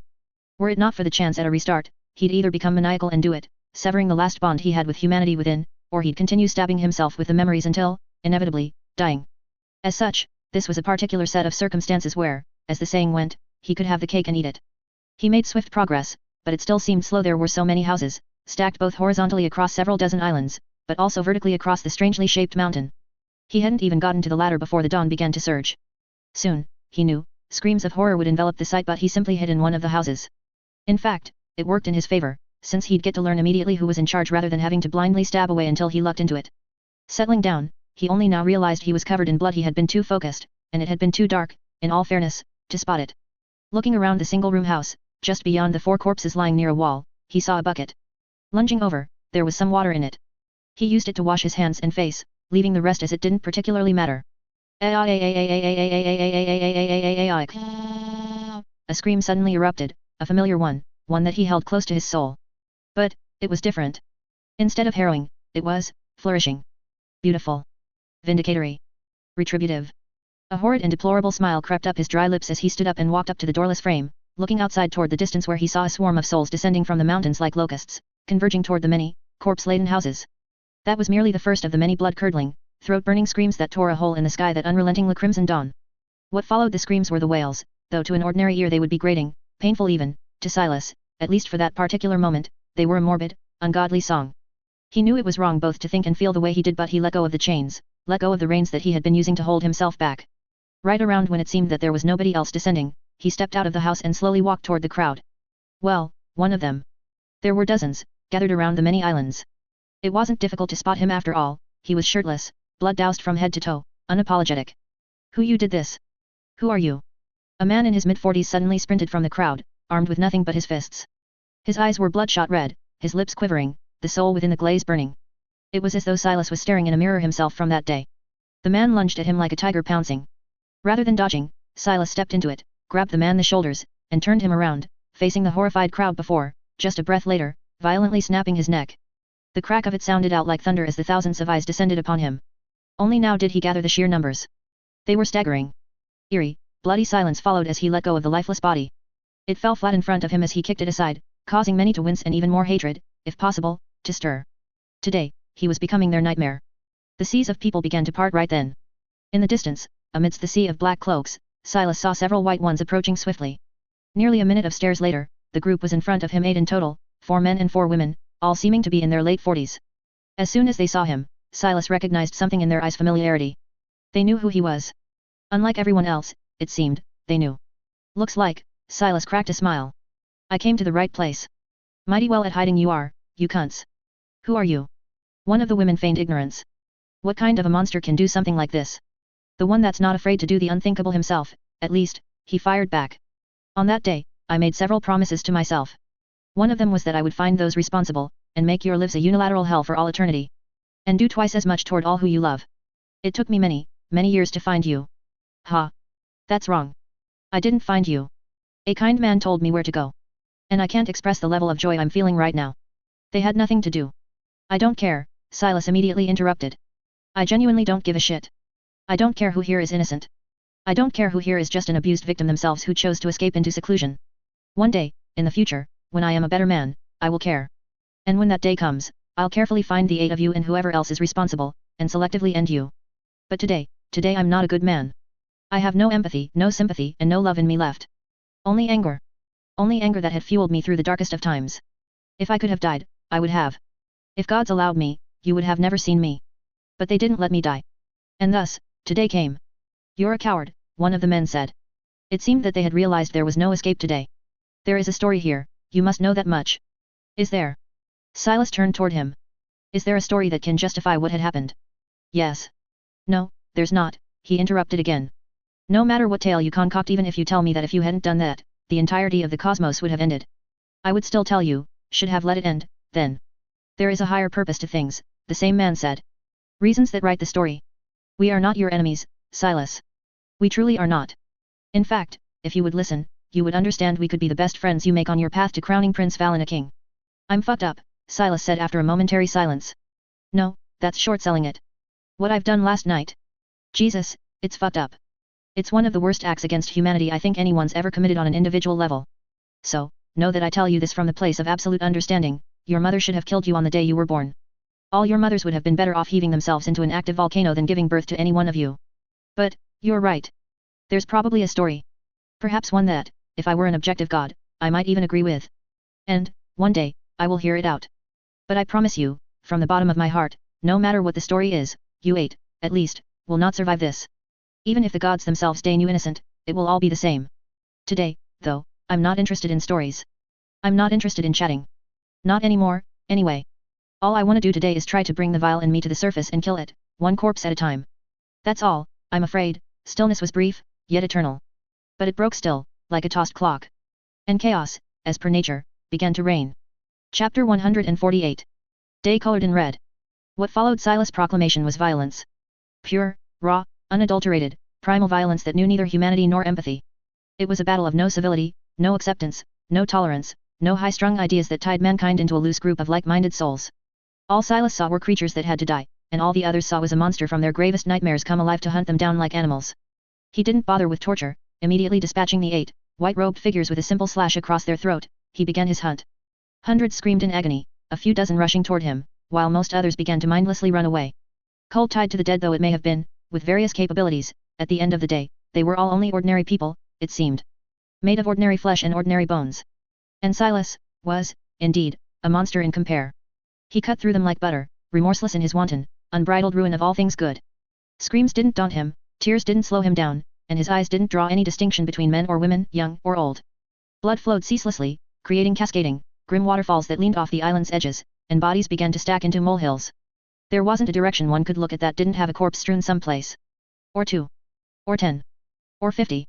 His eyesight read, he didn't think he knew that letting himself think might pull him out, might decolor the world around him from the hell he'd envisioned into what it actually was, just a cruel, vile, and blood-colored therapy for just a cruel, vile, and blood-splattered monster. Even he began to feel exhaustion 2 hours into it by now. He'd killed most of them, he imagined. However, stragglers have run far and hid well after all. The mountain was large and islands were many, and all the canyons, gaps, and possible caves he didn't know about made the hunt far more tedious than anything else. Inevitably, he elected not to pursue them any longer. There was little point. He'd come back, eventually. Instead, he elected to climb the mountain toward the top in hopes of finding some answers. On his way up the strangely shaped mountain, he saw many houses embedded directly into the rock-like caves. Most were, interior-wise at least, similar to those on the island, very simplistic, ordinary, and single-roomed. There was little of interest in any of them, besides to tell the story of a society that lived very simply and humbly, it seemed. The further up he went, however, the more decorated the houses became, eventually turning from single-roomed into double or even triple-roomed. Beyond just the basic necessities for life, he also began finding some paintings, tiny sculptures, books, journals, and more elaborately woven clothing, occasionally even encountering genuine ball gowns. Eventually, he even encountered a full-blown bath, some 4 miles up the spiraling road round the mountain. It was half filled already, as though left overnight for the morning but never used. He'd encountered similar things before, such as prepared breakfast that was never eaten, clothes to be washed that were never washed, and so on. Stripping himself of the bloody, drenched clothes, well, they used to be drenched, at least. By now, they had cleanly stuck to his skin, the blood having dried. He even peeled parts here and there but ignored the mild pain in the process. He was red from head to toe, dipping into the bath and immediately turning the clear water scarlet. Even still, he had to scrub himself off with nails, since the dried blood seemed to have gone under the skin itself, changing his hue.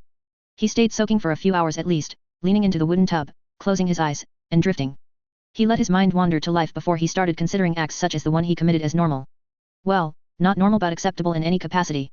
Sighing, he stood up, looking down at the lake of red. It didn't quite quantify the sheer amount of blood he'd spilled over the course of the last night and this entire day, but it was horror-inducing still. Rather than putting on his old clothes, he fetched a fresh set of robes from within the house and tossed them on. They were fairly comfortable and loose, while also being surprisingly warm. No wonder they could live in the frigid mountains, he mused as he left the house, continuing the climb. Soon enough, his surroundings were misty and the horizon closed in on him. It was strangely silent, eerily still and unmoving, as though that patch of the world was cut off from the rest and lived within its own, isolated reality. Past a certain point, he ceased encountering houses. There were no holes in the mountains, and even the path became somewhat cumbersome, entirely unmaintained unlike the one beneath. He pressed onward, wanting to see the summit for nothing else but the experience at least. With the refueled supplies and vigor, though the climb was somewhat difficult, it was more than manageable. One foot in front of the other, one step at a time, one memory accompanying every one of those. It was strange, having lived lifetimes at this point, how unaffected he was by it, mentally at least. While it was difficult to judge his mental state at this point, even on his own, he still expected some retaliation to emerge. But there was none. He wasn't bored or particularly tired of life. He was tired of circumstances, but those were a different beast. It felt as though he could live for another 100 years and be fine with it. But then again, it might just be his mind fueling itself in a desperate bid for sanity. One slip, he knew, was all that it would take. And yet, it wouldn't matter. When there is an eternity laid before him, he can go insane as many times as he needed to, simply waiting it out each and every time. It was also inconsequential. Soon enough, the image of the summit emerged from the mist, pulling him out of his thoughts. Emerging, he immediately felt the world shift. The atmosphere changed, and even the air became lighter. The mist vanished, revealing the world bleeding out into the horizon on all sides. It was a flat plateau, some mile in circumference, entirely unremarkable beyond a singular thing, a person seated on top of a stone table of sorts. It was a masked figure, though evidently a woman judging by the bumps in the silver moon robes. The mask covered her whole face, sharp toward the chin, with only a pair of holes for the eyes on the otherwise porcelain-white surface. She was sitting cross-legged, as though meditating, facing south, her back toward the north. As Silas stepped onto the summit and pushed forward, her eyes slowly fluttered open. They seemed somewhat familiar, though the distinct coldness in them was something Silas only ever saw in a mirror. Neither spoke, staring at each other emotionlessly as the wind whipped and lashed out, dragging their robes against their frames. The sun bled over toward the distance as it began to descend, slowly inviting the lonesome night to emerge. 46 escaped, the woman spoke in a soft, melodic tone. 2,855 died. 400 of them children under the age of 10, she added. Nearly 1,000 sinless women, she said. Of those you killed, only 88 deserved it in any capacity, even within your frame of morality. Do you? Do you deserve to die in my frame of morality? Silas asked. I understand the hurt, she ignored his question. I understand the rage. Anger. I understand wanting vengeance for what happened on that day. I don't understand this. Were you there? Silas asked. No, the woman replied. But I watched it. You watched it once, Silas said, cracking a faint smile. I lived it over and over and over and over and over again. Every single thing, every single action, every single moment of that day is ingrained in the very fabric of my brain. I can no longer recall the face of my mother, father, or sister, cannot recall my first love's name or smile, anything from my childhood, and most of the rest of my life, but that day I could recount to you better than the omnipotent gods themselves. Life after life, I watched it all collapse. I watched it all die in ravenous vigor. Until one day, we won. We won. We knew it. In that singular moment, in that singular breath, the whole of the castle stopped and looked at each other. And we knew. We won. And then, that victory was ripped from our clutches. You're quite right. What I've done to this place goes beyond just vile cruelty. But see. I can undo this. All of those who are dead will come alive. What you have done, it cannot be undone. Those who died can never come alive again. A young girl will never see again because of you. A young boy will never walk. And nobody will ever be the same after that day, carrying those horrors. You won't understand it. And you don't have to. Just answer my question, do you deserve to die, as you put it, under the frame of my morality? I do, she replied. After all, I was the one who brokered the deal with the dead. However, of the many sins you wish to ascribe to me, one I did not commit. The magic that swept through the yard, the hand of God, was not of our doing. I know, he said. Someone capable of that wouldn't have let me run rampant through their home. And you don't care. That hand, was merely the final lid, he said. And I blame myself more for it than even whoever ushered it. But you specifically led to that day. Sending the dead repeatedly. If you indeed can undo all of this as you say, she said. Then ask me why, the next time. It doesn't matter. It does, she said, taking out a knife from within her robes and pressing it against her throat. The Desdirs are a vile and cruel and evil lineage of demented men and women. What they've done and what means they've used to accomplish their goals pale in comparison to my actions. Standing by their side, makes you a devil. Then a devil I'll be, Silas said. Then a devil you'll be, but at least be the kind of devil that keeps the young girls safe, she echoed, slashing her throat yet defiantly staring back at him for a few moments before toppling to the side, dead.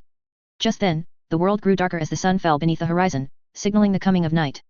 To Silas' shock, he saw the woman's corpse wither at an incredible pace until her skin was mangled up and dry and entirely unrecognizable. It was as though she had stopped aging 80 years ago, and dying forced all those years into her appearance abruptly. No, he shook his head, sighing in regret as he walked over. A trick, he mumbled, crouching and pulling away the mask, revealing an old and wrinkled face he didn't recognize in any capacity. To hide her identity, probably.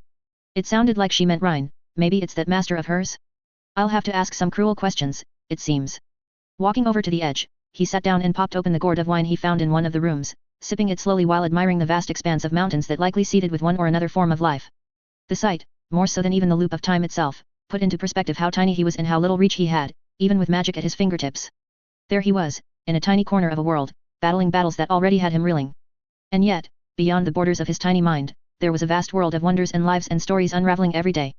Even these mountains, he suspected, thrived in their own little ways, while he struggled elsewhere. In a world vast beyond compare, he was overwhelmed by its tiny patch. And yet, to him, that tiny patch was the world. He didn't care for what lay beyond the oceans, or even the kingdom's borders. He didn't care what these mountains held, or what the world at large needed. He didn't care for the gods' wars, mankind's champions, or the creatures like the crow and the doe. Not anymore, at least. He had become single-minded in his pursuit, and the times for distraction and off-tracking were over. Well, not quite yet, he'd be back on this mountain, likely twice or thrice still, before it is all said and done. Chapter 149. Exorcising the Demons. As soon as the new loop started, well within the first hour of the tragedy, Silas left the castle with hurried steps, deciding to train on the way along the journey. Though he cleansed a good chunk of his anger, the side effect of it was that the lid he'd put on it was lifted, and it all came pouring out. There was a frothing lake of rage raving within his soul, and there was no preventing its explosion any longer. Though he was blind to it, it became visible to the rest of the world after all. The snow melted within dozens of yards around him wherever he walked, the sheer seepage of energy incalculable.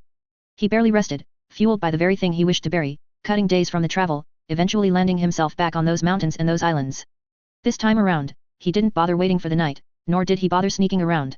He screamed from the bottom of his lungs, as though to draw the eyes of the world to what he was about to do, before ramming forward and commencing the massacre. He'd lost control of the monster he'd buried, and those bellows and echoes that whispered demonically from the depths of his soul from that day. He'd rattled the cage, and the beast had scraped the locks and freed itself. It was evident everywhere but by far the most in his eyes. They'd physically changed their hue to scarlet red, only a glimpse of a human he used to be hidden within their deeps. He poured out all of the anger with each swing as though it was the energy itself, and bodies fell like slacks of wood. The massive mountains echoed and bellowed in screams of agony and pain, and their picturesque vistas were corrupted by the violence that knew no bounds, the rolling, jagged rocks and many breathtaking islands all decorated in desecrated corpses. Once again, he was dyed bloody red from head to toe, his breathing quickened and uneven. Some escaped still, but he didn't care, heading toward the summit immediately after, not even bothering to bathe this time around. He wanted to see the woman's face. She hid who she was from him for a reason, he knew. Reaching the top, he saw her still there, masked and quaint, as though entirely ignorant of what had just transpired down the mountain. But she knew. She knew. 34 escaped, she said, recounting the survivors like the last time. But, before she had a chance to say anything else, Silas cut in. You know who I am, he said. And I know whoever is beneath that mask. Undo it. You do not know who I am, the woman said calmly, reaching over to her face and slowly taking off her mask. She was fairly ordinary looking, Silas noted, save for one thing that changed abruptly: her hair. Its hue shifted as though colored by a brush, turning into a peculiar shade of silver blue, somewhat similar to Rhine's. I know you, Silas frowned, his brain abuzz. There was a memory buried deep in his brain, and that face had triggered it. Somewhere in the many loops of his life, he'd met the woman and interacted with her. I'm certain of it. And I am certain we have never met, the woman said. Until today. No, I do know you. Silas recalled the snowy day in the courtyard and the woman who claimed she wished to become a knight. An ordinary peasant, she said, with big dreams and aspirations. We sparred once, in a castle's courtyard. Not in this lifetime, but another. You told me your name was Anna. The woman's eyes widened in horror, her expression changing for the first time. Lips trembling, her whole body shaking, she seemed to turn mute for a moment. I always thought Tebek was our only traitor, Silas said. I suppose there was another. Is Tebek part of your order? Who are you? The the woman mumbled. You can't know. You shouldn't know. Who are you? Answer for an answer, Silas said. Tell me if T-Beck's part of your order, and I'll tell you who I am. T-Beck? Ah, and no. He's a leader of a brother group. There's 2 of you fucks. Silas sighed. Who are you? The woman inquired again, fearful. The Undying, I suppose, he replied. I carry on between infinite lifetimes, trying to undo the horrors cunts like you have imposed upon this world. And creating some myself along the way, I suppose. Next question, where can I find T-Beck's original body or whatever? What do you mean undying? That's impossible. Even gods are not immortal. You are playing tricks. There must have been a traitor among our ranks who told you. Look at me, he said calmly. Does this image strike you as someone patient enough to worm his way into this shit-infested cult? I don't care whether you believe me or not, though. Your mind probably can't even properly conceptualize what I mean. In fairness, I think few can. So, T-Beck's original body and this brother group of yours, where can I find them? Wait, if he has a clone or whatever, right? That's what it was, Silas smiled bitterly. You're a fucking clone too, aren't you? Jesus Christ, you fucks, and your fear of death. What is your goal? The woman quizzed. Is not to crown Valen a righteous king. It is, Silas replied. So is ours, the woman added. So, why are you standing in our way? Your goal is to crown Valen, by repeatedly putting his life in danger.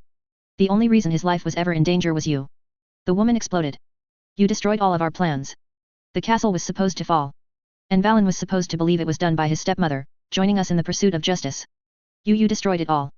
You don't want to crown Valen, Silas said. You want to crown yourself, but lack the blood to do so. Blood. We lack the blood. We are the blood. The righteous blood of these lands. They are the liars, the thieves, the usurpers, the woman exploded in righteous anger, even standing up, her dress fluttering in the wind that began to wild out around her, as though magical. You're also the dregs of the Empire. Silas chuckled lightly. You lot do hide everywhere, it seems. Even your founder curses you and wishes he never let you live. Even he had realized that the Empire's dawn had long since passed and that there is no future there. Yet, some morons still cling to the words of the old and the dead ways of the past. You don't know anything, the woman said, calming down. Anything? How do you think filthy barbarians managed to topple over an empire full of glory? They used the dead against you. Used the dead against us? Ha ha ha, the woman burst out into laughter. What dead? They're barbarians. Fancy fighters, but dull in the head. Even today, old records rest in their vast vaults, but they're still incapable of brokering the deal with the dead, let alone controlling them. You're a fool, just like them.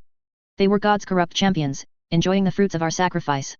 While we fought for the freedom, while we fought to repel the chains of heaven, and while we died in millions to undo tens of thousands of years of suffering, they sold their souls alight and marched. They burned our lands, killed our people, destroyed every last bit of the world we built, by God's writ. Silas fell silent, in part due to the influx of new information, but in part to the raw anger and pain that stemmed from the woman's tone. You know nothing, she added, sitting down. And yet you judge and write stories fitting your own judgment. You're right, I know very little, Silas said. And each day, it tells me just how little I know in various ways. But, it's irrelevant. I only need to know one thing: who stands in the way of me putting Valen on the throne. I don't care for their reasons, for their hollowed backstories full of angst and pain, or even justified reasons. I am not a judge of good and just, I am just a simple lad with a big dream and a tiny brain. I want to see Valen crowned and Valen alone.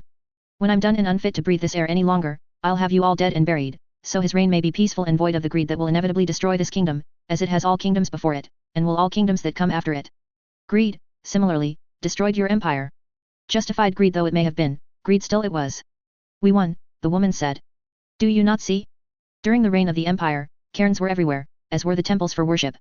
Prophets, ministers, godmen, they were an army unto themselves. There's still men of gods. What? That tiny prophet hiding in the woods? Or exorcists? Do you think them godly people, fool? If so, then you truly know not what godly men could do. Prophets didn't dream of the future in my empire, their words were the future. After all, when they spoke of the future, it wasn't them but gods above telling us what to do. Exorcists of the empire weren't children weaving piffle and talismans together in a bid for the pathetic exercise of power. They were an army capable of toppling a city overnight with magic. We won. While the barbarians were decimating ordinary farms and setting our cities ablaze and killing our children and raping our women, we were destroying cairns, we were undoing the chains, freeing this world from the rain from above. Enough, now, she said, scoffing, short of breath. Do what you came to do and end me. The only thing you lot know how to do is wield blades at the weak and unsuspecting. At least I wield the blade with my own hands, Silas said, walking over. Instead of asking the dead to do it for me. Go on, write yourself a hero, she shot him a grin. Rewrite histories and weave a tale so unjustly unreal it is as though bards rather than historians wrote it. Be the champion of your own world, false prophet. Just remember, in your wake you leave ashes, and from those ashes, monsters will rise. You will create an army of monsters that will be the end of you. You're wrong, Silas smiled faintly, pressing the blade against the woman's throat. I'll be the end of me. Praying I see the day, she uttered as he slashed in as the blood did not spray.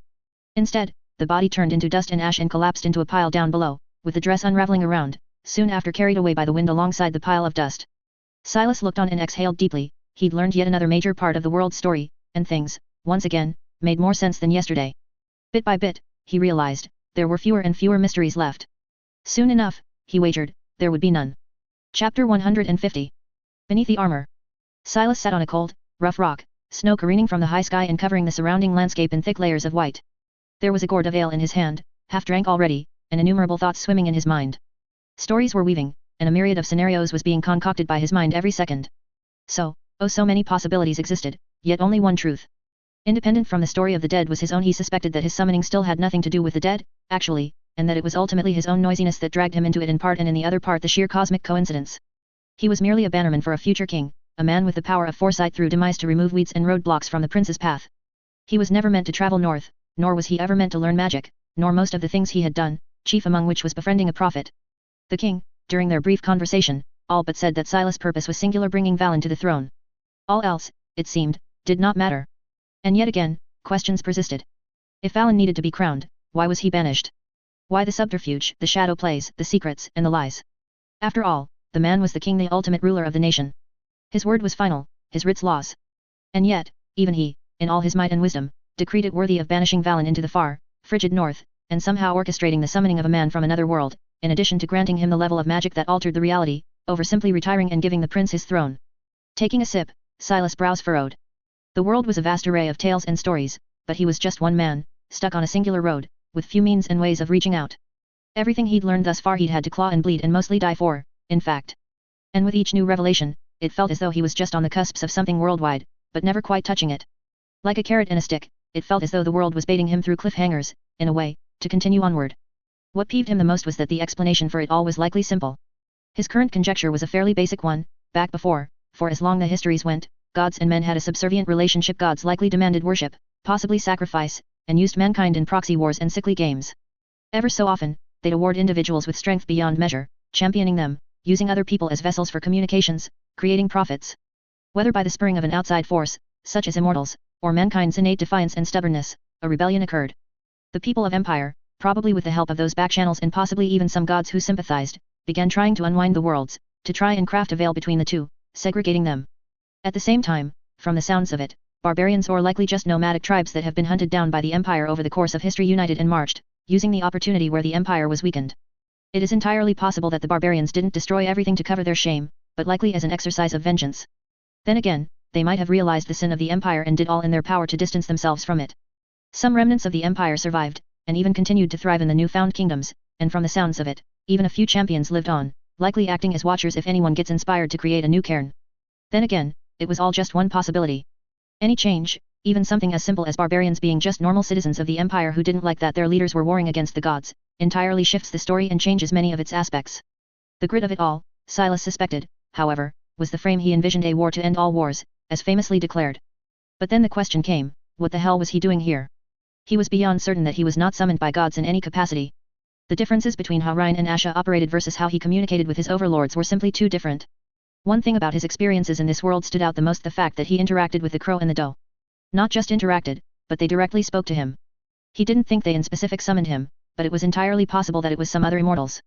After all, from what he knew, no other entity had the magic of such magnitude at its disposal.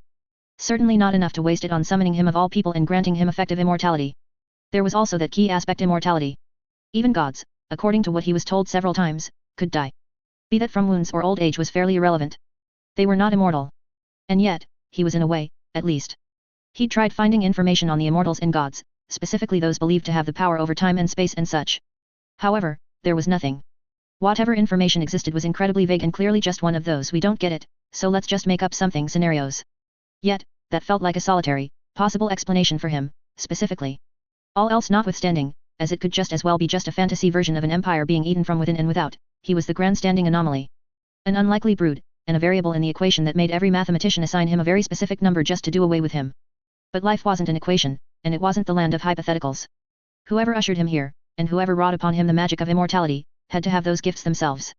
Just as the ugly man who'd only ever seen himself in the mirror cannot sculpt beauty, a mortal, frail, and timed creature cannot grant immortality, wants notwithstanding. That he was asked not to question it, that he was expected not to pursue it, somewhat angered him. To ignore his own visage was a selfless act that he'd never undertake. Even if he was of the singular mind to put Valen on the throne and hopefully be granted retirement, he was very much keen on learning his own circumstances, the means and ways which led him from the single-bedroom apartment infested with cockroaches and ants to here, to the bloodied immortality. "You vanished," a quaint voice called out to him, causing him to slip out of his thoughts and face back. She stood barefoot in the snow, her visage downtrodden, her white hair whipping in the gentle wind. "I looked for you everywhere," she repeated, her voice uncertain. The look in her eyes invoked guilt within Silas for a moment before he forcibly dispelled it. He couldn't have let her see him like that. "I had to go do something," he said. "Something awful, I imagine, if you left me behind," she read through him, staying her distance. Something awful," he ascertained. "Did it help, at least?" she quizzed. "Marginally," Silas replied with a sigh. "I thought you were doing better." "I am. Of course I am. I thought you put it behind you. I've learned new things," he tried to steer the conversation. "But you're just walking in place, Silas," she ignored him. "You tell me what we want to hear. You sweeten our ears and our eyes with pretty words and smiles, but they mean nothing." Silas remained silent for a moment. Though he despised the utterance of "they wouldn't understand," in this case, they truly wouldn't. And he had no desire whatsoever to share what he actually did, even if he had it didn't actually happen excuse. "Men don't change in leaps, Asha," he said. "We don't bound bridges when a pretty little thing kisses us. Certain things, even with all the love and support in the world, stay with us, root and ferment with us, and die with us. We get better, we become happier, but it's a journey, not a turn of the page. Some get better by talking, venting the truths of their souls. I'm not like that." "What are you like, then?" she asked. "A liar." "Yes," he replied. "I lie and I fake and I cheat and I hide things from the people I care for. I do not want my words to undo your smiles." "What am I like, you ask?" "Mad, in many ways. Mad and angry. But you need not see those parts of me. I don't want you to see them," he interrupted. I like the way you see me, Asha. I like the way people in the castle see me. Silver-tongued, funny, broad-backed man with many means and ways. I like when Ryan looks up to me with this wonder in her eyes, the spitfire respect of a teenager toward an adult. I like when Valen poses a question and then stealthily glances at me, as though I'm the only man with answers. I am selfish for those things, for those moments when the world around me looks at me and sees this good thing. This man that inspires them. And day after day, I fight to truly be that man. I fight with the world and myself to keep the whispers at bay so that each day I can smile and be who they want and expect me to be.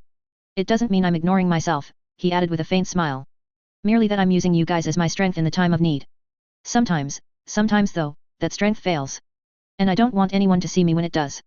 I don't want to break the illusion, as it were."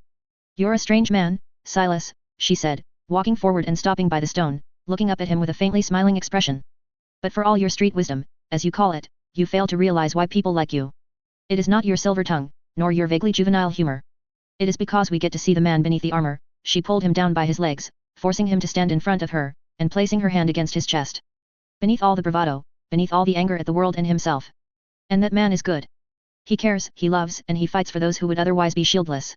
We like that man, Silas. Someone who would stay and defend the castle for countless, heartbreaking lifetimes instead of simply walking away. I know you are angry," she added, leaning her head against his chest, as though to listen to his heart. "But I don't mind that anger. Of course you are angry. Everyone is, Silas, including me. We are only human, after all," she pulled back. "Reigned and ruled by such primitive things. We may build high towers and palaces and castles and we may spread as far as the sun casts its light, but the simple truth is that, we always surrender to something primal.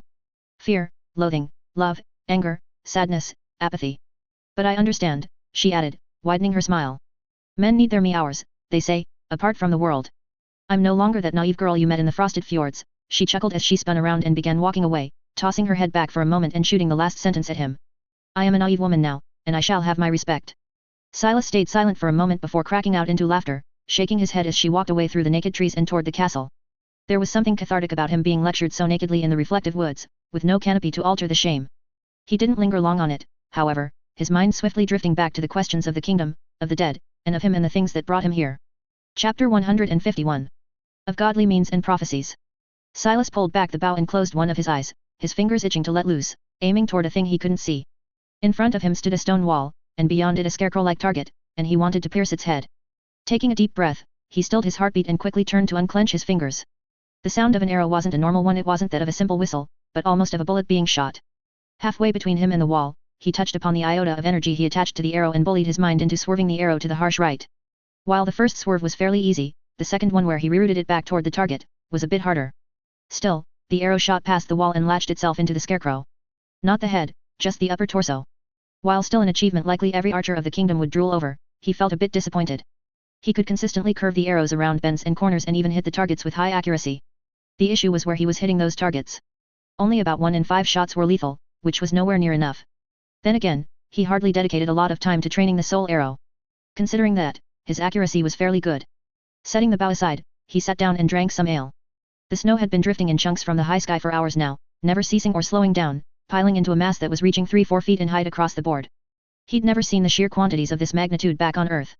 In fact, where he lived, 2 feet of snow were considered apocalyptic, let alone double that. He recalled in one of the loops, toward the peak of the cold snap, the snow actually broke 5 feet, burying most of the children and even some of the adults in size. He didn't experience it, though. The snow around him melted, even before falling to the ground. It was as though there was an aura of fire around him that disallowed cold to mount and assemble. It was distinctly different from ashes, however. While his was of destructive nature, hers was of protective. Rather than melting the snow, she simply moved it. Shoveled it aside. That distinction further cemented his belief that his powers stem from a seed that was far different from the gods. His felt more primordial, more unkindly, unfeeling, cold, distant, and bedeviled, almost. Under the scope of those eyes, Silas' suffering was a bemusing event. Then again, he could be entirely wrong. That was the thing with magic, he realized it was beyond vague.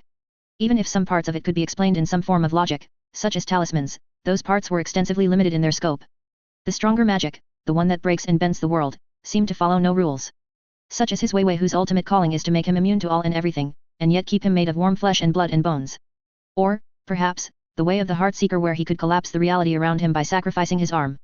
Or perhaps that portal over the lake that tapped into the nether and traversed the boundless space between the north and the far south of the kingdom in a matter of seconds. And then again, there were the steep shadows, the beings that still shimmered terror in Silas' heart, even after he had grown stronger. If anything, the terror bounded further.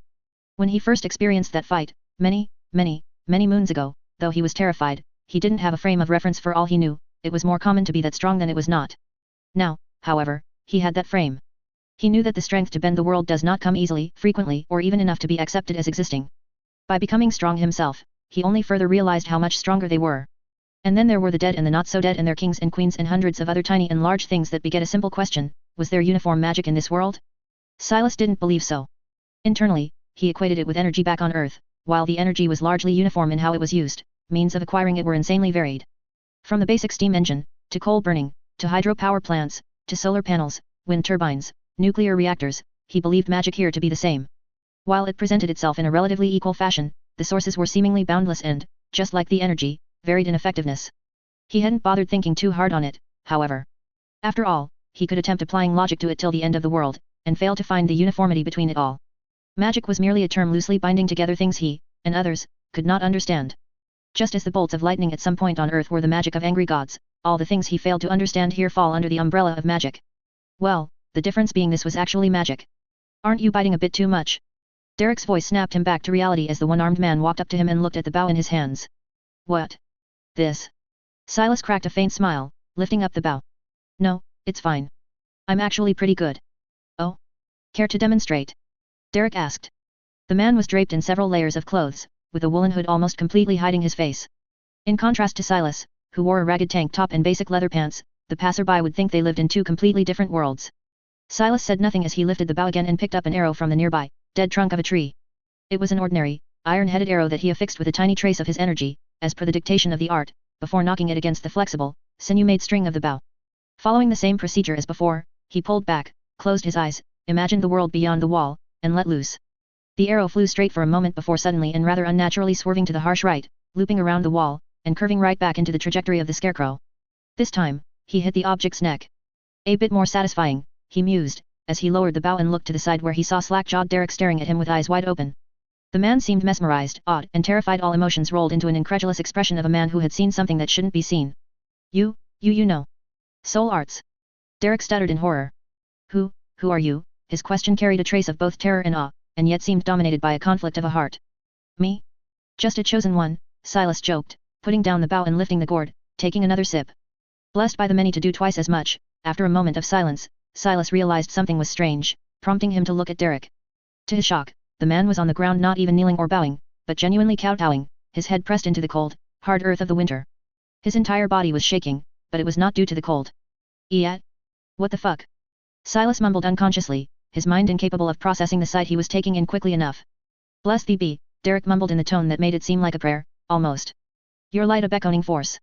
If you say another word, I will literally chop your fucking head off. Jesus. Silas stumbled forward and immediately forced the man to his feet. Despite his attempts, Derek continued to hang his head low, refusing to look at him. You almost killed me there, you know? Fuck. That cringe was more dangerous than any blade pressed against my throat, he added, shuddering. Now, explain. What the fuck do you mean my light? I thought I had the brooding, dark boy down pat. Derek, Silas dropped the joking tone and turned serious. I was just making a joke. I'm not a chosen or whatever the hell you want to call it. I'm just a piece of shit who lucked into strength he shouldn't have, much like all other dickheads that end up ruling the world. But, I am mightily curious what made you drop to your knees in terror. I imagine there's a legend of it. So, spill it. It's, you don't understand, Derek mumbled. The texts are specific. They don't lie. The texts never lie. The only thing the texts do is lie, Silas said. They create a myth out of a bushfire. That is their purpose. Now, spill it. No, it's different, Derek repeated, his atmosphere not changing at all. These aren't man-made letters woven into words on old parchments. These are runes carved into cairns. They do not lie. They are promises of things to come. And you are one of the things to come. I am certain. Silas fell silent for a moment. He didn't believe in prophecies, much less one's anointing him as a chosen one, but he was curious about them. After all, prophecies were a strong thing. A seeming promise by gods for the things to come made many uncomfortable to discard them as just lies and stories. All right, I'll bite. How do I fit the criteria? He asked, sitting down on the trunk. And look at me when you talk. I ain't gonna kill you. Well, I will if you keep staring at the fucking ground. Derek looked up, his eyes shifting left and right in terror and uncertainty. A grown man was standing in front of Silas, and not just any grown man, a man made from fire and iron, and was, shivering like a babe in the wind. Even when Silas held others' lives in his hands, they never expressed this level of fear. This went beyond just fearing your murderer or death in general. This went into fearing what came after death. The texts. The texts foretell 3 things to come. Silas didn't push him, letting the man unload at his own pace. First it speaks of the shadows, he said. Things and apparitions that come clawing from the nether, antithesis to the gods, bedeviled souls in want of their own kingdom. Heed, children of men, for the coming of the things beyond things, for the vultures that shall feed on your fears and terrors. Shadows come in want of swallowing the world. They shall mount an army of the living and the dead and raise the banners of ruin and cataclysm. Heed, children of men, for they must not succeed. Silas listened carefully, looking for anything out of line. However, there was nothing. Sure, coincidences were there, but like most other prophecies, it was vague, lacking in detail, and could be applied to 100 different things. While it could literally mean the shadows, the creature's bounding logic, it could just as well apply to another kingdom invading. Then it speaks of you, Derek lowered his head once again. Of a man become God. When the shadows come to reign, and the men feel the darkness gripping, a man shall beckon apotheosis, shed his mortal coil, and reveal beneath the godly spirit of light and good. Children of men, fear the false ones, for their lies shall slither between you to deceive. The true can only be one, a man of heart, a man of soul, and a man of mind. There can be no other, only one. Godly divine. Silas frowned. Unlike the first, this one was a bit more specific. However, it was still vague enough to be applied to multitudes. I always felt on you the sense of heart and mind, Derek added. Something mists them, but they are there. While odd, it's happened before. Valen, too, has traces of it. But, now there is a soul to you, I see. Nobody has all 3. Nobody but the godly divine. What's the 3rd thing it foretells? Silas asked, steering the conversation away from himself. It foretells of war, of course it does, Silas groaned inwardly. Where the living, the dead, and all those in between, come join the vast fields where the blood shall flow like rivers and turn into a red sea. And lastly, heed, children of men, heed of the war that is come, a war that shall break the unbreakable, and undo all you thought impervious. A war that shall turn the living and the dead and the Ephos into the red rivers, finally corralling into the Red Sea, that shall drown your world in sorrow and pain. Children of man, heed, for there shall not be a victor of the war. Shall the war transpire, all shall be erased. And only the godly divine shall know of the way. Follow the apotheosis, and you shall be rewarded, children of man. Both Derek and Silas fell silent after, though for very different reasons. While Derek didn't dare say anything in the presence of silence, Silas was mulling over the prophecies. Though he didn't truly believe them, that didn't matter, they were not aimed at him. It was clear that people of this world did believe them. And a possibility arose in his mind, that he was summoned specifically because of the prophecies. Or, rather, to fulfill them. Frowning, he felt a lump latch onto his throat, a strange feeling surging in his gut. I'm right, he growled inside his soul. Not entirely, but in part. For at that moment, Silas realized something that Derek hadn't. He wasn't the godly divine. He knew that for one simple reason, the sole main quest he had. It's Valen. Silas' eyes veered toward the castle where the wheelchair-bound boy currently resided. His story is finally starting to make sense, and so is mine. Chapter 152. Gifts of Blood. The sky was always starless, Silas reckoned, misted in thick, grey clouds. The feeling of looking at it from down below was suffocating, as though he was stuck within a framed cage that had no world beyond it. Rather than the sight, however, it was his thoughts that were drowning his lungs. Derek's confessional had illuminated a great deal of reality, and wove seemingly the last few pieces of the puzzle he was seeking. It all made sense, at least shallowly. Valen was banished for his safety, as Silas suspected, but more than just his safety, he was banished as a security blanket for the entire kingdom. Something was about to transpire. The kingdom was about to go up in flames, and gongs and horns and kazoos of war were about to sing their war-woven anthems. And that something was esoteric breadcrumbs of knowledge known only by a very select few. And there Silas came into the picture like a fallen comet, an aberration beset unto the world, tasked by a higher power with one simple task: redo what shall be undone. The throne will burn, but the kingdom still will need its king. And none other were allowed to wear the crown but Valen. Beyond just that, beyond the ire of the kingdom itself, lay the cosmic, metaphysical war between the mortals and the immortals, the men and the gods. Valen, by the accounts of the prophecy, was the bridge. Likely what every Desdier king and queen were since the founding of the kingdom. They were promised a level of autonomy on the account of worship. It kept the balance, however wan and lame, and it kept the time ticking forward. Something changed, however. If Silas had to guess, it would be the fact that the discord snapped the balance. The king, or perhaps even kings before him, realized that the doom was only a matter of time, that the forces they were fighting could not be tamed like wild horses. They alone were not enough, and thus they would go to war, they would thin out the herd, and they would leave Valen to regain the raiment of a king. He was still off, Silas knew, especially when it came to the knowledge of cosmic realities. After all, whoever could summon Silas could have just as well helped the king with the conflict itself, rather than going on with it in a roundabout way. Furthermore, there was one thing that never stopped bothering him: the king knew that Silas was from Earth. He also, likely, knew that there was no magic on Earth. That Silas was as ordinary as they come. And still, rather than chiefly installing someone magical he trusted, he chose, in a sense, Silas, even if the choice of someone from Earth was entirely random. There was another thing that bothered him: gods didn't seem to hold any ill will toward him. In fact, they seemed to go out of their way to help Asha and him with any and all requests they've ever had. If he was to be the weapon against their forces, it made no sense for them to treat him so. If it was just a break in the ranks, then there, surely, would be gods who would want to interfere. And yet, he suffered no godly interference, only humans. Walking back into the castle, Silas quickly went toward Valen's chambers, ignoring everyone else on his way over. Entering, he saw that Valen wasn't alone. There were 6-7 others present there, Ryan included. Before anyone had a chance to say a word, Silas spoke. Everyone except Valen, out, he said in a curt tone, prompting dampening silence to rule the room. Even Valen stuttered back, having never seen Silas behave like this. You heard him, Ryan was, in fact, the first to speak, standing up. You lot, help me out. Quickly, seemingly woken by the young girl's words, everyone stood up and hurriedly left, wordless, shutting the doors behind them. Silas remained standing, looking at Valen as though wanting to disrobe the boy of his skin and see what lay beneath. The young prince grew uncomfortable with the gaze, breaking the silence. What is wrong, Silas? Did you have another vision? The prince asked. Your father told me that you must be the one to inherit the throne, Silas said, shocking Valen further into delirium. Even in your current state, even with all the circumstances. He insisted. Silas dressed the tale up slightly. You must be the king. It got me thinking, why? If you need be the king, why banish you? Why send you into the frigid winds of the north? Why send you to me? You're a fine lad of good heart and swift mind, but you hardly radiate the holiness of someone who must become a king. Valen remained silent, his expression turning stern. The young prince knew that this conversation was likely far more important than any other the two have had before, as Silas was never quite so honest with him. But one thing came to my mind, one thing I nearly forgot, Silas said. Your gift. Yet? My gift. Valen stuttered, surprised. Nothing else about you stands out, Silas said. You must know this yourself. In the presence of your father, even I felt a spark of infinity. A tremor. Without speaking, without moving a muscle, by merely standing still like a statue, he seemed to loom over the world.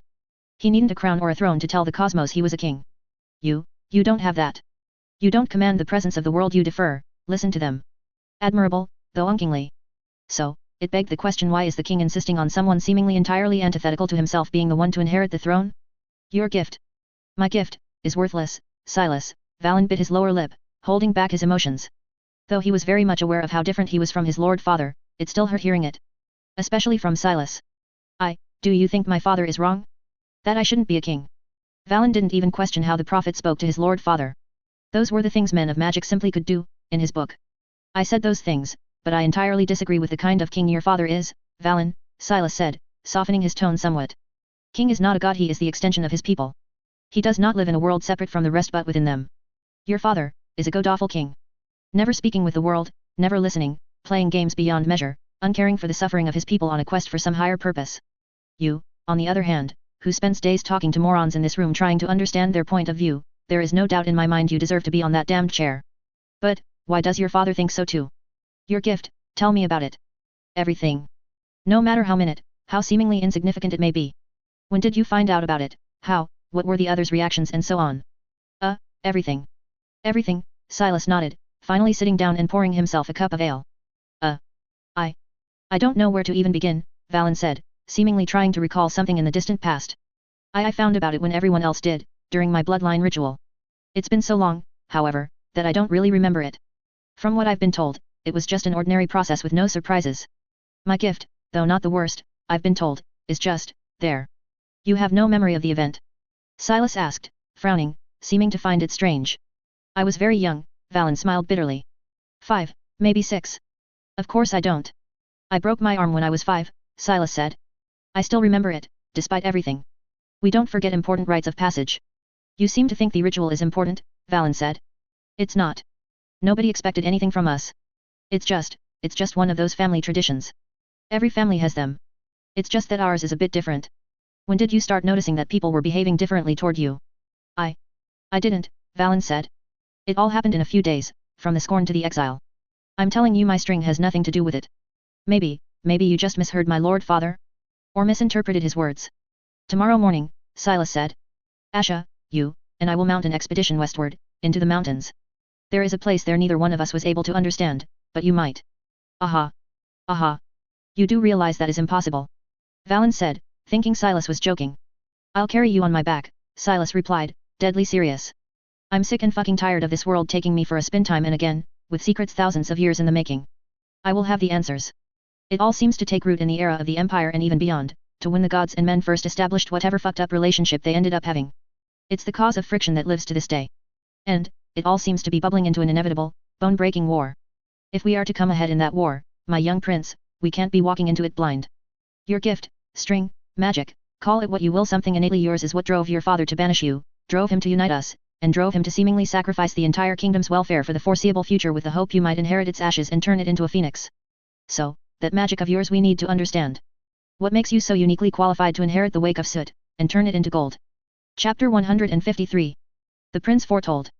The winds were blowing cold and harsh, their touch akin to a knife scrape against the skin. They were relentless, void of emotion, cutting through the world at their own pace. Valen had heard the winds often, but always from the comfort of the castle's walls, especially recently. To him, the winds were a soothing melody deep at night that chased the demons away and allowed him to catch a few hours of sleep. That melody, however, had turned dark and turbid, for even coated in several layers of wool and leather and while perched on the back of a man that seemed to be burning, he still felt the cold. His cheeks suffered the most, but he could not voice a complaint. After all, there was a woman there, walking on her own, who seemed entirely unbothered by the weather. And then there was Silas, the man who was walking dressed as lightly as though it were summer, carrying Valen on his back, next to several bags and satchels of supplies. It was strange, Valen would think.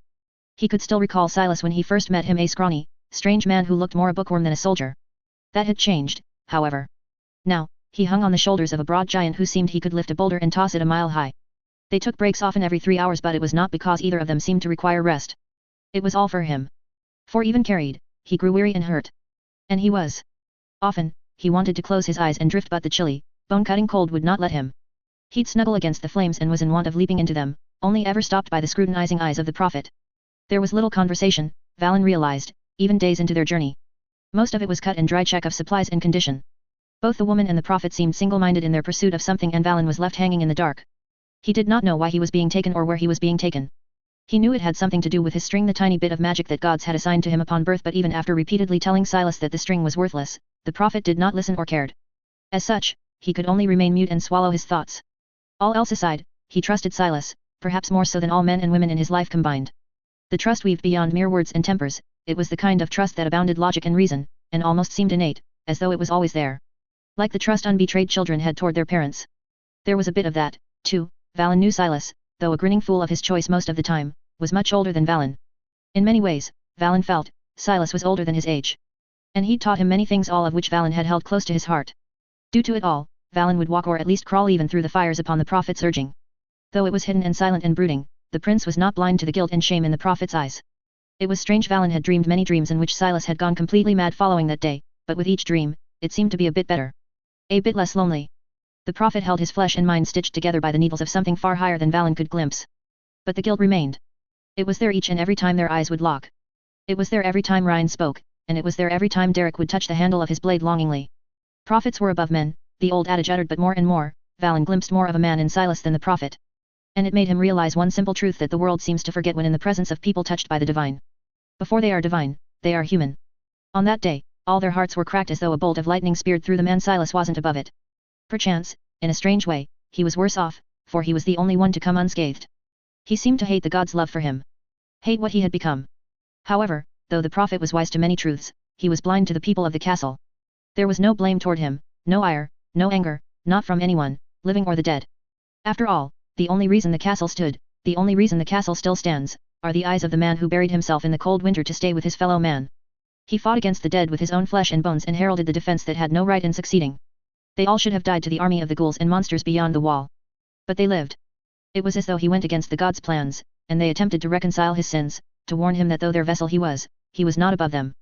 2 more days, I suppose, the woman spoke softly as they reared into a tiny opening in the side of the mountain, hiding from the winds that were now as sharp as the steel-forged swords. Were it not for Silas effectively acting as a fully body shield for him, Valen had no doubt he'd be covered in cuts and bruises from head to toe. Yet, Silas replied, stirring the stew in the pot hanging over the finely blazing fire. You're hanging much better this time around. What do you hope to find there, Silas? The woman asked the question Valen himself had been burning to ask ever since the start of the journey. Answers, Silas replied. Answers to what? She added further. Are they really that important that you need to drag him through the hell for it? Yes, the prophet seemed firm in his answer, though a shiver of doubt and uncertainty was there, even if deeply hidden. They have to be. The uncertainty was revealed in the answer, though neither Valen nor the woman pointed it out. It was clear that he was searching for something and that he was desperate. As for what? Valen didn't know. By now, the prince had realized that the prophet hardly ever shared the whole story with him. He kept Valen in the dark and longing, only ever giving just enough to sate the prince's curiosity. The biggest one, that he somehow seemed to have conversed with his lord father the king, was given no further explanation. Audience with the king. There can't be more than 2 people in the last 10 years who have met father. Most of the public things had been taken care of by the queen, and the king had slowly drifted into the lull. And yet, the prophet spoke to the man who was as elusive as the red star. They began moving soon after, climbing up the steep and slippery mountains that Valen and the whole rest of the kingdom thought unconquerable. After all, the men and women gazed upon the misted behemoths and saw the untouchable gods, the deviants of death that would freeze and murder every man courageous and foolish enough to temper them. And yet, despite the discomfort, the climb was easy. It is because of them. As the woman predicted, within the 2 days, the trio reached the summit. A flat and open floor of sorts sprawled forward in a rough circle, edges heaving up like jagged blades. They were above the clouds, and the blue sky was all Valen saw, and his breath came to a standstill in his throat like a lump. It was a sight beyond beauty, the kind that a man can only ever see once in his life. There was no longer the grey and ashen hanging above them, no snow drifting to chill, no thunder and darkness. He saw the sun looming, saw the cosmic reality drape across the tapestry of creation. It felt as though he had just taken his first breath, had just begun the life those joyful foretold. It was a new world, a world divorced from the infernal cascade of drudgery down below. A world void of pain, suffering, ills, and inflictions. A world without misfortune. The world that only ever sang the songs of joy. Beautiful, ain't it? Silas commented, his lips flickering into a smile. Most beautiful, Valen replied subconsciously. The prince remained silent for a long while, and neither the woman nor Silas spoke or moved. They let him have the moment he'd come to realize after waking up. They let him live inside the blissful dream for as long as he wished. For those brief moments of respite, he was no longer a cripple bound to a wheeled chair, but a dragon who could part his wings and fly free through the Aeonian skies. Thank you, the prince mumbled, cowering behind Silas' nape, teary-eyed. Thank you, his voice cracked softly like the rustling of the autumn leaves. A story was told between those 2 words, but the story was silent. Just like his heart became for the first time since the day he nearly died. He felt Silas move once again as they began to cross the summit's sprawl, moving toward the other edge. Valen quickly stabilized his heart, the best he could, and peeked over the prophet's shoulder. He was brought for a reason, and it was not merely for the sight of the cosmos. He'd do all he could to justify being taken all the way here, however. All he could. Soon, the trio reached the edge and a new world opened up before them. Strangely enough, there were no clouds blocking the view, there was no snow or ice or any manner of hell. It was as though this side of the mountain existed in a completely different reality independent of the one on the other side. There were trees and lush bushes and grass and flower beds and wild orchards and even a lake. And there were people dressed in simple yet luxurious raiments, and there were mild-tempered, horned hogs running about, and there were white-eyed children, and tail-having creatures like humans, and there were dragons bounding the sky in wide and open circles, and there was the fish in the lake that shone in the colors of the rainbow and cosmos and danced unperturbed, and there was love and calm and peace and harmony, and there was the scent of lavender and rose and perfumed beauty of life. And there was a man with one eye where two ought to be, and the man was standing still and was silent, and the man turned suddenly and looked at Valen, his one eye turning kind and warm. Welcome, the man spoke in the means of the wind, the hustle that tingled Valen's ears. The prince foretold. Chapter 154. Truths Forgotten. Valen could fly, the prince realized. From Silas' back, it was as though he grew wings and they fluttered and he took to the grand skies, slowly descending toward the sight that took his breath away. The one-eyed man stood rooted in place, the world round him dancing and flowing. And Valen was flying. He could not reconcile the feeling, and tears began to stream down his sunken, still pale cheeks. He was overwhelmed, from the depths of his soul and outwardly. Though he could not stretch his legs and walk or run like the wind, he could fly. And thus, he did. Extending his arms out like a bird, he engrossed himself in the sensation, the tiny tinglings that spread throughout his body like tiny needles prickling him, ensuring he always felt. It could not be described, the feeling. Not to those who could walk, not to those who could run. Not to those who didn't see the world as an endless string of obstacles to overcome. They could all fly with the wind as he did as a boy. He'd spread his arms and run across the Martell's fields and run through the rooted En woods, and then he would swim across the Camelon River, from one bank to the other. He would never be breathless, and his feet would never tire. As a little boy, he had an inexhaustible source of energy within him. And now, as a grown man, that source was dead. Killed. Obliterated. But now, once again, he was a boy. The ills of the world vanished, for he could fly. The skies shifted their hue and the grass grew and he was back in the yellow fields of Markel. He recalled the Grand who sold bread telling him tales of how the first men plowed the fields and awoke the giant who gave them the fire under the promise of leaving the field alone. And thus, the men listened, for the kindle of fire was worth more than the seed of wheat. He would run, as a little boy, for hours, hoping his tiny feet would stomp the giant's head and awaken him. But his tiny legs nary ever left a footprint. By now, the world had forgotten he had ever run through that place, through the yellow, waist-high grass that never grew, that never withered, that never changed its perpetual, autumn hue. Even he had forgotten, drowned in the lull of hubris. But he remembered, once again. Not only remembered but he lived. Breathing in full, he felt his lungs expand and his vision sharpen. His view expanded beyond the seemingly endless tips of mountains, beyond the lifeless rock and stone. On its other end was a long winding, sandy shore of white. And beyond the shore was a beautiful sea. And in the beautiful sea, he saw fishes that resembled things indescribable. And beyond the beautiful sea and all its odd and queer life, he saw new lands, some rocky like his homeland, some frosted, some yet churned in fire, and some doused in eternal summers, their ground earth home to ever-living green. The whole of the world seemed to expand before his eyes, all of its many corners, all of its many places, all of its many homes. The tears continued to stream, for he was overwhelmed. It was all beyond beautiful yet staggeringly tragic. For in each corner, for in all the places, and through all of the homes, there was strife. War. Sorrow. Screams and wails and perpetual fire that burned hot and scalding. Armies conquered and armies fell, kings and queens of immortal dynasties perishing overnight. Heroes of ages gone and to come falling to chutzpah. He'd seen it all, like a continuous cycle of persistent failure that nobody ever learns from. And yet, even in such agony, there was a beauty. Men drank and sang together, and children's roaring laughter was a melody that eclipsed the horrors of wars and pain. From the ashes of decay, new grandeur arose, more emboldened with glory than the one before it. Bit by bit, like these rocks, they built a mountain. And someday in the far distant future, one so distant that it escaped even his sight, those mountains would be tall enough, just like these, they'd enshroud a home that would never die. His flight came to an abrupt end and he found himself seated inside a hall clad in pure, white marble. It was akin to a palace from those distant histories, where even gods came to rest. In front of him was the one-eyed man, and to his sides were Silas and Asha, both with alarmed expressions, yet seemingly incapable of doing anything. But Valen, the prince, was not afraid. Instead, he was calm.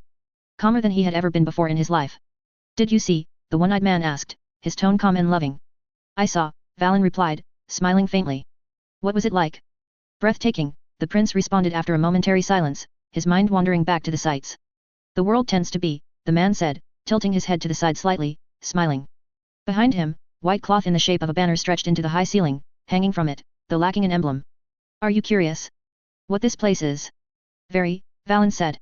"What happened to them?" he asked about Silas and Asha. He didn't think for a second either of the two would remain silent all this while. "Nothing," the man replied. "However, they do not have the string. They can observe but never interact. After all this is a recording in the mausoleum of the world, accessible only by those who can witness it. The two of them, though grander in many other ways, fall short of the pillar." "String?" "So, Silas was right," Valen mumbled. "My string is important." "All strings are important," the man said. "Some more so than others. After all, the strings are what weave the tapestry of the mortal world. And you, young one, are its prince. Valen fell silent, feeling the weight of the sky press down on him. All of this still felt unreal, strange, as though he were dreaming. Long, long ago, the one-eyed man said. There was only one world, it was called Eternium. All of life existed in this world, there were humans, all manner of them. There were giants, thralls, gods, dragons, devils, the world was vast but peaceful. It went on for time uncountable. But then, visitors came. Visitors. Creatures from the gaps, the one-eyed man continued as the world behind him suddenly vanished, turning dark and turbid. From within that darkness, Valen saw flickering eyes beginning to emerge. From the places unapproachable. The visitors were beyond reproach. It wasn't the matter of mere strength, they were unfathomable, unyielding, untouchable. Did they destroy Eternium? No, the man shook his head, the scene behind him remaining still and stifling. In the darkness, there were countless stars as though it was a cosmos. But, those stars were actually eyes. Of how many creatures? Instead, they sold favors. One day, the man continued, ignoring Valen's confusion. A god approached one of the visitors. They asked, Mighty One, could I have your strength? The visitor, after deliberation, replied if but for a moment and for a price. And thus, the war of creation began. Valen's heart shook, blood in his veins freezing. The grand skies of Eternium shook and trembled and bled, and they faltered, the man's voice seemed like a song, slowly rising and falling, like a melody. The shards splintered and raced across the vastness, with the two largest staying near each other. One became the second Eternium, the realm of gods, for all rest of the creation was either banished or exterminated. And the second world became ours, the world of mortals. Chains were cast from above unto us, and God's will was imposed. We became servants and sang songs in their names, also we could continue to live. But we were not defeated, not truly. After all, many wars would come to burn the skies thereafter. And soon, the favors had to be paid to the visitors. The debt must be nulled, one way or another. There used to be 9,999 gods when the mortal world first became, and by the time of my fall, there were 2,000 fewer. Valen remained silent, incapable of truly processing everything he was being told. The cord seems to have been cut wholly long after my time. But do not be mistaken, young prince, gods are always watching. And those who love them are always praying. One way or another, the bond between the worlds shall be re-established. And another war, undoubtedly, shall be waged, as many times before. It shall be your job, my prince, to lead the mortal world into that war as its head. What? Valen exclaimed in horror. Lead the war, against gods. Strings are woven through the lineages of innumerable kings and queens of the mortal world, the one-eyed man continued. But only one is the heritage of the true emperors of Eternium. After all, during the war of creation, or, rather, during the fall thereafter, all of the exorcised creation united in creating your gift, the eye, they called it. One gazed to see past the dark, into the abyss, where the unspeakable hide. To see the truths and lies of all and to wash away their fears. One gazed to demolish the illusionary barriers. One gazed to see the gods' true forms, and convince the mortal bloods of the cause. You, young prince, have the eye, the man said, suddenly pointing to his forehead. As did I. And as I had seen all those eons ago, you, too, must see. After all, the eye, is the creation of the visitors. Unlike the gods, however, our debt has been paid. All races but humans fell permanently. Became one with the unspeakable. All the dragons, the thralls, the giants, the ephors you shall see, they are all fakes. Imitations you have to cut down. They are a disgrace, after all, to the truth, the ultimate sacrifice that all but a few had forgotten. Your string was made by the blood of the countless. And it has but one purpose, to see the truth past the woven lies. Chapter 155. Not a swordsman, but a beast. Silas was feeling many things at this particular moment: confusion, awe, anger, some more confusion, irritation, hope, and quite a lot more confusion. Forcibly sitting by the prince's side, his lips sewn shut, listening to the effective history of this world, he couldn't help but realize that what he knew and what he was being told had absolutely nothing in common. In fact, it seemed as though his summoning and Valen's fate were entirely coincidental, in a strange and macabre way. Then again, if he was supposed to march south with Valen, how was the prince ever to discover this place? And learn all these things? Something doesn't add up, Silas concluded. It was either that the one-eyed man thing, whatever they were, was lying about most of what was said, or that Silas' conclusions thus far were so far off the beaten path they were in a completely different dimension by comparison. Besides, this was a little bit bigger than just putting the prince on the throne. No, not little. Fucking gigantic, Jesus. It all sounds like too much, Valen mumbled. If even Silas felt his head hurting, he could only imagine how the young prince was handling it. It is, the one-eyed man said. But it is not the easy times that forge heroes, prince. If you feel like it is too much, you can simply walk away. Time is eternal, the one-eyed man continued. In time, undoubtedly, another bearer of the eye shall be born. However, the strength of mankind will continue to wane. Something is off, Silas concluded. If even all the combined races were unable to defeat the gods in the outright war, the hell kind of a chance do we alone have now? Or is he implying that the visitors will help us or something? Plus, he's doing all the things I was doing when trying to convince Valen. But I'm just a cripple. Valen protested. I can't even walk up a flight of stairs, let alone lead people into the war against gods no less. But you can fly, the one-eyed man said, grinning. What worth are legs to those with wings, young prince? The more Silas thought about it, the more he didn't like that he was silenced. Valen, clever though the prince was, came into the conversation with an overwhelmed mind already. He didn't know to ask the right questions. Additionally, if the man truly was vehemently opposed to the gods, why did he barely spare a glance at Asha? The virtual embodiment of the gods in the mortal world? Cast your doubts aside, the man said as Silas decided to break out whatever ephemeral chains were cast onto him. Perhaps it was impossible for everyone else in the world but not for him, he was confident. The reason being a very simple one: his way. You are meant for far more than simply an adorned throne. Your bestowed gift is the proof of it. When mankind falters and the dark begins to seep inside their hearts, you shall become the light to guide them proper. It is your destiny, young prince. Destiny my ass, Silas grumbled inwardly, urging his slumbering energy to awake. It felt as though it had completely frozen in place and in time, as everything was unmoving including his blood. Aren't I used to my blood not moving? Rather than focusing on his energy, he instead focused on his blood, the indescribably magnetic and regenerative substance that he had absolute control over. Sensing it standing still, he first began to stir it bit by bit, drop by drop, as he used to do when he first attempted practicing Derek's way. The eye, though magical, cannot see within, the one-eyed man said. As such, you cannot see your potential. But I can. And I see a magically bright future full of potential. I see a herald. Will you be the herald, young prince? Valen lowered his head, seemingly uncertain still. Hold out little prince for a bit longer, Silas sighed, continuing to stir the droplets of blood. It was a long process but, as he suspected, it was working. Bit by bit, his body was beginning to wake, like a slumbering dragon slowly being stirred and spurned. Believe in yourself, the one-eyed man said. And fulfill the prophecy. The man extended his arm toward Valen, open-palmed, a faint smile on his face. The prince stared at the hand, a complex look in his eyes. There was desire there as there was fear, a bundle and cauldron of emotions that seemed a hill too large for someone so young. After all, the prince was 20, though a man in some arbitrary age, he was a boy still. He was only now beginning to grasp himself wholly, let alone the world at large. And the words, tender like the freshly ripe plum, swayed him. They were an evocation of things deep desired by most young boys, a want of being a hero. The truth was, though, that there were no holistic heroes, for the world could never make them. On a path of a hero, men are broken like poorly made blades. Every last one of them. But though some stay on the ground defeated, others stand up. But they stand up changed.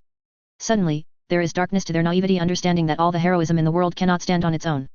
Stories of heroics hide the falls, hide the doubts, hide the inner demons that plague. Valen was only beginning to grasp it, fighting with his own mortal inability. He was beginning to accept he was both strong and weak, but was not there just yet. He was fighting back the tears, the anguish, the sense of unfairness he felt. Hiding them deeply, falsifying the bravado the same way most boys do. And now, he was being sucked into the whirlwind of the story that he was trying to write. Fancy words, Silas' abrupt and hoarse voice broke the heavy silence, shocking both Valen as well as the one-eyed man, the latter one far more, it seemed. Cocker, were you a con man too when alive? Silas fought against seemingly supernatural forces to slowly move his body, his bones creaking under the pressure, some kind of energy resisting them. But it was futile. If the bone resisted, Silas broke it. If an organ didn't want to work properly, he destroyed it. He bled like a waterfall, but he moved, a sight so macabre Asha closed her eyes to not witness it. How? How are you moving? Impossible. Nobody can move under the Aeonian laws, the one-eyed man erupted, standing up as well and drawing back some distance.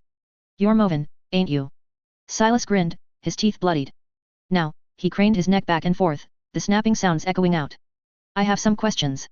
However, before he could ask those questions, he reached out for the scabbard and drew out his sword, slashing forward and meeting a surging force head-on. Two blades intersected, the screeching sound of the metal jarring the ears. The one-eyed man stood in front, both hands on a long and embossed blade of violet. Tiny sparks of light repeatedly blew from the surface of the sword like the cracks of lightning. Quite inhospitable of you, Et. Silas' grin widened as his blood began to boil. It has been a while since he'd been in a proper fight. His body, by and large, yearned for it. In many ways, he was the truest himself when fighting someone or something.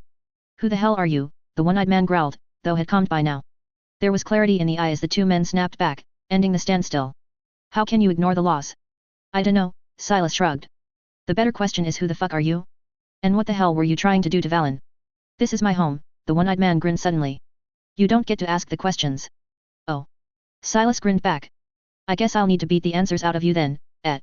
You can try. As a wise man once said, Silas mumbled, slouching into a fighting stance. There is no try, only do. Silas heaved forward, his muscles bulging, the sword cutting through the air and racing toward the one-eyed man. The latter swung back, from below up, meeting the sword squarely and repelling the strike before retaliating, stabbing toward Silas' heart. He dodged, shuffling slightly to the side, moving forward into the man and stabbing back. The man quickly moved back, trying to gain some modicum of distance while continuing to swing his blade. Within the Hall of the White, the sounds of the swords clashing continued to echo. Silas was the aggressor no, rather than merely an aggressor, he fought with no regard for anything. He completely abandoned defending, happily taking stabs in exchange for hitting his strikes as well. Slowly, the one-eyed man began to realize he was falling further and further into the hole. After all, unless someone was able to kill Silas in one strike they would never win in a war of attrition against him. He was effectively immortal short of being beheaded, and engaging in a long-term battle with him was one of the most painful forms of suicide. The man stirred the blade with energy and knocked Silas back some 10 feet back before moving out as well, creating separation between the two. His clothes were disheveled, though there were no traces of blood. It wasn't strange after all, the man wasn't made of flesh and bones, that much Silas had realized a long while back. He wasn't yet certain exactly what he was made of, but it didn't matter as he could still clearly hurt, which was enough. "You're no swordsman," the one-eyed man said. "You're a mad beast masquerading as one. Without your body, you are nothing." Aren't we all nothing without our bodies?" Silas cracked a joke, heaving the long sword over his shoulder. "Besides, should you really be talking about bodies, mister, I am more a ghost than I am a man." "Your way is an anomaly, I admit," the one-eyed man said. "But you can't stop it." "Stop what? What is meant to be?" "You know," Silas' tone grew darker and angrier as he lowered his head. "I was tired of this horseshit 80 lifetimes ago. Every time I find someone with some answers, it's always this vague garbage that gets tossed around. It's never a name, it's always a he, she, they, it's never a place, it's there and here and over yonder, and it's never nothing concrete. Tell me what in the name of tarnished fucks does what is meant to be mean? Do you think you are somehow coming off as cool by saying this junk?" "You have no right to know, little one," the one-eyed man replied. "You may have stopped it today, but the promised one will listen to us, one day. He has to. It is foretold." "Foretold, hey?" Silas mumbled, letting the sword down and dragging it across the stone as he moved toward the man. "You know what else is foretold, you ugly fuck."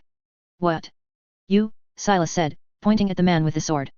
"Hanging on the tip of my sword, choking on your own ethereal blood, begging me to end you. And spilling your guts of all the answers I want. 'Twas foretold. 'Cause that's how things work, you dumbass." Chapter 156. Like a dream. Asha had been able to move all this while but she resisted, knowing that if she did, the man would likely kill her. Her suspicions were confirmed when Silas somehow broke himself free of the binds. If it had been her, she would have been entirely unable to defend herself. Though the binds were strong and devious, they were nothing against the grace of gods. There were very few things in the world that could completely trap her and this was not one of them. As such, she turned into a statue listening and ensuring to the best of her ability that she didn't move. Luckily, the man's attention seemed to wholly be on Valen as it appeared he didn't think anyone could break free of the chains, as she had definitely moved once or twice. They were minimum movements, but the kind that can be noticed. It had been growing even more difficult to stay still the longer the conversation went on, especially once she realized that the prince was being manipulated. She wanted to shout at the young boy and wake him up from the sweet dream he was having but held back for one simple reason, Silas. She trusted him to break himself free, somehow, someway. It would be amiss of her to claim she had even the faintest of a clue as to how the seemingly ordinary person broke free of such cosmic and ethereal chains, but it was Silas. Though she was the prophet, he was the one making miracles happen. And the miracle stood there, in front of the two of them, blood-washed, a blade in his hand, staring down a ghost in the palace of marble. The image calmed her heart and she found it the easiest to remain still since coming here. The energy expulsion from the figure seemed to decry the surrounding mist, undoing the world created. The two men ran at each other again, swinging their swords. Though she lacked the eye for things such as sword fighting, even she could see that the level of battle was beyond mortal. The weight behind each swing left blade-shaped etchings on the floor, and the rousing sounds of the clashing metal sounded more akin to boiling explosions. The two men moved at such speeds it was almost imperceptible, leaving behind shadows and after-images in their wake. Silas ducked and dodged a swipe before retaliating, and the man backed away for a moment before both sprinted at each other again. Asha, there, realized something. They were, eerily enough, gaining speed as the battle went on. At the start, though still difficult, she could somewhat make out their embered figures and moves. Now, however, they were mere blurs, her eyes unaccustomed to the speed showcased. The man dashed sideways and crossed over 40 feet in what felt like less than a second, and Silas followed, spinning midair to dodge like a whirlblade, slicing several times in rotation to the man's desperate defenses. The speeds of swings grew exponentially, too, so much so that even the sound began to lag behind them, as though the world itself was trying to catch up to the two men. Of all the rest, one thing began to stand out the most: Silas was beginning to dominate. Even in the blurs that she was seeing, it wasn't all that difficult to perceive the reality. As for the reason, it probably had to do with exhaustion, Asha gathered. She had realized something quite a while ago: it was virtually impossible to tire Silas out. No matter how much he was wounded, how much he had to exert himself, it was as though he had an infinite source of energy resting within him. Getting into a battle of attrition with him was essentially a prolonged and torturous suicide, and the man was experiencing it firsthand. Some 5 minutes later, the duo separated and stood some 20 yards apart, staring at each other. The one-eyed man had notably grown transparent, appearing more and more ghostly as the fight went on, likely because he expended that much more energy. Silas, on the other hand, aside from being bloody, seemed full in spirits. Ashen knew that the bloodied appearance was pointless. His wounds healed so quickly that any blood you'd see on him was just for show. If anything, it just made him seem more demonic. Man, what a nice exercise, Silas said, wiping some sweat off his forehead, a huge grin on his face. It's been a while since I worked my bones out so cleanly. So, thank you for that, I guess. But, it looks like you're beginning to run on fumes. So, how about you just give me the answers I want so I can send you to your ancestors as it's supposed to be? Humph, you may try to hide it, but you are running out of energy, too, the man replied with a scoff. I'm not though. Silas tilted his head. You misunderstood something, it seems. I wasn't using energy to move about and overtake you, old ghost. Just good old flesh, blood, and bones. Impossible, the man said without hesitation. Human bodies have finite limits that can only be surmounted with efficient energy.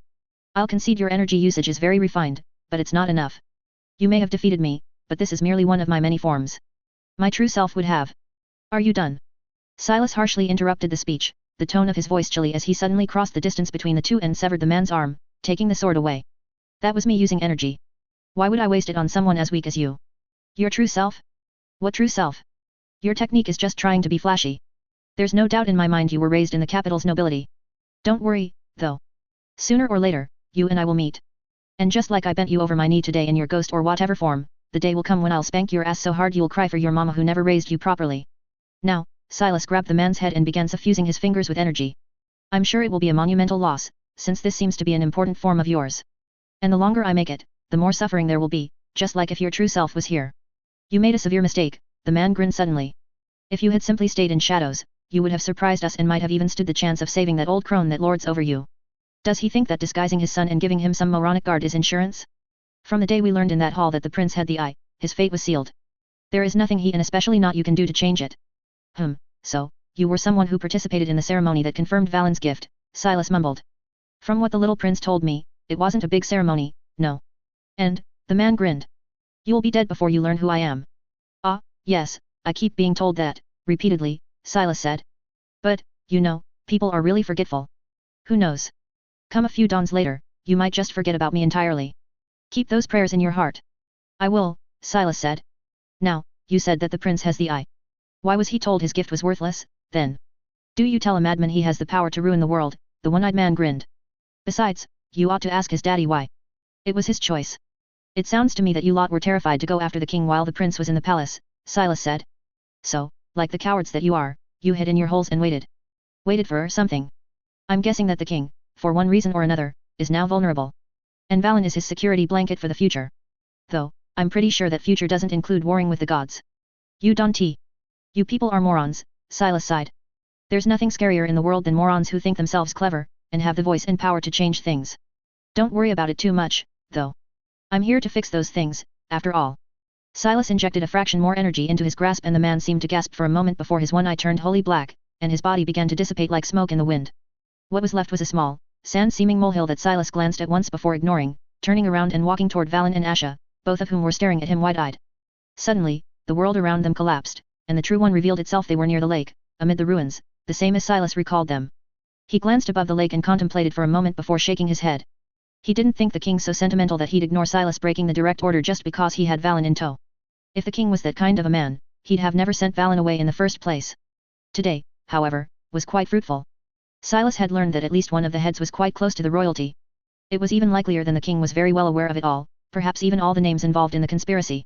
That, however, begged the question, why did he, as one of the most powerful figures in the kingdom, withdraw into the shadows instead of simply cleaning house?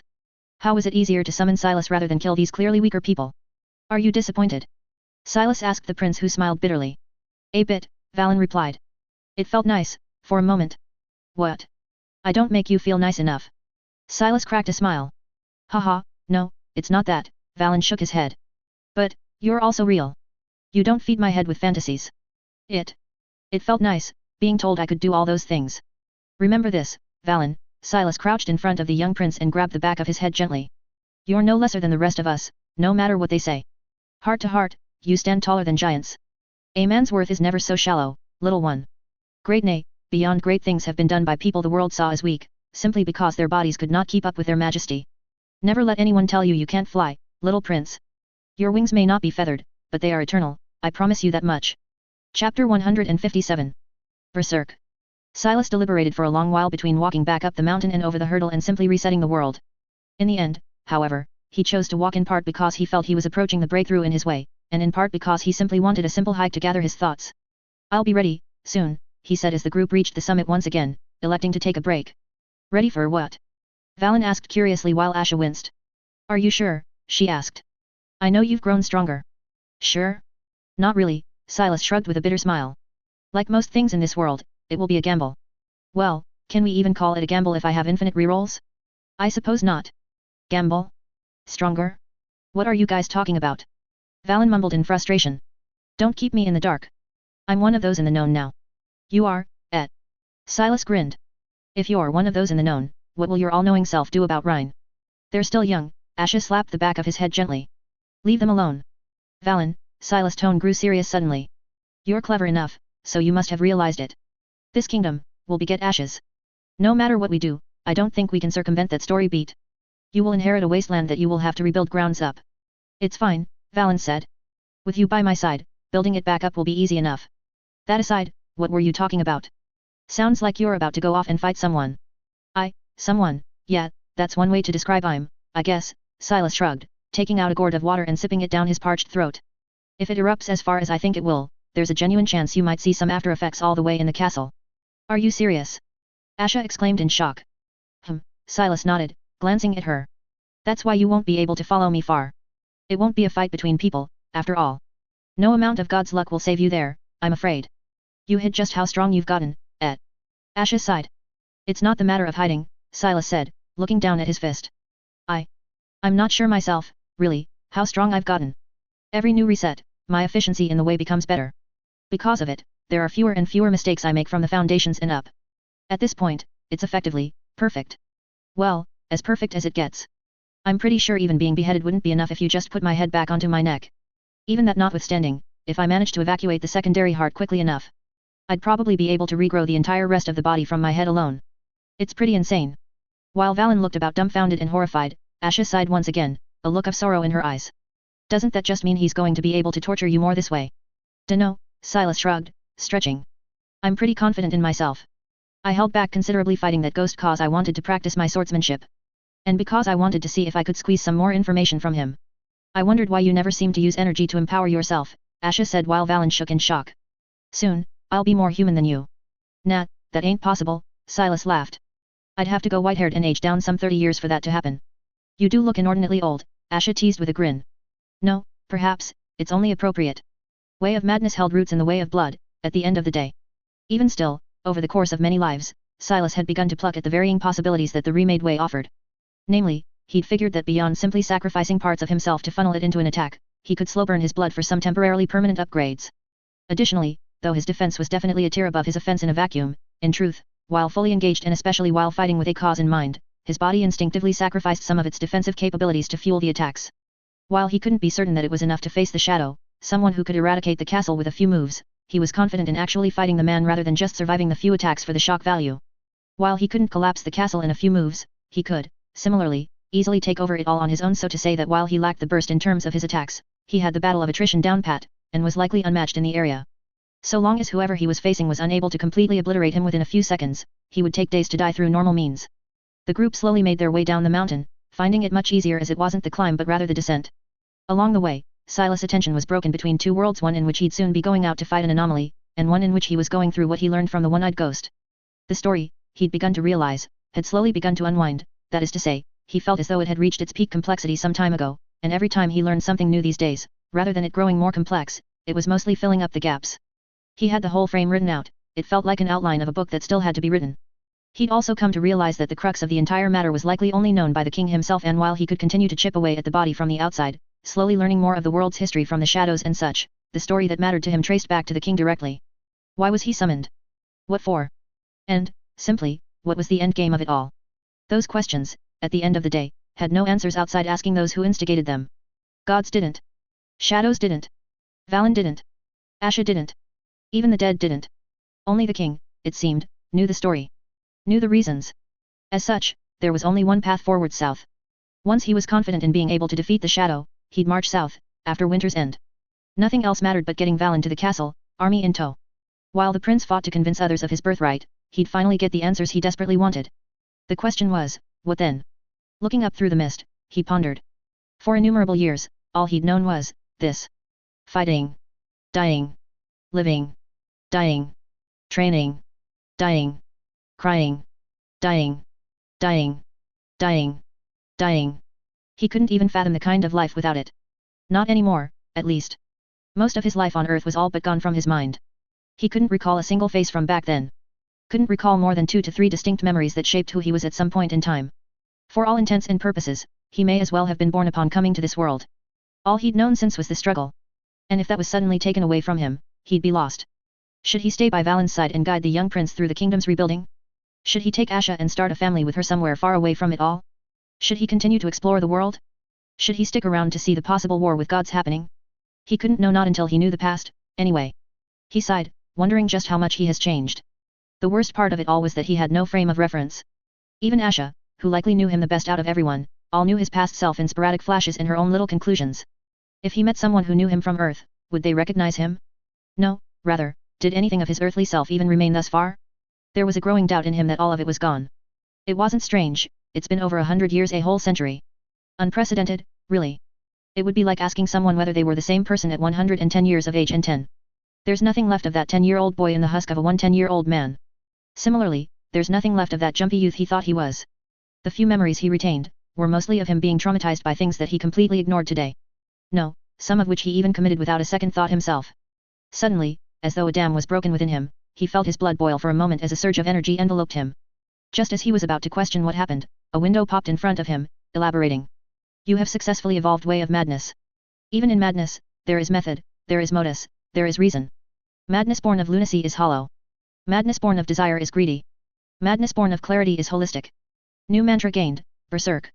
Berserk. The longer you fight, the more ungodly you become. Careful, however, surrendering yourself entirely may lead you to darkness. Chapter 158. Shadows Fall. He was ready, well, as ready as he was going to be. While he could continue trying to mull over his way and despondently swing away with his sword in vain hopes he might improve, Silas knew that in order to progress, he'd have to chisel the diamond that he had become. The practice was one thing, but there was nobody in the castle he could spar against while going all out, nobody who could push him to his limits. If he simply sat about and did nothing, not only would his strength never increase, it might just begin to wane. As such, he decided it was time. It was snowing heavily, just on the tinge of turning into a blizzard. The cold wind was whipping and lashing out like an angry beast, but Silas stood rooted and calm, his back facing the vast world. Asha's eyes were stirring with emotion despite her pleas. He didn't want her to come, even part way. As such, she grew angry and refused to speak to him. Despite that, her eyes said everything. He smiled faintly before turning around and walking. A pained sigh escorted him, lost in the bustling wind shortly after. He crossed the vast swaths of the frosted and chilled land with conviction, barely stopping. He'd only brought enough supplies to last him till the village he knew he'd likely be unable to defeat the shadow with the first try. After all, he'd only managed to scratch the surface of that man's abilities. Many more, likely, lay astir within him. Ignoring the cold, biting winds, he pressed forward and soon reached the frozen river, crossing it and entering the forest. Memories swarmed him. It felt like just yesterday that the pale-faced woman wearing a white dress appeared in front of him beneath that looming rock like a ghost. Yet, it's already been decades. Time flies, especially when it never moves. It was a strange and eerie feeling and, as such, Silas did his best to ignore it. Losing himself in the wandering thoughts, he crossed the forest without even realizing it. Soon, the world opened up in front of him, the plains atop which the village lay sprawled open. It was a day still, with the faint traces of sun occasionally emerging from the grey sky. Silas didn't bother sneaking in, it was pointless. He wasn't here for information, for scamming someone, for some ulterior motive. It was, instead, the most primal of the reasons, to fight. Shedding away everything but his sword and the pants, he walked toward the village topless and barefoot. Armor simply weighed him down, whether mail or plate, both were like paper compared to his personal defenses. It was a strange and loathsome sight, the image of a bearded and long-haired figure walking almost naked in the knee-deep snow, a single sword strapped to his waist leaving dragging marks on the tender, white surface. It didn't last long, however, since the snow soon began to melt and turn into a churning river. He'd held his breath, but let it go, and with it, his energy began to stir. As soon as he let go of the breath, he felt something in the village respond, the kind of energy that beckoned death itself, shuffled into a mudded shadow that stirred across the landscape and landed just 40 yards away from Silas, causing him to stop. It wasn't a boy but the familiar face of the man. Son of Anur, the shadow that likely had roots with the Empire, and the forefather of many of the sprawling cults. At least, one of the forefathers. The man stared at Silas with an inquisitive look. After all, he was expecting a well-armed vagabond, and instead found a homeless mutt. And yet, that mutt bled energy that even he couldn't ignore. Who are you? The man asked, but Silas didn't care for questions or answers, drawing the sword out slowly instead. Oh? Either the cold had diluted your mind, or you were never clever to begin with. You're a footnote, Silas said calmly. Behave like one. The comment seemed to anger the man, but Silas didn't care. He went on the offensive, slashing the sword without any energy. The man easily dodged and lashed out with the dagger, aiming not for Silas' life but to cripple him. The latter completely ignored the attack and swerved the fall of his own sword, breaking his right arm in the process to divert the blade toward the man's heart. The man shook and shuddered at the sight, quickly retreating, dodging the strike. By the time he looked forward, he saw the strange, topless man shake his arm, his bone repaired. Eyes widening, he didn't even have time to process what he had seen, for the man attacked once again. Silas began to stir his energy, increasing his speed. Once again, he ignored the retaliatory attacks, seemingly willing to exchange lives. The blade met its counterpart, and the clash whipped out a ring-shaped burst of wind that caused the water made from the melted snow to disperse, creating a rather breathtaking sight. However, neither of the two men cared much for it, for at the moment of the clash, they withdrew and attacked again. Bit by bit, the speed increased. Silas' technique had improved immensely from when he was mostly swinging his blade around through strength. He aimed at vital points without pause, stabbing toward the heart before using the momentum of the parry to spin, purposefully exposing himself for a strike while slashing toward the man's neck. Silas had already been slashed and cut and stabbed several times, and though his body was dyed red, all wounds healed within the blink of an eye, leaving the man speechless. Similarly, the man had been slashed once, but he had no ability to immediately heal the wound. The most he could do was use energy to form a scab. Soon, the ordinary strikes began to evolve with each slash, an extension of energy was ejected, stirring the world. After yet another clash, the two men made some distance between each other. For a moment, Silas stilled and took a deep breath, his eyes gleaming in the faint shade of red for a second before he bolted forward once again, this time much faster. He crossed the distance of 30 yards within the blink of an eye, stabbing wildly toward the man's heart. The latter dipped sideways and let the blade chip his coat, slashing toward Silas' throat in want of beheading him. Silas grinned, breaking his bones once again to swerve the blade toward the man's heart. The latter deflected the strike, engaging yet again in the melee bout. Slashing, sweeping, stabbing, the more they fought, the faster they both became. Each clash resounded like a tiny explosion, causing the surrounding area to slowly begin deforming. The man suddenly vanished, turning into a blast of shadows that skirted backward, dodging Silas' sweep. Some 50 yards behind him, Silas sensed a massive build-up of energy, causing him to glance back. There, he saw the man, once again, become that thing. He'd become the humanoid-shaped shadow with blood-red eyes and the spiked crown of blades on the top of his head. Rather than showing fear, Silas grinned, the blood in him beginning to boil. This is it, he mused. This was what he was missing, what he couldn't find elsewhere. The itch that he couldn't scratch. His heart began to beat. Even that ghost he faced couldn't push him, couldn't unchain him. But the shadow did. The build-up of energy between the two of them was beyond insane. The atmosphere itself experienced the otherworldly change, turning from bone-chilling winter on one end to the soul-scalding summer on the other. Silas' skin grew slightly redder, while his eyes danced between sapphire and crimson. Just like the shadow, he himself seemed less and less human as the seconds ticked by. The two stared at each other for a brief moment before exploding forward. Two craters erupted at where they stood, with the shower of debris and dust raining upward. They met in the middle, unleashing energy-bolstered strikes, deforming the world. Each time they clashed, another crater was born, in addition to thousands of spiderweb-like cracks sprawling across the melted ground. They became blurs, intangible things flying about at speeds beyond human comprehension. Were there a mortal eye to witness, it would bleed at the mere sight itself, for what was occurring was not meant for the mortal world. This was beyond their grasp. Silas was cut and stabbed and slashed thousands of times by now. He had become the Red Devil, dyed from head to toe in crimson. And yet, he was smiling still, not an ounce of pain in his expression. He continued the suicidal tactic, entirely ignoring his defenses and unleashing the barrage of attacks that even the shadow could not ignore. His eyes were growing even redder, as though the sight of blood was stirring something primal within him. He felt it, deep down, something awaking and beginning to flow through his blood. By now, the landscape had turned hellish. Canyons and chasms abound were born, as though the harsh rivers and rains had belted the poor dirt and rock for billions of years, unrelentingly. Yet, they hadn't. It was the work of what shouldn't be.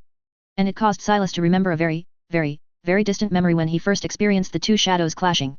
He thought he would never be at that place, and yet, at that place he stood. Now, he was the inspiration for dread too. A thing that shouldn't be. Enough, the shadow roared, and the blast of black-laden energy in the shape of a spear knocked Silas backward for half a mile, causing him to roll over the ground for a good chunk before stopping. Standing up, Silas whipped his bloodied hair backward and stared at the pillar of darkness slowly ascending toward the sky. The build-up of energy, shit, is this guy intending to carve out a new fucking island? Who the hell are you? Why are you unchained? Silas merely exhaled. It was a shame the stop in the fight had interrupted the build-up of the berserk energy within him. He was barely maintaining it, but growing it any further was impossible. Answer me, the shadow screamed and unleashed a beam of ebony-dyed energy just past Silas. The latter didn't even flinch, letting the beam carve out a 5-mile-long canal. Jesus, Silas mumbled inwardly, glancing back. Well, let's see how good that thing is now. It has been a long while since Silas last used heart's puncture, the strongest strike he had in his arsenal. He wasn't going to hold back, he was fully intending to sacrifice all his life, just to see how far he can push it. His sword began to stir and cry, as though alive and in concord with his own heart. Bloodbound, they both were.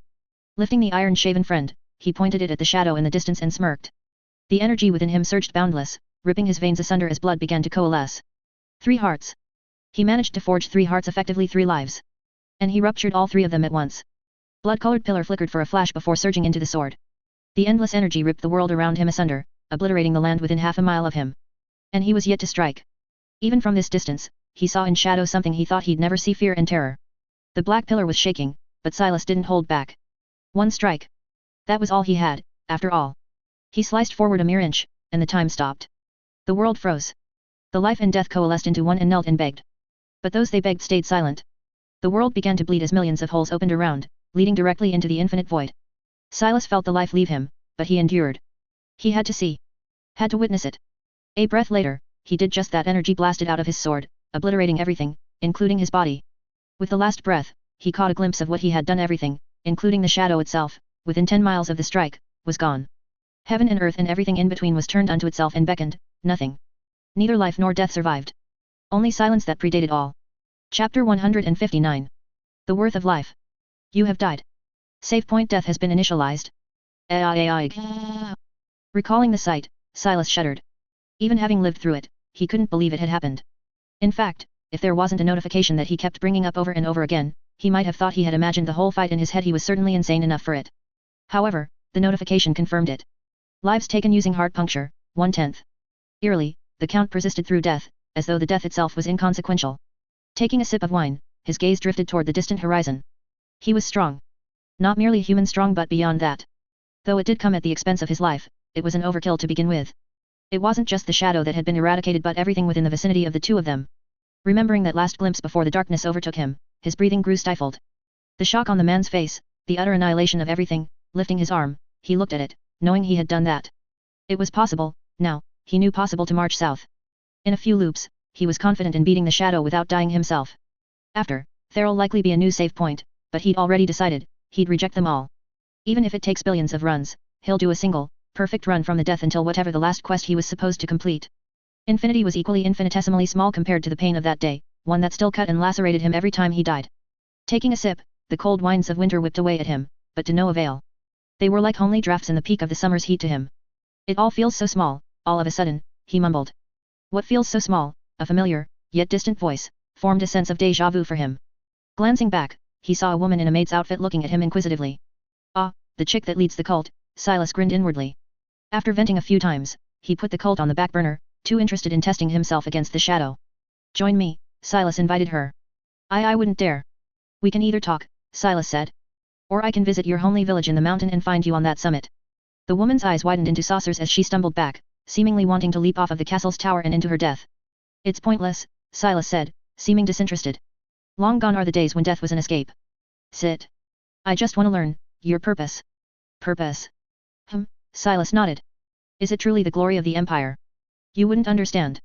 That's right, I won't, Silas nodded as the woman climbed up and sat down next to him. I don't believe in kingdoms, empires, nations. What do you believe in, then? Not much, I'm afraid, Silas chuckled.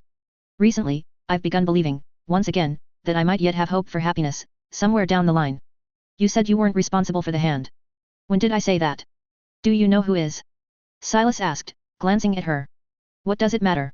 You have seen it. Nobody stands a chance against it. Possibly, Silas shrugged. I'd still like to know. I don't, she said. Magic, however, was not God's. Take that as you will. You have caused so much pain and suffering, Silas said. Yet have managed to convince yourself it's for a good cause. Minds are so strange. I'm not judging, Silas chuckled. Well, a bit. Mostly because I'm the same. One day, in a very distant future, in a perfect run of this whole story, I will kill you, as well all those even remotely responsible for what happened here. And in my mind, it will be justified. But, undoubtedly, sometime in the future, when the books of the cardinal times are written, they'll speak of me as the butcher of the innocent. Someone who indiscriminately murdered whoever he wanted. There will be a lot of blood associated with my name. And yet, in my mind, I'll have justified it all. Isn't that just how wars are? The woman quizzed. Two armies devout to their convictions clashing. Armies? Is it ever, truly, armies? Silas mumbled, taking a sip. I don't believe in wars, either, yet to wars I must march. I have so many regrets that I wonder whether you share the burden, or are you regret-free? You're just a naive hypocrite, the woman said coldly. And you think you can kill us? Naive hypocrite, eh? Silas took another sip of wine. I suppose. The longer I live in this world, the more I realize how easy it is to abandon humanity. Good people, truly good people, they die young, I've learned. Monsters like us latch onto them and stuck them dry until there is nothing left. As they say, you either die pure or grow old enough to be corrupted. And I'm old, really fucking old, he added, glancing at her. That's why I can make a choice that most of you won't. What choice? The woman asked, frowning. You spent all this time trying to broker deals with the dead, Silas replied. Dancing in the shadows in this feeble attempt to weaken the kingdom, as to have a smidgen of hope that, one day, you may reign the throne. But, wasn't there an easier way out? What? Gods. You monster. We would rather die, the woman exclaimed angrily. Really? How is making deals with the dead any different? Silas asked. You give up a piece of your soul for a handful of power. Where that piece of the soul goes, does it really matter? Humph, what would a child like you know? Gods. Gods don't ask for a piece, they ask for everything and give nothing in return. They condemned our entire homeland simply because we wanted to be free. Our sin was not wanting the chains to bind us. And they sentenced us all to death for it. What was this castle's sin, then? What was this castle's sin that you condemned us all to death? Silas asked. Those looking up too much with feasting anger in their eyes forget to look down, he continued. On your way to fulfill whatever you think your purpose is, you are just perpetuating the cycle. Over and over and over again, we all do it. Gods, too, sought power perhaps from fear, perhaps from greed, perhaps for the desire to conquer those who gave them that power. I won't claim to know the story of this world, cause I know fuck all. But, at the very least, gods didn't betray other gods. They united, instead, against other races. You betrayed other people. Our homeland is ancient fucking history, Silas interrupted. Over 1,000 years ago. There's no longer any homeland. There's a myth of a place that once was. And who in this castle had a hand in your homeland's downfall? We're all hypocrites, but goddamn, woman. Stop coding your petty greed with some holy cause and crusade. The worth of life, what do you think it is? The woman stuttered a question. Never mind, Silas sighed. I already promised the prince his throne. I'm just confused about why you want him on the throne. Doesn't matter. I've contemplated pointless sophistry enough. There are weird cocks that need to die waiting for me. So should you, he added, abruptly taking out a sword from the scabbard and slashing out, beheading the woman in a singular motion. Her eyes widened further in shock as the last of his voice trickled into her ears. In another lifetime, though. Finishing off the wine, he departed from the tower and went toward the castle's training grounds, the same ones that were buried under snow. However, as per usual, the latter melted in his presence, leaving behind slightly wet and muddy dirt. Though he could go south immediately and challenge the shadow again, there were still quite a few things to mull over from the battle: the slow start, how to build up his berserk state more quickly, the potential of opening up with heart puncture and regenerating the sacrificed heart during the fight. They were all possibilities, and he had to test them. He also had the feeling that the shadow never truly went out, namely because Silas' sacrifice was well beyond what he calculated. After all, even Silas was shocked by it, let alone a stranger who just saw a half-naked man challenge him to a life and death duel out of nowhere. The next time, Silas mulled. I'll bleed him dry of attacks. I need to see how far I can go without using heart puncture. Even if I can't kill him, it will take him a long time to kill me. Should be enough to see just what kind of secrets he might be hiding. Chapter 160. Edge of everything. The chill of winter was permeating, but Silas didn't care. The cold winds, rather, cooled his mind as he made way from the far northern castle closer toward the continent's midland, where the village resided. Though still technically in the north, the village was much closer to the rest of the civilization than the castle. The latter was a smudge on a table-sized map, something a child would point to and ask, "Father, what is this place?" and got a bare-bones reply, "There where men go to die." Taking a swig from a gourd, he looked up at the moonless, starless, clouded sky. This was already his fourth descent down south. After the first one, where he managed to kill the shadow, the other two resulted in rather painful deaths. As Silas decided to slowly escalate the fight, eventually, he simply became unable to match the shadow. The levels of energy were incomparable. The only thing, really, that marginally closed the gap between the two was that Silas was a cockroach. He was beyond difficult to kill, even for someone like Shadow. And, as the latter couldn't engage in Silas' favorite style of fighting blow for blow, the fights usually took quite a long while to complete. 2 deaths, though, were not for nothing. He'd probed deeper into the man, into the thing beneath the surface. One thing was for certain: just like Silas, that was no human. That was something larger, something that defied the simple mortality of man. It was beyond pondering, though not as evidently crimson as Silas. There was a certain depth, a certain sullenness that the darkness hid beneath the gaze of a man who'd outlived a kingdom. Life to him, just like to Silas, was a fleeting thing. Though he was consumed in his own river of anger, it wasn't much different than Silas. There was the rage of defiance, the rage of wanton helplessness. Beyond it all, Silas felt it dangerous to interact with the man, for, more and more, he'd begun seeing the world from his perspective. Shadow, or shadows however many existed out there, saw the rest as beneath them. After all, they were the kindling figures who even defied gods themselves, who undid the chains binding the swath of humanity. They crushed them, the tight bonds that had enslaved mankind for the time immemorial. And that was their true purpose, Silas learned shortly after his third death to the man. The man hated Silas not because Silas was strong, but because the man thought he'd gotten that strength from the gods. That, somehow, the gods were beginning to influence the world at large once again. That their perennial battle, their sacrifice, was in vain. It's all beginning to make some sense, Silas mumbled into the wind, his untied hair flapping about violently and wildly, unbridled like his spirit. 3 stories danced and mingled, and the 4th whispered softly. Sighing yet again, he bound the distance, and within 10 days found himself facing the village yet again, and the shadow that imminently stirred. It appeared in front of him cloaked in arrogance, shining decadently beneath a faint shimmer of moonlight. It was one of the few days when a moon would creep out and greet the world. Though beautiful, Silas was blind to it. Staring at the shadow, the man stared back in equal measure, one wrapped in black attire from head to toe that hid his features, and the other wearing nothing but tattered pants and an old belt, topless and barefoot in the winter's chilly snow. The only thing that seemed even of remote worth was the blade hanging loosely at the side, as though it was the only thing a man needed to wander the world. "Who are you?" the shadow asked, as it always did. "The cult treats you and your brethren as deities," Silas spoke, wanting to confirm his theory. "And believes your goal is the resurrection of the empire. They act independently, led by the fated knowledge that their ancestors barely managed to salvage from their burning homes. They want to depose the kingdom and arise from its ashes. But they will fail. You and your brethren, you do not care for the empire. Your solitary purpose in life is to guard these lands against the gods' influence. One of you, likely, was the source of that hand. They must have felt it a twine of something akin to God's power. After all, I repeatedly saved without thinking much. But that power had to come from somewhere." The shadow continued to listen, silent. "Though it is not God's, perhaps, to those of you who would lose their minds at anything remotely approaching the realm of gods, it wasn't worth the risk," Silas sighed, looking up at the moon. "Everything is irrelevant. You hide behind the mask of degeneracy, of evil. But in the end, you wear those masks to hide. You know that the connection remains, however faint. Otherwise, there would be no prophets, exorcists, or any manner of divine remaining. But there are. That means, there exists at least one cairn somewhere out there, splicing the realms, however barely. And thus, you don the mask of evil," Silas continued, ignoring the rising energy within the man. "Hoping to drive out the truth in whatever way you can. The nobles are greedy, as they always are. Their power got to their head, and they are now biding their time. They've seen what the cult is doing and blamed all ills on them. They're using the cult's influence to stretch the kingdom's armies and influence thin. While the innocent men and women die, they tie their demise to the king's inability to rid the kingdom of its vermin. In the end, somehow, some way, these stories collided," Silas suddenly pointed at himself. "And wound up in front of me. The fangs of the many lurched, but instead of the story that should have been a perfectly woven tapestry of childish schemes that inevitably culminate in a kingdom-ending war, as all pointless schemes do, it became this. They are scraping the bottom of the barrel. Was it them? Who told you that they felt the divine energy around these parts? And then there are those beyond the north," Silas chuckled. "Resurrecting their god while the rest of us bicker. Using the energy we're providing them. Brokering the deals with us under the guise of not interfering. But, they too, would fail, in the story. If they had the strength and confidence, they would have marched. But, they are weak. Only now do I realize how weak they truly are. Rather, everyone except for the two sides is weak. You, and the king. There is death written in your blood, boy," the shadow said, his voice eerily calm. Silas realized the anger, the loathsome degeneracy, they were a mask. For to know is to know too much. To know all that, as you said, you cannot be weak. And yet the weak know. The weak know fragments, the shadow said.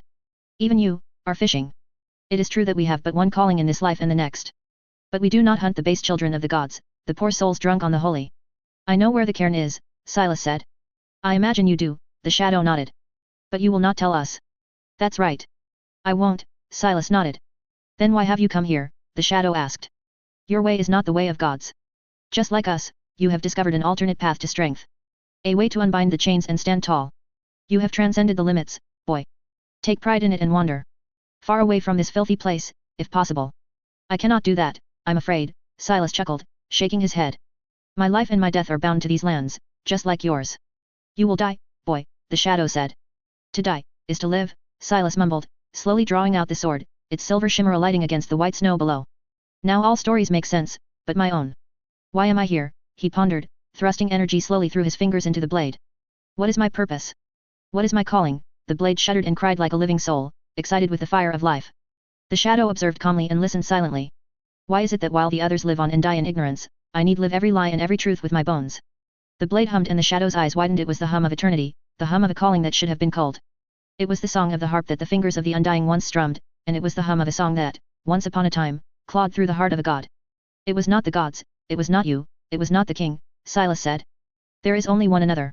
He knows, a voice whispered from nowhere and everywhere, freezing the time. Silas' energy dissipated abruptly as his eyes veered up. From the colorful moon, a shape descended, a pair emerging from the formless colors. Dear Doe. Indeed, dearest Crow. But he does not know still, dear Doe. One day he shall, dearest Crow. When is that day, dear Doe? Not today, dearest Crow. When, then, dear Doe? When the fires assail and the sky bleeds ashen. He shall ache, dear Doe. He must ache, dearest Crow. He must ache. He must ache. You must ache, Silas shivered, his entire body tingling with the cold sensation. Why must he ache, dear Doe? To ache is to live, dearest Crow, the voice said as the time came undone. He must let it all burn. Burn. Burn. Burn. We hate fires, dear Doe. But he loves them, dearest Crow. He loves them indeed. We must listen, dear Doe. For our wish compels us, the tiny, beady, black eye bored into Silas' soul for a moment. Our wish compels us, dearest human. The time came unfrozen and Silas stood dumbfounded. Shadow, too, seemed confused but largely as to why Silas suddenly cancelled his attack. The latter was still shaking in a cold sweat, reminiscing. Yuck me, he screeched inwardly in terror. I nearly shat my pants. Jesus lovely Christ, what in the God's name was that fucking shit, holy God of all that is holy? Chapter 161. May the winds of winter compel. Why did you stop? It was the question that both the shadow and Silas posed, though one did so out loud while the other kept it bottled. It had been a while since he'd last seen the doe and the crow, though it was never quite so intense. In that final moment, before the time became unfrozen, he could feel a bond of sorts between him and the doe. Those beady eyes that bored into his soul momentarily transferred a want. It was a want so deep and burning that Silas nearly went insane immediately after experiencing it. The only reason why he didn't succumb is that he'd also had a similar want, though perhaps not on the same level of intensity before. It was a want of death. He lowered his blade in his head, thoughts racing. They wanted to die, he realized. That feeling, it was unmistakable. After all, if anyone in the world understood it, it was him. The want of death was a powerful thing, no, not simply powerful. It was a bedeviled whisper that, once it finds its roots in the soul, is beyond difficult to exorcise. It is like a plague, like a virus that latches and leeches on anything and everything it can touch. What startled Silas, even more, was the sheer intensity. Though the voice spoke calm, beneath it was a storm beyond storms, a raging inferno that made his seem almost childish in comparison. It was humbling, in more ways than one, even. He grasped toward his chest where his heart was being stifled by the memory. If you will not respond, the shadow said. I shall eliminate you, then. Silas remained silent still, though raising his sword and focusing. It was difficult, for the array of death was billowing at him. And beyond them, there was the certainty he was awarded. The creatures, the things, the powers behind his summoning as well as his immortality, were the so-called immortals. The things and beings beyond all else. The unfathomable, the incomprehensible, esoteric in ways that a human mind couldn't grasp. Even the shadow before him, the closest a human can get to becoming a god, was frozen in time without even knowing. And there the question began, what can kill that which cannot die? The shadow burst forth in the blur of darkness, swarming toward Silas from all directions, like an omnipresent blade of death. Silas took a deep breath and drove energy into his senses, detecting the feints and ignoring them, slashing away with his sword at the true strikes, deflecting them. Spinning from the numerous collisions, he clad the wind and flew backward, somersaulting in the air before landing precisely, kicking off from his right foot and blasting forth. The sword came slashing, leaving behind its afterimage, and then came another. The two quickly wove themselves into a fight of no energy but one of pure display of skills. Without surprise, Silas was put on the back foot within a few dozen moves, forced to deflect and deny. Sliding sideways, he avoided the vertical slash, but before he could even take a breath, a horizontal follow-up came toward his waist. He curved his sword downward and blocked the strike, kicking toward the shadow with his right leg. The latter parried easily with an elbow strike, destabilizing Silas' footing and forcing him to break the stalemate, forcing energy into his feet to not tumble. Prepping up, he realized that there was no follow-up. Looking forward, he saw the shadow standing still in place. You lost, the shadow said calmly. Of course I did, Silas chuckled slightly. I may be an old fuck, but man, you're fucking ancient. Why did you stop channeling the energy, the shadow asked. Cause we had a visitor, Silas replied. Or, well, visitors, I guess. The doe and the crow came. The man's expression suddenly widened as his eyes began to look about frantically. They're gone, Silas said. Now, let's end our little scuffle. There's much to learn still. You are lying, the shadow said hurriedly. Lying to distract me so you can land a lethal blow. Yeah, no. If I wanted to lie, I'd say your dick's hanging out or something stupid, Silas shrugged. Why are you so frenzied about it, anyway? They're nice folk. A bit creepy, sure, but nice. Nice, the shadow mumbled. They are omens of death. Really? Silas mused. I've never thought so. Even Asha mentioned they were seen as somewhat akin to death. But I dunno. My intuition is telling me, they're not all that. All immortals are omens of death and carnage, the shadow exclaimed. They only ever appear when they are bored. If you truly have seen them and are not lying, then these lands are bound to be burned into ashes. They did mention flames, Silas said. They spoke, the shadow suddenly calmed, chuckling. Ah, and for a moment to think I even believed you. Well, they certainly aren't mute. Perhaps, the shadow said, its energy rising. But it seems you are still soundly childish. The only people who ever survive the meeting with the immortals are those who are never spoken to. An ordinary human's mind cannot withstand the primal power of the words of origin. That is enough. I have no use for you anymore. Disappear. Silas remained silent, a fanciful expression on his face. He didn't doubt the man's words. If anything, he was probably completely correct. The difference was likely in Silas' identity. After all, he was brought here through whatever magic the immortals employ. This likely meant that his save and load system was built from the same kind of magic, effectively making him quasi-immortal. A few moments later, due to the fact that he got lost in his thoughts, he was lying in the pool of his own blood, slowly dying. By now, however, he'd died so many times that he barely even noticed the difference. The pain didn't even register. At least, he mused inwardly, he'd die with a grand look at the stars. You have died. Save point death has been initialized. It was a stately scene, one he'd seen countless times before. The death and despair reigned like a tyrannical king, laughing mockingly at his ineptitude. If there was one thing that still hurt in life, it was this. This sight one he was welcomed with each time he died. All over again, he was back to being who he was when it first happened. All over again, the lingering calm he'd rebirth in life was gone, replaced entirely by the storming anger. By hate. By baneful self-loathing that would not go away. At least, now, he knew there was a path forward. If the immortals could grant him an endless life, and summon him into this world, they could restore what was broken. They could give the young girl her sight back, give the young boy his ability to walk, and give the young man the ability to wield his blade back. He wasn't hopeful, however. He had no reason to be. The immortals were not kind to him, they were not benevolent, they were not helpful. They tossed him into the inferno without a single bite of knowledge, and let him learn the world through countless deaths. Over many decades, his humanity was slowly stripped from him until he became what he is today, a visceral tool, hibernating, waiting to wake in an outburst of anger. It was noxious, the mind of it all, but it was his all the same. His life was a crimson river stacked with corpses, flooded by fulsome apathy. You look absolutely awful, a fancied voice woke him from the slumbering dreams. Asha sat down by his side, looking up at the clouded sky. Been a while. He mumbled. How would you know? I feel it, she said. Well, if you feel it. Oh, shut up, she elbowed him gently, rolling her eyes. I know, by the look in your eyes. Look in my eyes, he quizzed. Every time you are left on your own for a while, she said. You get it. That demented, soulless, morbidly inert look. Like you are staring at the hollow walls of life, waiting to draw the last breath. What happened this time around? Oh, not much, Silas stretched lightly. Just got brutally murdered a few times, is all. Have you ever been murdered, softly? Here and there, he said. There was this one time that you were killing me softly. What? Don't know, he shrugged. That phrase just popped into my head. Don't even know where it's from, to be honest. Will you leave again, she asked after a brief few moments of silence. Have to, he said. Can I come? I saw the doe and the crow again. They spoke. Really? That's interesting. Just like him, you don't sound convinced, Silas chuckled. Like who? I have almost all the answers, Asha, he said, glancing to his side and looking into her eyes. But one. When I get it. I don't know what will happen. What do you mean, she asked, frowning. I might die, he replied. Permanently. I might disappear, be summoned back where I came from. Or something else entirely. Is this your way of telling me, this is it? No, he said. This is my way of asking how far are you willing to follow me. I've stopped following you years ago, she said. And started walking by your side. I'm hurt that you haven't realized. Pfft, haha, alright, my bad, my bad. It's good to have you by my side. Eye candy goes a long way into making people talk. That's right. I'm the candiest of eyes. Well, you've got the right spirit, at least, he said, ruffling her hair gently. And it's gone, she said suddenly, smiling. What's gone? That look in your eyes. Well, not gone, I suppose, she added. Just, pushed back, temporarily. I can bring it back if you'd like.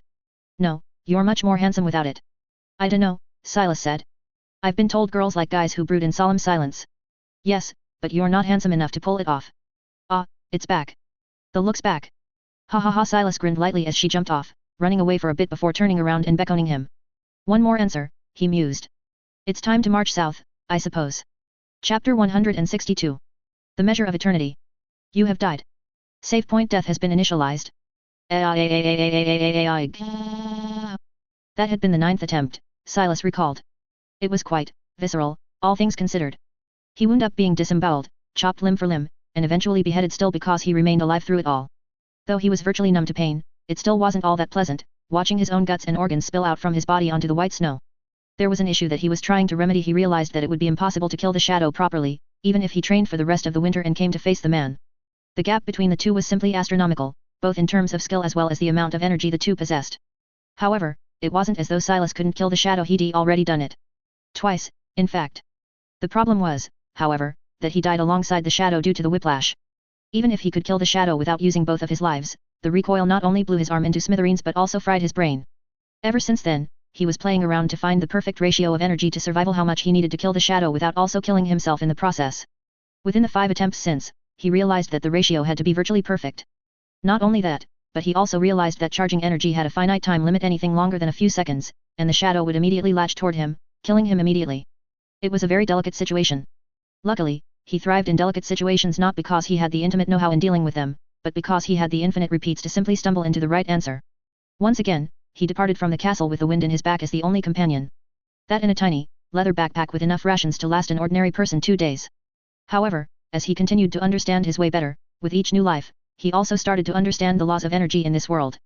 They weren't all that different than on Earth. He couldn't simply create energy, nor could he destroy it. He was like a battery in a sense, storing the energy and then discharging it after the fact. The minute control that he'd developed allowed him to effectively feed on the energy, extending the period of satiation by days at the minimum. It wasn't only that applications kept popping out with each new step he took. The latest part he'd figured was also the one that made him the giddiest. Sitting down in the deep of the night, he bent over the few relatively dry branches he'd found. Above them, he flicked his fingers together, causing a spark to ignite the wood and start the fire. Though it was just a tiny spark, he used the energy within and without him to start a fire. If that was possible, then, by proxy, all ought to be possible. Roasting the freshly caught rabbit, he once again drifted into his thoughts. They had expanded, considerably, yet also narrowed. He'd stopped caring about the dead and he'd stopped caring about other kingdoms and the worlds beyond the peninsula. All that mattered was the throne, and his mission to put Valen on top of it. He'd even ignored the side quests he had in terms of powering up, for he was already enough. There was no need to develop his archery or even probe much deeper into the Heart Seeker. Those were secondary to the two things that truly made him unique: his way and his quasi-immortality. His way didn't thrive on the technique, he'd already realized it. It wasn't skill-based but leaned on the side of absolute simplicity. It orbited the idea and the notion of the pure, raw output of energy in a condensed, focused form. As such, the most important things were his body and the storage of energy within him. As long as he could develop his body further and stabilize even more hearts, he could kill everyone and anyone. Him being able to kill the shadow confirmed that. Even if he was outmatched in every imaginable facet, that singular strike still could not be blocked or dodged. He imagined that, originally, that part of the Heart Seeker mantra was simply a last-ditch effort of the assassin to slay their target. Life for life. Heart for the heart. He was a bit of a cheat, though, an unintended consequence, an aberration never foreseen. He not only had a life to give but had several of them to sacrifice. And still breathe after felling his opponent. And even if killed still, he'd live. He'd come to realize how naively childish and moronic he was, always saving whenever offered, as though hurried by the cosmos. Then again, in many ways, he had to be broken to be rebuilt. There was nothing left of that man who suffered for decades in a nightmare-driven pandemonium.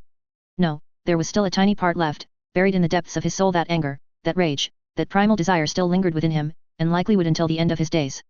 Taking a bite out of the roasted rabbit, he sighed, looking up toward the clouded sky. He learned to let the time simply be. Weeks-long journeys used to be something he'd have to plan for months, and would still find almost unbearable. Yet, now, they were just things he did. Those weeks barely registered to him. Most days simply bled into each other, blending into a singularity that he could not distinguish. He'd cut down the journey to 6 days, something that likely no other person on the entire peninsula could match, short of using some manner of the teleportation magic. He barely rested, barely slept, and barely did anything but walk forward at a constant, uninterrupted pace. Once again he found himself staring at the shadow, at the man cloaked in darkness, voicing out the confusion over the topless, barefoot, homeless-looking man intruding out of nowhere. Silas didn't speak. He'd learned all there was to learn from the man. In fact, he likely knew more than the man about the things that mattered. While Silas may be blind to the truth of the empire and the kingdoms that came to inhabit its lands, he didn't care. That wasn't his journey, nor was it his story. Because he stuck his head there, he suffered unnecessarily. You have died. Save point death has been initialized. There was certain poetry in death, he mused. It was the morbid kind of poetry, but it was there. Its beauty, however, eluded him. After all, death for him was nothing. It was akin to falling asleep and waking up, fully rested and renewed, if heartbroken anew. You have died. Save point death has been initialized. As a form of taking a break, he limbered about the castle for a few months chatting with Valen, with Rhine, with Derek, and simply loitering about aimlessly. It was necessary, he learned, to take a break from dying. After all, it can get very dull. You have died. Save point death has been initialized. There the shadow stood again asking questions, wondering, pondering, confused. And there Silas was topless, barefoot, looming in the white snow beneath the silver moonlight. His eyes were impassioned, lips sealed shut, body armed with energy that tickled the twine. You have died. Save point death has been initialized. Two swords crossed in the shimmering moonlight, the sparks flying off. Two figures bled into blurs, speedy and colossal. The snow that decorated the hillside melted around them, turning into a torrent of water that swallowed the village down below like a maw of a beast. The two, yet, ignored it. Suddenly, one of them pulled the sword back, energy coalescing into a tiny singularity before being brutally unleashed. The single spark of light bled out into a cone, decimating all in its path, opening up a wound in the earth that would never heal. The man fell to his knees, armless, gutless, eyes flickering with the last dash of light. You have died. Save point death has been initialized. The winds whipped his unkempt hair, the strands dancing in the moonlight. It was the 19th life and the 19th death to the shadow. You have died. A sword gutted him cleanly before sweeping over through his neck. His head flew, side turning upside down for a moment. The world was delicate, kind, blossoming. You have died. There he was again on his knees, his legs having been cut off. The shadow asked questions, but he stayed silent. Words were wasted on the life that stops and recedes. As were the tainted breaths. You have died. You have died. You have died. He was getting closer to it, Silas felt. In the 44 runs of the same fight, he had been narrowing the timing. He had been perfecting the exact amount of energy. He was close, twice, though merely by the stroke of luck. That wasn't enough. He'd have to be able to repeat it, for he would fight this fight many, many, many more times to come. The march south would not be smooth and would not be done in a single attempt. You have died. The night was dark and silent, and he hid in its shadows, drinking the tasteless wine. However, her footsteps still emerged. She found him. She had a knack for that, he realized. No matter where he hid, as long as he never departed, she'd find him. Hey, she gestured gently as she sat down by his side, taking one of the bottles and joining him. Hey, he greeted back. How you've been? Promising. The hell does that mean? She looked at him askew. No clue. Sounds cool, though, doesn't it? He chuckled. The dumbest things sound cool to you, she sighed. You know what's really cool? What? Taking me to see you fight. You mean to see my ass being hooped time and again? I do need new material to make fun of you with, she said. You owe me that much. It's a long journey just to watch me die, Asha. Ha. I remember the days when the concept of death scared even me, she said, chuckling bitterly. Now it feels so hollow. I hate you for it, you know. Most of life's excitement comes from never knowing when it will simply stop. Perhaps, he said. If you need death to motivate you, you ain't quite right to begin with. You gotten any closer? Yeah, he nodded. It should be over, soon. Then what? Then you get to join me. With the rest of too. Should be fun, listening to the kids bitch and whine about the cold. You bitch and whine plenty, too, about many things, she chuckled, leaning her head against his shoulder. Gets really annoying, to be honest. Thank you for putting up with it, then. What are you going to do? Can't just ignore the poor, confused, and angry kid. Damn. You really just understand me. On like a deep, deep level. I really, really do. And so, I ask you, to not be a hero, she added. You just don't have what it takes. Alright, damn. That one cut deep. You want to be a hero.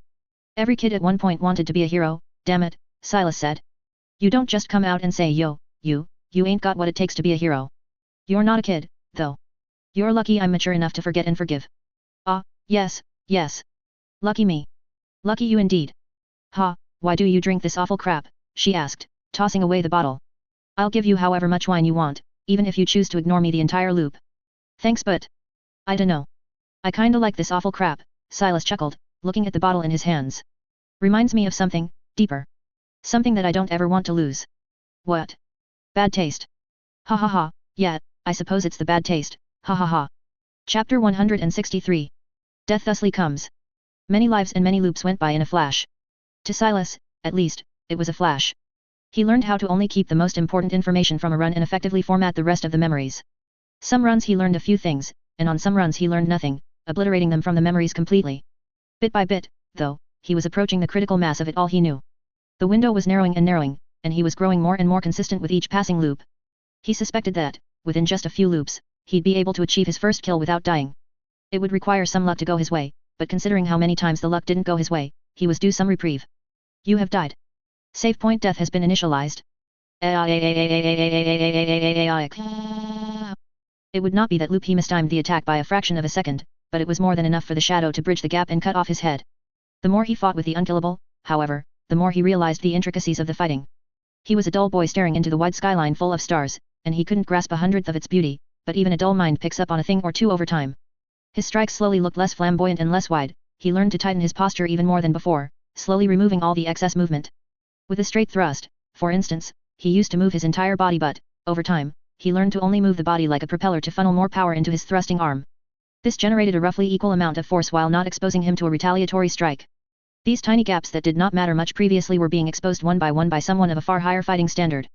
He was beginning to slip less, to move with more purpose, to always focus on the move next over. Though at the moment it was merely ersatz fighting he borrowed from the shadow, in time, he knew, he'd polish it to be his own. You have died. Save point death has been initialized.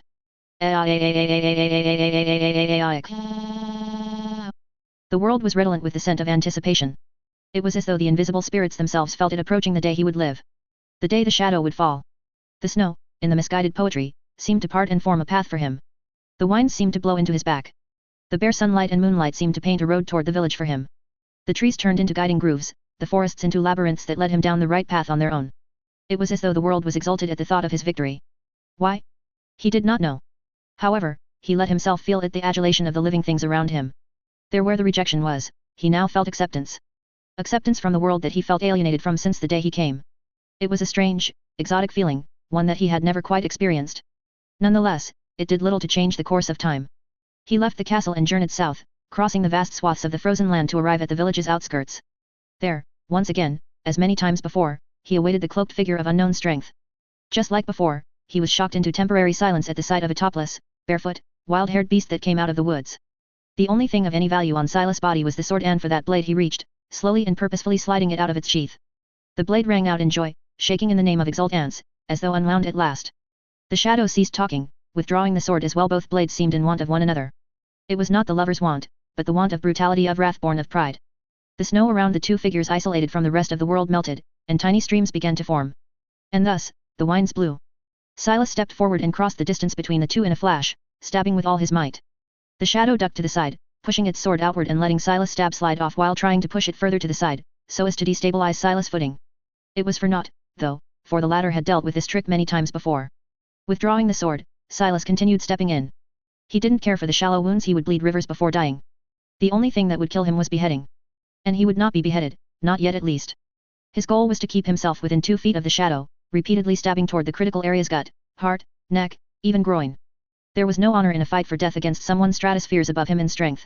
He would kick, he would spit, he would do anything and everything, just for the ounce of chance at victory. Though the arms of hell would hound him if they knew, he turned a blind eye to it all. Stabbing, slashing, cutting, parrying, blocking. He was stabbed dozens of times, slashed dozens more, and bled more than any one man could bleed. And then any 2 and 3 and any tens of men. There was blood everywhere, and most was his. It mingled with the melting snow and turned the gushing rivers faintly red, as they flooded the village below. The strikes became more and more charged with energy, causing each collision to echo out in a soft boom.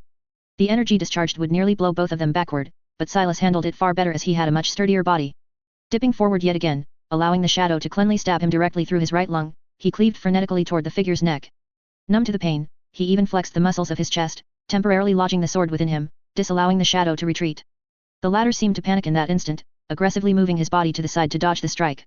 Still, it was too quick, too close, too bold and bloody. He'd only managed to shuffle a few inches before the strike descended, cleaving cleanly through the man's shoulder and lopping off his arm.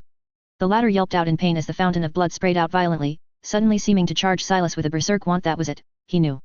He felt it in his bones. Every fighting instinct he had was telling him that this was it. His chance. He immediately sacrificed a heart and a half of energy and pushed it through his body, pulverizing his innards in the process, as he didn't want to give the shadow even a second longer to recover. The bold discharge of an incalculable amount of energy alarmed the shadow, who immediately wanted to open up the distance, but Silas wouldn't let him. Using his free arm, he latched onto the shadow's only remaining one, biting with his fingernails. A horrifying scream of disbelief and agony raped out of the shadow's lungs and into the night sky, seeming to distort the reality for a moment. And yet, a brilliant flash of light did not pause the blade energy and began to fragment into pieces, incapable of holding it all in. But it held on for long enough. The blurry, white burst of energy reaped forward like the Warden of Death itself, devouring everything and anything in its wake, entirely apathetic to the world. The shadow, the legend, the myth that terrorized the world for hundreds of years, disappeared, the only remnant that it ever existed, the arm that Silas was still holding onto as well as the sword still lodged in his lungs. The blast went on for miles, cleaving out a massive ditch in front of him that seemed to have been made by hundreds of thousands of men digging for decades. It spanned at least half a mile in width and nearly 5 in length. An impossible sight, yet a sight that existed nonetheless. Weakness suddenly overtook Silas, forcing him to his knees. He felt completely spent and on the brink of passing out. But, he defiantly kept his eyes open, kept himself awake. He had to witness the moment that filled him with jubilance. He'd won, he'd killed the unkillable, and he'd lived to see it.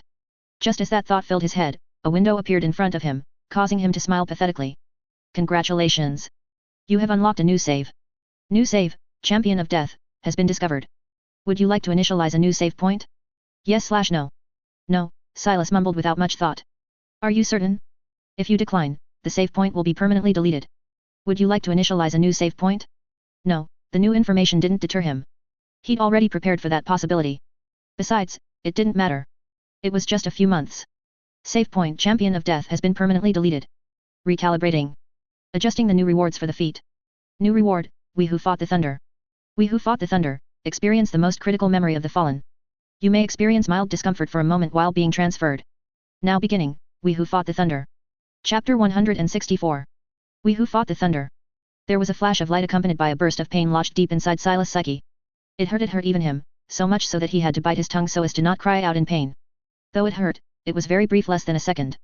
Alongside the pain, the white, blinding light was gone too, and Silas found himself riding a horse through a long stretch of dusty, dry road surrounded by dead, yellow grass. He wasn't alone. Riding alongside him were hundreds of others, all donning the same, boring attire of brown and ugly grey, covered from head to toe, rushing. There was silence among them, though the sounds of the hooves caused a rhythmic song of sorts to play alongside the sweeping whines. The mood seemed heavy and dry, as though the weight of the heavens were pressing on the small band. Ever so often, 1 or 2 or 3 would glance back at the dust storm their horses had kicked up, as though wanting to see beyond it, toward whatever they were either running from or whoever was chasing them. Silas didn't have control over anything. It was like a movie being played out in first person. He was merely a passenger in a long-distant memory, it seemed, bereft of agency. It didn't matter. He was far more curious what the shadow's most important memory was rather than being in control over a random one. The group rode without a break, without a pause, for what seemed like hours. Just as the night began to set and the moon began to swap its place with the sun, they reached a small patch of woods to their right and stopped, tying the horses to the trunks of the trees and starting a few small campfires. Several groups emerged around them, slowly nibbling away at their rations in dead silence. Most had their heads hung low, staring at the flames, while the few heaved them upward, looking up at the starlit sky with a melancholic gaze. Were their chests not moving slightly, it wouldn't be a mistake to take them all for corpses. Even Silas wondered what weighed on them so heavily that the atmosphere was so sullen. Only one thing came to mind, and it came to mind quickly: a suicide mission. These men knew they were riding into death, and they were all making their peace with it, in whatever way they could. The truth was, Silas had come to realize, that there was no such thing as fearless of death. All men feared dying, so long as it was permanent. He'd lost that fear a long time ago, but he could still remember the sensation, his first death in this world, so gnarly, so painful, so awful. It was natural, fearing death. Then again, for all he knew, he could be wrong. Perhaps, these were all mutes who didn't know how to socialize. How far off? A voice asked, breaking the silence for the first time in hours. 8 miles, another voice replied. We ride at dawn, the first voice said. Mumble your last wishes tonight. Tomorrow, I need you hollow-minded. You're too worried, Silas spoke. No, the shadow spoke. The gods will listen. We are their sons. Have some shut-eye, the first voice said after glancing at the shadow. We ride at dawn. The dawn came, and the atmosphere hardly changed. It was still heavy and sullen, and in such the riders rode off, moving back onto the road. 8 miles on the horseback didn't take particularly long, even if they didn't gallop but rather canter. Some half an hour later, a beyond beautiful sight shocked even Silas. Within, stairs strapped with massive chains that anchored the entrance to the ground heaved upward into the sky, leading to a domed temple that was hovering, made wholly of white marble. Everything appeared supermassive beyond reason, making their band seem incomparably small while standing in front of the grandeur. He gulped, the shadow, in awe and terror, his body shuddering in a zealous want. There was something ethereally inviting, beckoning, within the marble halls of the temple that stood above the world, looking down upon it. Who goes there? A booming voice caused all horses to temporarily lash out, kicking off a few riders. 6th Legion of Abamondi's flag, Dear Lordship, a man stepped out and jumped off the horse, kneeling toward the temple above and at seemingly nothing. We seek audience with his light, divine Abamandi. Why do you seek audience, soldier? The voice asked. We require his divine light's commiseration, the man replied. In these troubling times, you may enter. The whole group rejoiced and made forward when the man who spoke with the voice stepped out in front of the shadow. Wait for us here, Abe, the man said with a faint smile, patting the shadow's shoulder. And should anything go wrong, run. Captain, what could go wrong? The shadow asked curiously. Just keep it in mind, the man said, turning around and facing the temple. Don't climb these stairs, Abe. Swear to me that you will not. I swear. The riders ascended through the steps, with the shadow retreating a bit further back, observing it all from the distance. Though he was bitter and angry, he trusted the captain and chose to listen to the man. Silas had already figured where the story was heading, though he didn't get the full glimpse of it, as he was lacking a whole storm of context for the current situation. That wasn't what he was promised. This memory in specific was likely what created the wave that would eventually become a tsunami washing over the empire, destroying the links between the men and gods. It was a catalyst whose echoes, it seemed, peaked with Silas' arrival into the world. And it all began so long ago that everything around seemed unrecognizable. Silas' expectations were met 4 hours ago. The shadow, or Abe as he seemed to have been called, was shaken awake by an ear-blowing explosion coming from the temple. Looking up, startled, he saw smoke rising into the skies, with thunderous shouts bellowing out angrily, filling the skies. How dare you defy the will of gods? What will? You just want us to die so you can recover your energy quickly. As a subject, it should be your honor, you mongrel. Abe stared in shock, listening keenly to the conversation. They came requesting God's help, and were asked to die instead. Happily bend their necks and die smiling. Silas understood, partially at least, the anger. The indomitable rage the shadow displayed whenever Silas implied he was sent by the gods.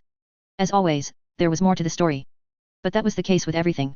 After all, he had merely glimpsed at a few days well removed from their context, from the perspective of one person, seemingly a newcomer in the band of riders. Others all seemed like they were riding to their death, likely aware, at least on some level, that their request, at best, would be simply outright rejected.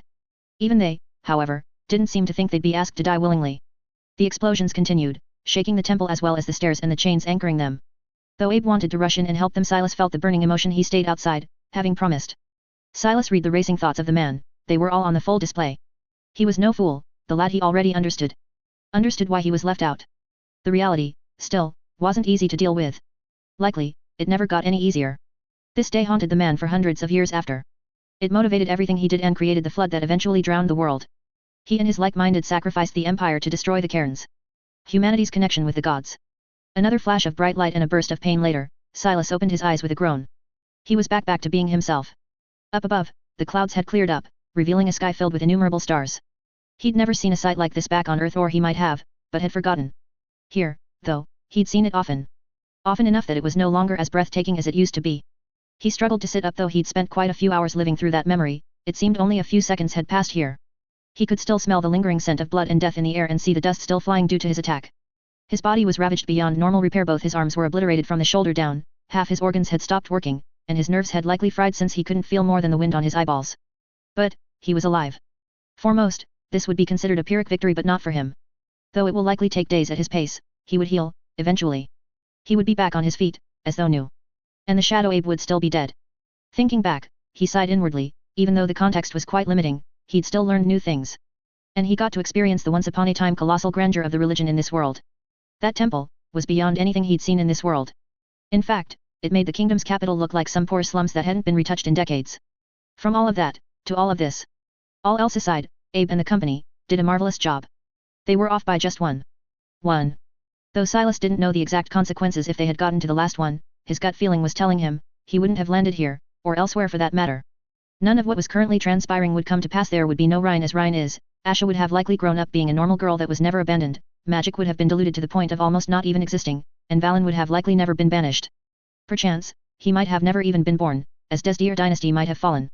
It was impossible to predict what would have happened, and it was pointless. It didn't. Today, Silas rejoiced, for he felt a creature that he thought beyond reason shortly after coming to this world. He still recalled those two figures fighting, obliterating the castle. Though by now he'd forgotten their names and everything else about them, he still recalled the fight. It froze him and convinced him he'd never be able to battle that. But today, he did. He battled and he won. While it might be a victory born from cheating, it was a victory nonetheless. And if he could, he would celebrate it. Alas, for now, all he actually could do was lie down and sleep. Sleep while his body slowly patched itself into a human-looking and, more importantly, functional shape. Chapter 165. The sun shines south. Silas was nibbling away at some dry fruit he'd found inside the village as well as some rather awful wine. Though the vast majority of the village was blown to smithereens during his confrontation against the shadow, most of its underground remained relatively intact, though it did take him nearly 5 days to actually find the entrance. While he could have simply whacked away at the ground, he ran the risk of collapsing the entire thing, which would defeat the purpose. He'd healed almost completely, by now able to walk about freely and even exercise lightly. Even he felt it unfair, how little he sacrificed to fell someone like Abe. It wasn't even a sacrifice, not in Silas' eyes anyway. Most of the underground rooms were empty and lightless, with only a few having anything within them. He'd also found the main room a bed, a few bookshelves populated mostly with pulp fiction, causing Silas' eyebrows to rise quite a few times. Besides that, there was little else. Though Silas roughly perused the many books, nothing stood out but the odd taste the man had in fiction. Eventually, he'd gotten through all of them and explored every inch of the underground, finding nothing of import. Leaving, he stumbled into the Snowdin lands. It was quite strange. Though the snow hadn't covered everything, namely the massive gash his attack left in the ground, it had covered most of it, regaling their battle to the singular strike. It never stopped snowing, not here. But southward, it would. He turned around and faced it, the distant, fogged, misted, clouded lands of beyond. The singular forest that stood behind him, toward the north, parted into two, spreading out west and east and leaving the southern patch of land mostly untouched.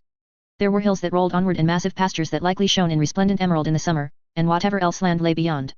With the wind in his back, he slowly began walking south. He had no weapon, not anymore, his own sword having been blown up during the attack.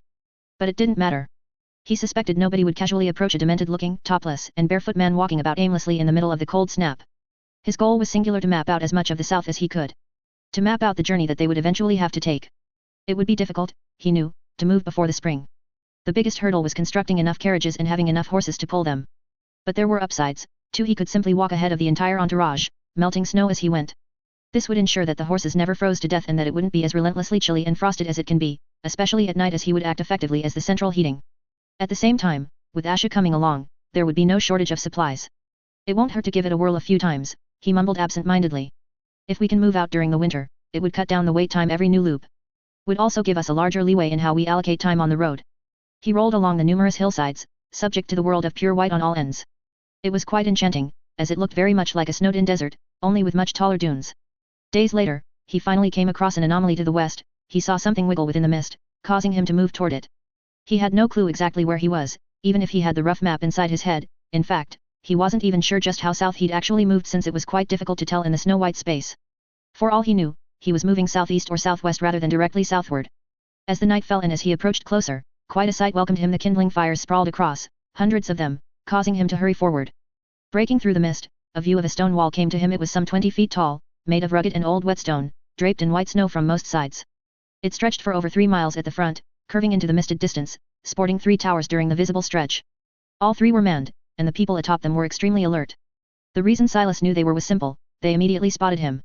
"Halt!" a voice cried out through the snow, and, after focusing a bit of energy into his eyes and taking a closer look, Silas saw that 4 bows were already armed and ready to shoot. Who goes there? There was no rational explanation he could offer. In fact, he suspected that the only reason they were even talking was to wait for the reinforcement, as they suspected he was some sort of a beast they couldn't down with 4 arrows. "I come from the north," Silas replied just loudly enough to be heard. "Ithwar Castle. It has fallen." The world turned to silence and Silas followed suit, patient. They wouldn't believe him. Of course they wouldn't. They would be morons to do so. But he had to start somewhere. This would, after all, be their first stop on the journey southward, even if it wasn't actually fully southward. At the very least, he hoped to be let in, even if it would mean in chains, just to see a general size and the being of things. A burst of energy suddenly came rushing toward him. If he wanted to, he could have easily dodged it. In fact, he could have grabbed it with his hands and sucked it in. But he chose not to. It was a test. A burst of energy aimed directly at his right arm, with the intent of blowing it off. Silas let it. He cried out in misery, a glottal scream that froze the blood of all those who heard it. Blood sprayed out like a fountain, urged slightly by him as well as to make the scene as large of a spectacle as possible. The arm came flying off cleanly, falling into the deep snow. Monsters. Monsters trapped me, he screamed and began to turn in place, acting as though he realized he had been put into an illusion. "You beast! Come face me, if you dare. Don't hide behind your illusions. Giving me hope. I hate you." Though it has been some time since he last went a bit nutty with acting, he was satisfied with the performance. He added some more flavor by stumbling about, as though on the verge of passing out, which wasn't strange considering his blood loss. "Take him inside and to Warden Vanessa." The only reason he heard the instructions was because he enhanced his ears with the energy. "I'll inform the commander. If Ithwar truly fell, the risk is too great." "Yes, Captain." Silas didn't resist when 6 men came at him, 4 of whom had their swords out. He didn't resist when they put chains on his arms and around his neck and tossed a furred, leather blanket on him. He didn't resist even when they put a hood over his face so that he couldn't see anything. He wanted to, and he cursed plenty inwardly, but he held back. There was a good reason why he was acting like this even if he was strong. Not only did he not fully heal yet, but he also didn't have a weapon. Not to mention, he'd gain little by simply killing his way through. The wet snow soon turned into the cold and wet stone beneath his feet, and the temperature grew hotter when they entered some building. He was dragged below the ground, with his chains clanking to the melodic sound of horror, and was seated some 15 minutes later, the hood taken off of him. He was in a small, though the extremely fragrant room. There were only 4 walls, the straw bed, and a basin of water. Well, there were also 2 guards. They wore chainmail and some scraped leather, and both seemed to be in their late 20s at the latest. Fine, fine, fine, stop yapping. A voice came from the outside. Wait until I tell the commander. Dragging me out of the bed at this ungodly hour, unless it's the king, I don't care. The doors were flung open and a woman came flying through the frame, immediately locating Silas. Just as she was about to rush forward, she paused, giving him another look. She was quite young, Silas mused, somewhere in her mid-20s. She had copper skin and a head full of curled, black hair that was all over the place at the moment. What a sloppy job, she licked her lips as she approached him, taking a closer look at his arm. He's still bleeding. Get those supplies inside already. Why yes, Warden, a couple of helpless guards cried out softly as they carried quite a few boxes of things into the room. From the looks on their faces, the boxes were quite heavy. What the hell are you still doing in here? She turned around and growled at them. Get out. But Warden, he could what? Piss at me? The man's without an arm and in chains. Did you forget I could beat all your asses quite easily, hey? Get out. Get out. Why yes, Warden, the woman commanded a lot of respect and fear, it seemed. Ha, hapless bastards, she mumbled as she closed the doors behind her and turned toward him, seemingly ignoring the boxes. Her lips curled up into a faint smile as she continued standing there, cross-armed. It was a good try, but quite sloppy. From the looks of it, dear Captain Haynes' energy wasn't strong enough, so you aided the man a bit by cleaving off the arm cleanly for the effect. The cut is too precise, the bleeding too exaggerated, at least for the state of your overall body. Anyone who bled out as much as they said you did would be pale in the face. Not to mention that the cold of the winter in conjunction with the blood loss would obliterate your consciousness in less than 30 seconds. You still let them leave, knowing that? Silas asked, smiling faintly. I am quite strong, you know? You might just not be able to harm me. I imagine you are, Silas said. So, what now? Well, the moment the commander sees you, he'll come to the same conclusion as me, she said. The captain and the others are still quite young, you see, so they might not know any better. But the commander's a real deal. And, unlike me, he likely won't be in the mood to chat. He'll simply, KHH, she ground the sound through her throat and teeth and gestured with her fingers a slash through the neck. You know. I'd very much like to avoid that, Silas played along. Seeing as you're telling me this, you have a plan. Do I? I just might. I'm not sure I should, though. You look like the thankless bunch. As you can clearly see, I own literally nothing but the pair of pants, Silas said. And I doubt that the woman of your grace is interested in what is beneath them. Bah! Barbarian, she cursed out. Who cares about your tiny dick? I'm more interested in how you survived the journey here. Naked, at that. Help me, Silas said. And I might just share the tale. Are you ready to hurt? She asked, taking out a sharp-seeming knife from one of the boxes. Do be gentle, Silas said. I have quite a low threshold for pain. Ah. You're one of those sarcastic bastards, she clicked her tongue. Never liked your kind very much, actually. A true, proper man ought to be straightforward with his words. Leave the glib tongue for us women. Don't talk, she warned sternly. And don't use your energy. You'll have to trust me completely. All right. What the hell, she cried out lowly when she stabbed the knife into him. You actually, did it. You're one crazy bastard, I'll tell you that much.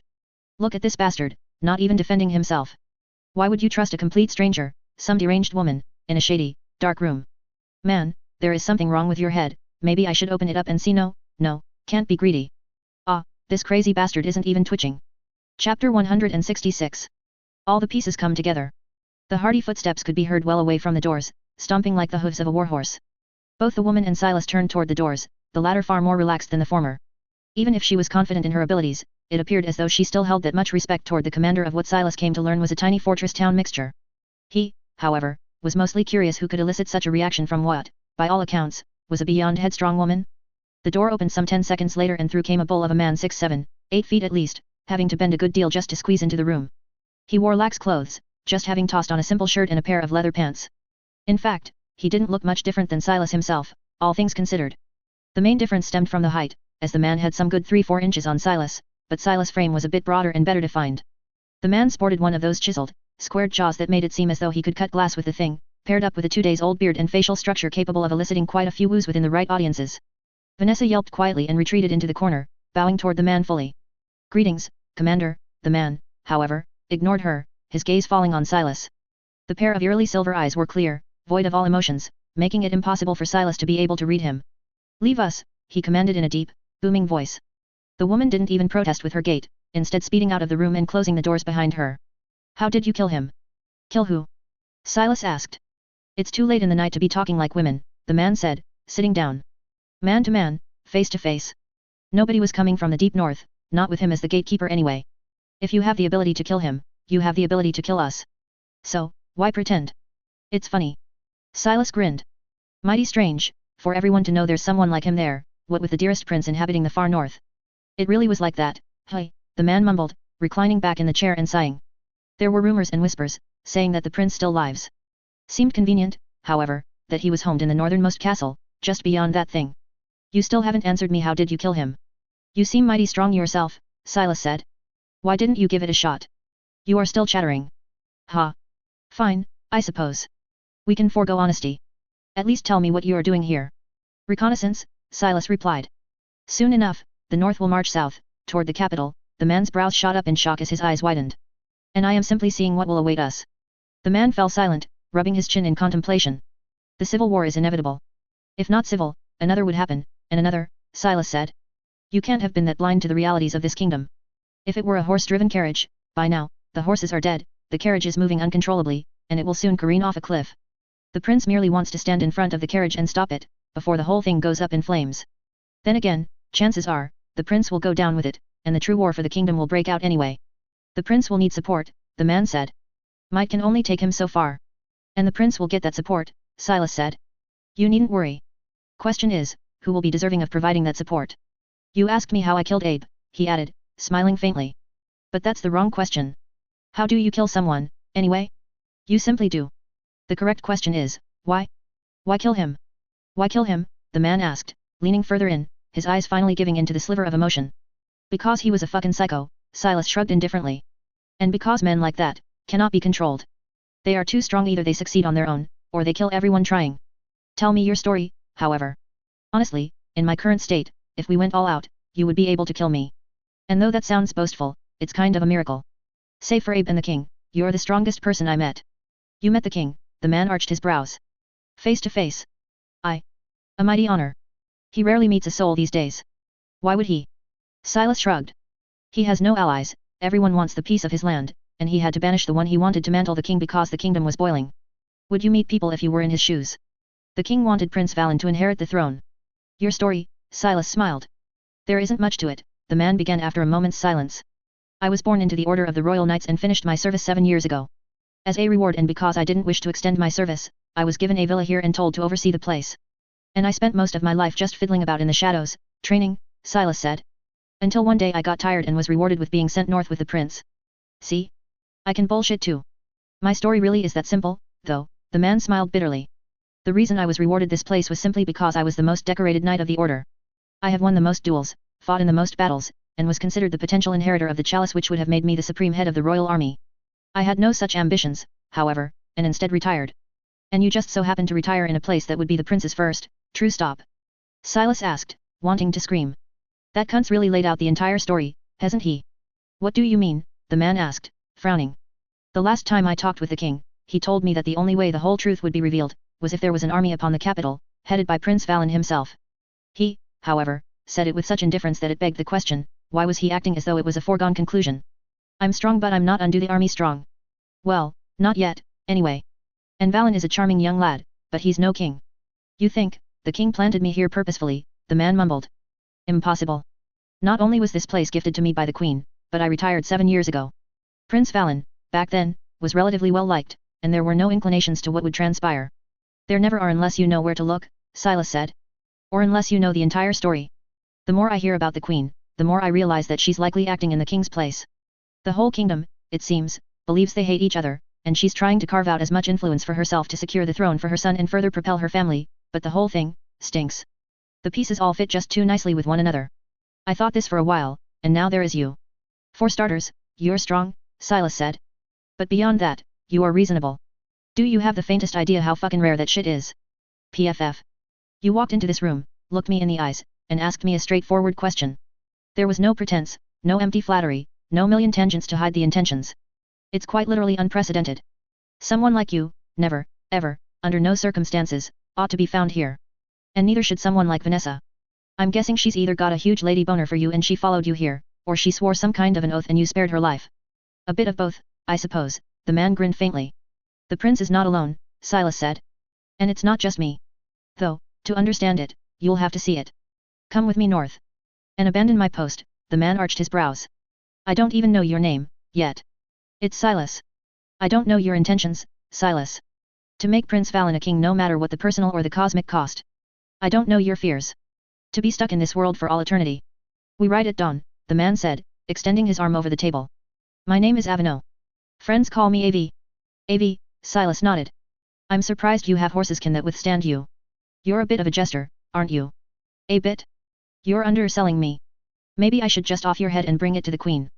I have a feeling she would reward me handsomely. She would literally ask you who the fuck is that and how dare you kill such a handsome man? Off with your head, dot. Pfft. I got you. Damn it. We ride at dawn. Bring Vanessa with you. You haven't started fancying her, have you? AV asked before leaving. I'm a man taken, I'm afraid. What I fancy is her potential. See you, Silas. Sleep well, AV. Chapter 167. Adrift in snow. AV and Vanessa stared strangely at the sight in front of them. While they had to endow themselves with several layers of clothing just to maintain bearable temperature, the man who called himself Silas heaved on top of the black horse still wholly topless and barefoot. In fact, he seemed like he was enjoying the chilly breeze after being stuck in a stuffy cell for a whole night. It must have been well into freezing temperatures, yet he seemed entirely immune to the chill of the cold snap. No wonder, AV mused inwardly. He could bound lands from so afar. Hop on, he called out suddenly. The journey, I have a feeling, will be fairly long. They decided to ride horses to the forest beyond the village, where they would resume their journey on foot. Neither AV nor Vanessa had ever gone further north than their station, partly because there was no need, but mostly because of the monster that the village was hiding. AV was still doubtful that the monster was even dead, yet, a part of his heart, believed it. The journey wasn't particularly quick, despite them riding the best breed of horses for the snow-laden lands, even they weren't exactly trained for the winters of the cold snap. They couldn't gallop through the 4-5 feet of snow, which forced them to mostly strut or outright walk. Additionally, they were forced to stop just before nightfall, barely crossing halfway to the village, as it became too cold to ride the horse. The winds were so sharp and cold they cut through their clothes. At the same time, Silas still remained entirely indifferent to it, it seemed. They luckily found a small dent in the hillside that offered some protection against the wind, started a fire, and roasted some meat for the dinner. They hadn't spoken much all day long, and hundreds of questions were burning, first of which Vanessa asked at last, unable to hold back. Seriously, who the hell are you? The question was directed at Silas, who was nibbling away at some bread and downing it with a gourd of wine. He looked away from the fire and toward the pair of curious and guarded eyes, smiling faintly. Didn't AV inform you? He asked. I'm the prince's fellow follower. Nothing more, nothing less. Bull, she fired off immediately. You are immune to cold. Immune. There's no record, any record, of any human ever achieving that. Even His Majesty cannot just walk around topless in these parts. Nobody can. Hell, even the ghouls dig down during the cold snap. But you're walking around like it's a casual summer day. So, again I ask, who the hell are you? There's no good answer, I'm afraid. Silas danced around the question. I am as much part what you think I am as I am what you do not. What? The long-winded way of saying stop asking the question you won't get an answer to. AV joined in with a sigh. Very well. Your personal identity aside, what can you tell us? I can tell you that Ithwar Castle had been a center of several invasions in the last year, Silas replied. Some were minor, composed of some few dozen ghouls. Others had trolls and thralls, and the castle found its walls breached many times. Thralls, both Vanessa and AV exclaimed at the same time. Impossible. If a thrall came, you would all be dead. You would think, Silas shrugged. But our dear prince, turns out, is quite special. Anyway, I know who is responsible for the attacks though, ultimately, not who is the head of the anti-kingdom beast. Could be anyone, really. Most seem to surmise it is the queen, as have I at one point. I've grown fondly suspicious of that theory, though. How are the castle's provisions? AV asked. The stock will last through the winter, Silas said. I only fear that, in my absence, the castle found itself besieged again. It's a funny pattern like that, really, that each time I leave for a little while longer, I come back to the fire and smoke and the lines of both lying and walking dead everywhere. Sounds like a mountain of responsibility to bear, AV said, probing. It has its moments, Silas smirked faintly.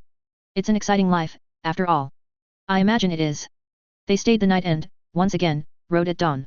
Luckily, the day was much better than the one before. It was warmer, and the closer they came to the village, the lower the piles of snow were.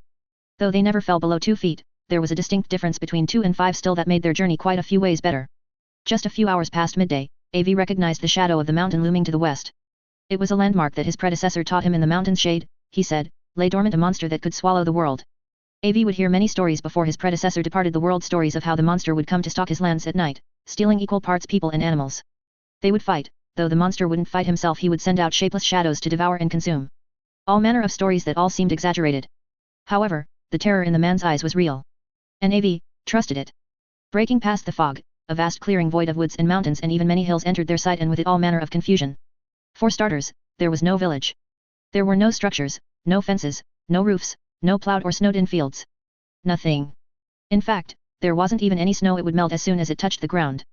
4 miles in all directions, the brown mud stretched. And then their eyes came upon it, the canyon. It stretched long and semi-wide, and it was clearly not natural. It hadn't been here, not ever, AV knew. And looking about, bit by bit, he saw them the remnants of a battle. The battle that neither he nor Vanessa nor likely anyone but a select few people in the entire kingdom could understand. AV was strong of that. He was confident. He had begun training in his way when he was 8 years old and was a genius among geniuses when it came to making strides in it. But the moment he stepped the foot further into the zone, he felt his lungs begin to collapse. The sheer, residual energy was so dense and powerful that it caused his mind to reel in alarms that blew his body backward on instinct. He was immediately covered in sweat, breathing heavily, eyes widened like saucers, staring at that which could not be seen. He veered his gaze to the side where he saw Silas looking at him. The man's gaze was emotionless. He wasn't judging or mocking or pitying him, he was simply looking. But the terror in AV's soul grew, realizing he had shaken hands with someone he most certainly should not have. It's no good, then, Silas said. We'll have to go around. It will add a few days to our journey. V. Vanessa? Vanessa. AV called out, looking around until he saw a still body in the snow. Don't worry, she just passed out, Silas said. We'll camp back a bit until dawn, and then start the roundabout journey. AV fell silent, carefully digging Vanessa out of the snow and wrapping her in another layer of blankets. Silas started the fire near the wooded area behind them, slowly roasting a snow rabbit they had lucked upon earlier in the day. The man was impossible to read, draped in silence that was indistinguishable from an unknowable void. There is a story wrapped in the layer of lies. Silas broke the silence suddenly as the two men looked at each other. And, unbeknownst to you, you've become part of it, AV. I don't know your role, to be honest. I hardly know my own, after all. But you do have one. All of us do. The masterminds, the architects of it all, are still seated in darkness and silence. When it all comes to an end, I am hoping for a sweet release of death, at least. I imagine, for most others, though, they will desire glory. Though AV thought it sounded a whole lot like the ramblings of a madman, considering what the madman was capable of, he listened to it all very carefully. Valen will be the king, and if my gut is to be believed, Rhine will be his queen, he continued. Derek will be his right hand, and you might yet become the left. From the ashes that this kingdom will likely turn into, a new one will spring, alive and strong. When the capital falls, so will the last cairn. If my suspicion is correct, that day will mark the last day these lands, at least, will know of magic. Ways will falter, and prophets and exorcists and the exalted ones will all suddenly find themselves breathless. The last link to the gods and their realm will have been severed. But where do I fit, then, in that world? The man continued. I don't. Not in the abstracts, at least. And so, I hope, they let me die, at least. But there is also a part of me that doesn't want to die, he rambled on. Though I have lived a long life AV, it was a life of misery. One full of pain, death, agony, and terror. Few moments of joy sprinkled in the centuries of absolute catastrophe hardly make up a life worth living. The man looked up and faced him, eyes glazed with anger and sorrow. The world always forgets. I hope, one day, I'll get to forget too. Alas, who the fuck knows at this point? Who the fuck knows? Silas turned silent after, leaving AV confused and reeling. They did sound like ramblings of a madman, yet, eerily, there was a consistency to them, internal logic, flow that no maddened mind could ever conjure. At least, AV thought so. There was a method to the man's lunacy, but whether that method was fabricated by the man's broken mind, or whether it was real. AV liked to play dice as much as the next man, but no soul would confidently gamble on anything when it came to the enigma sitting silently in front of him, nibbling away at the rabbit's roasted meat.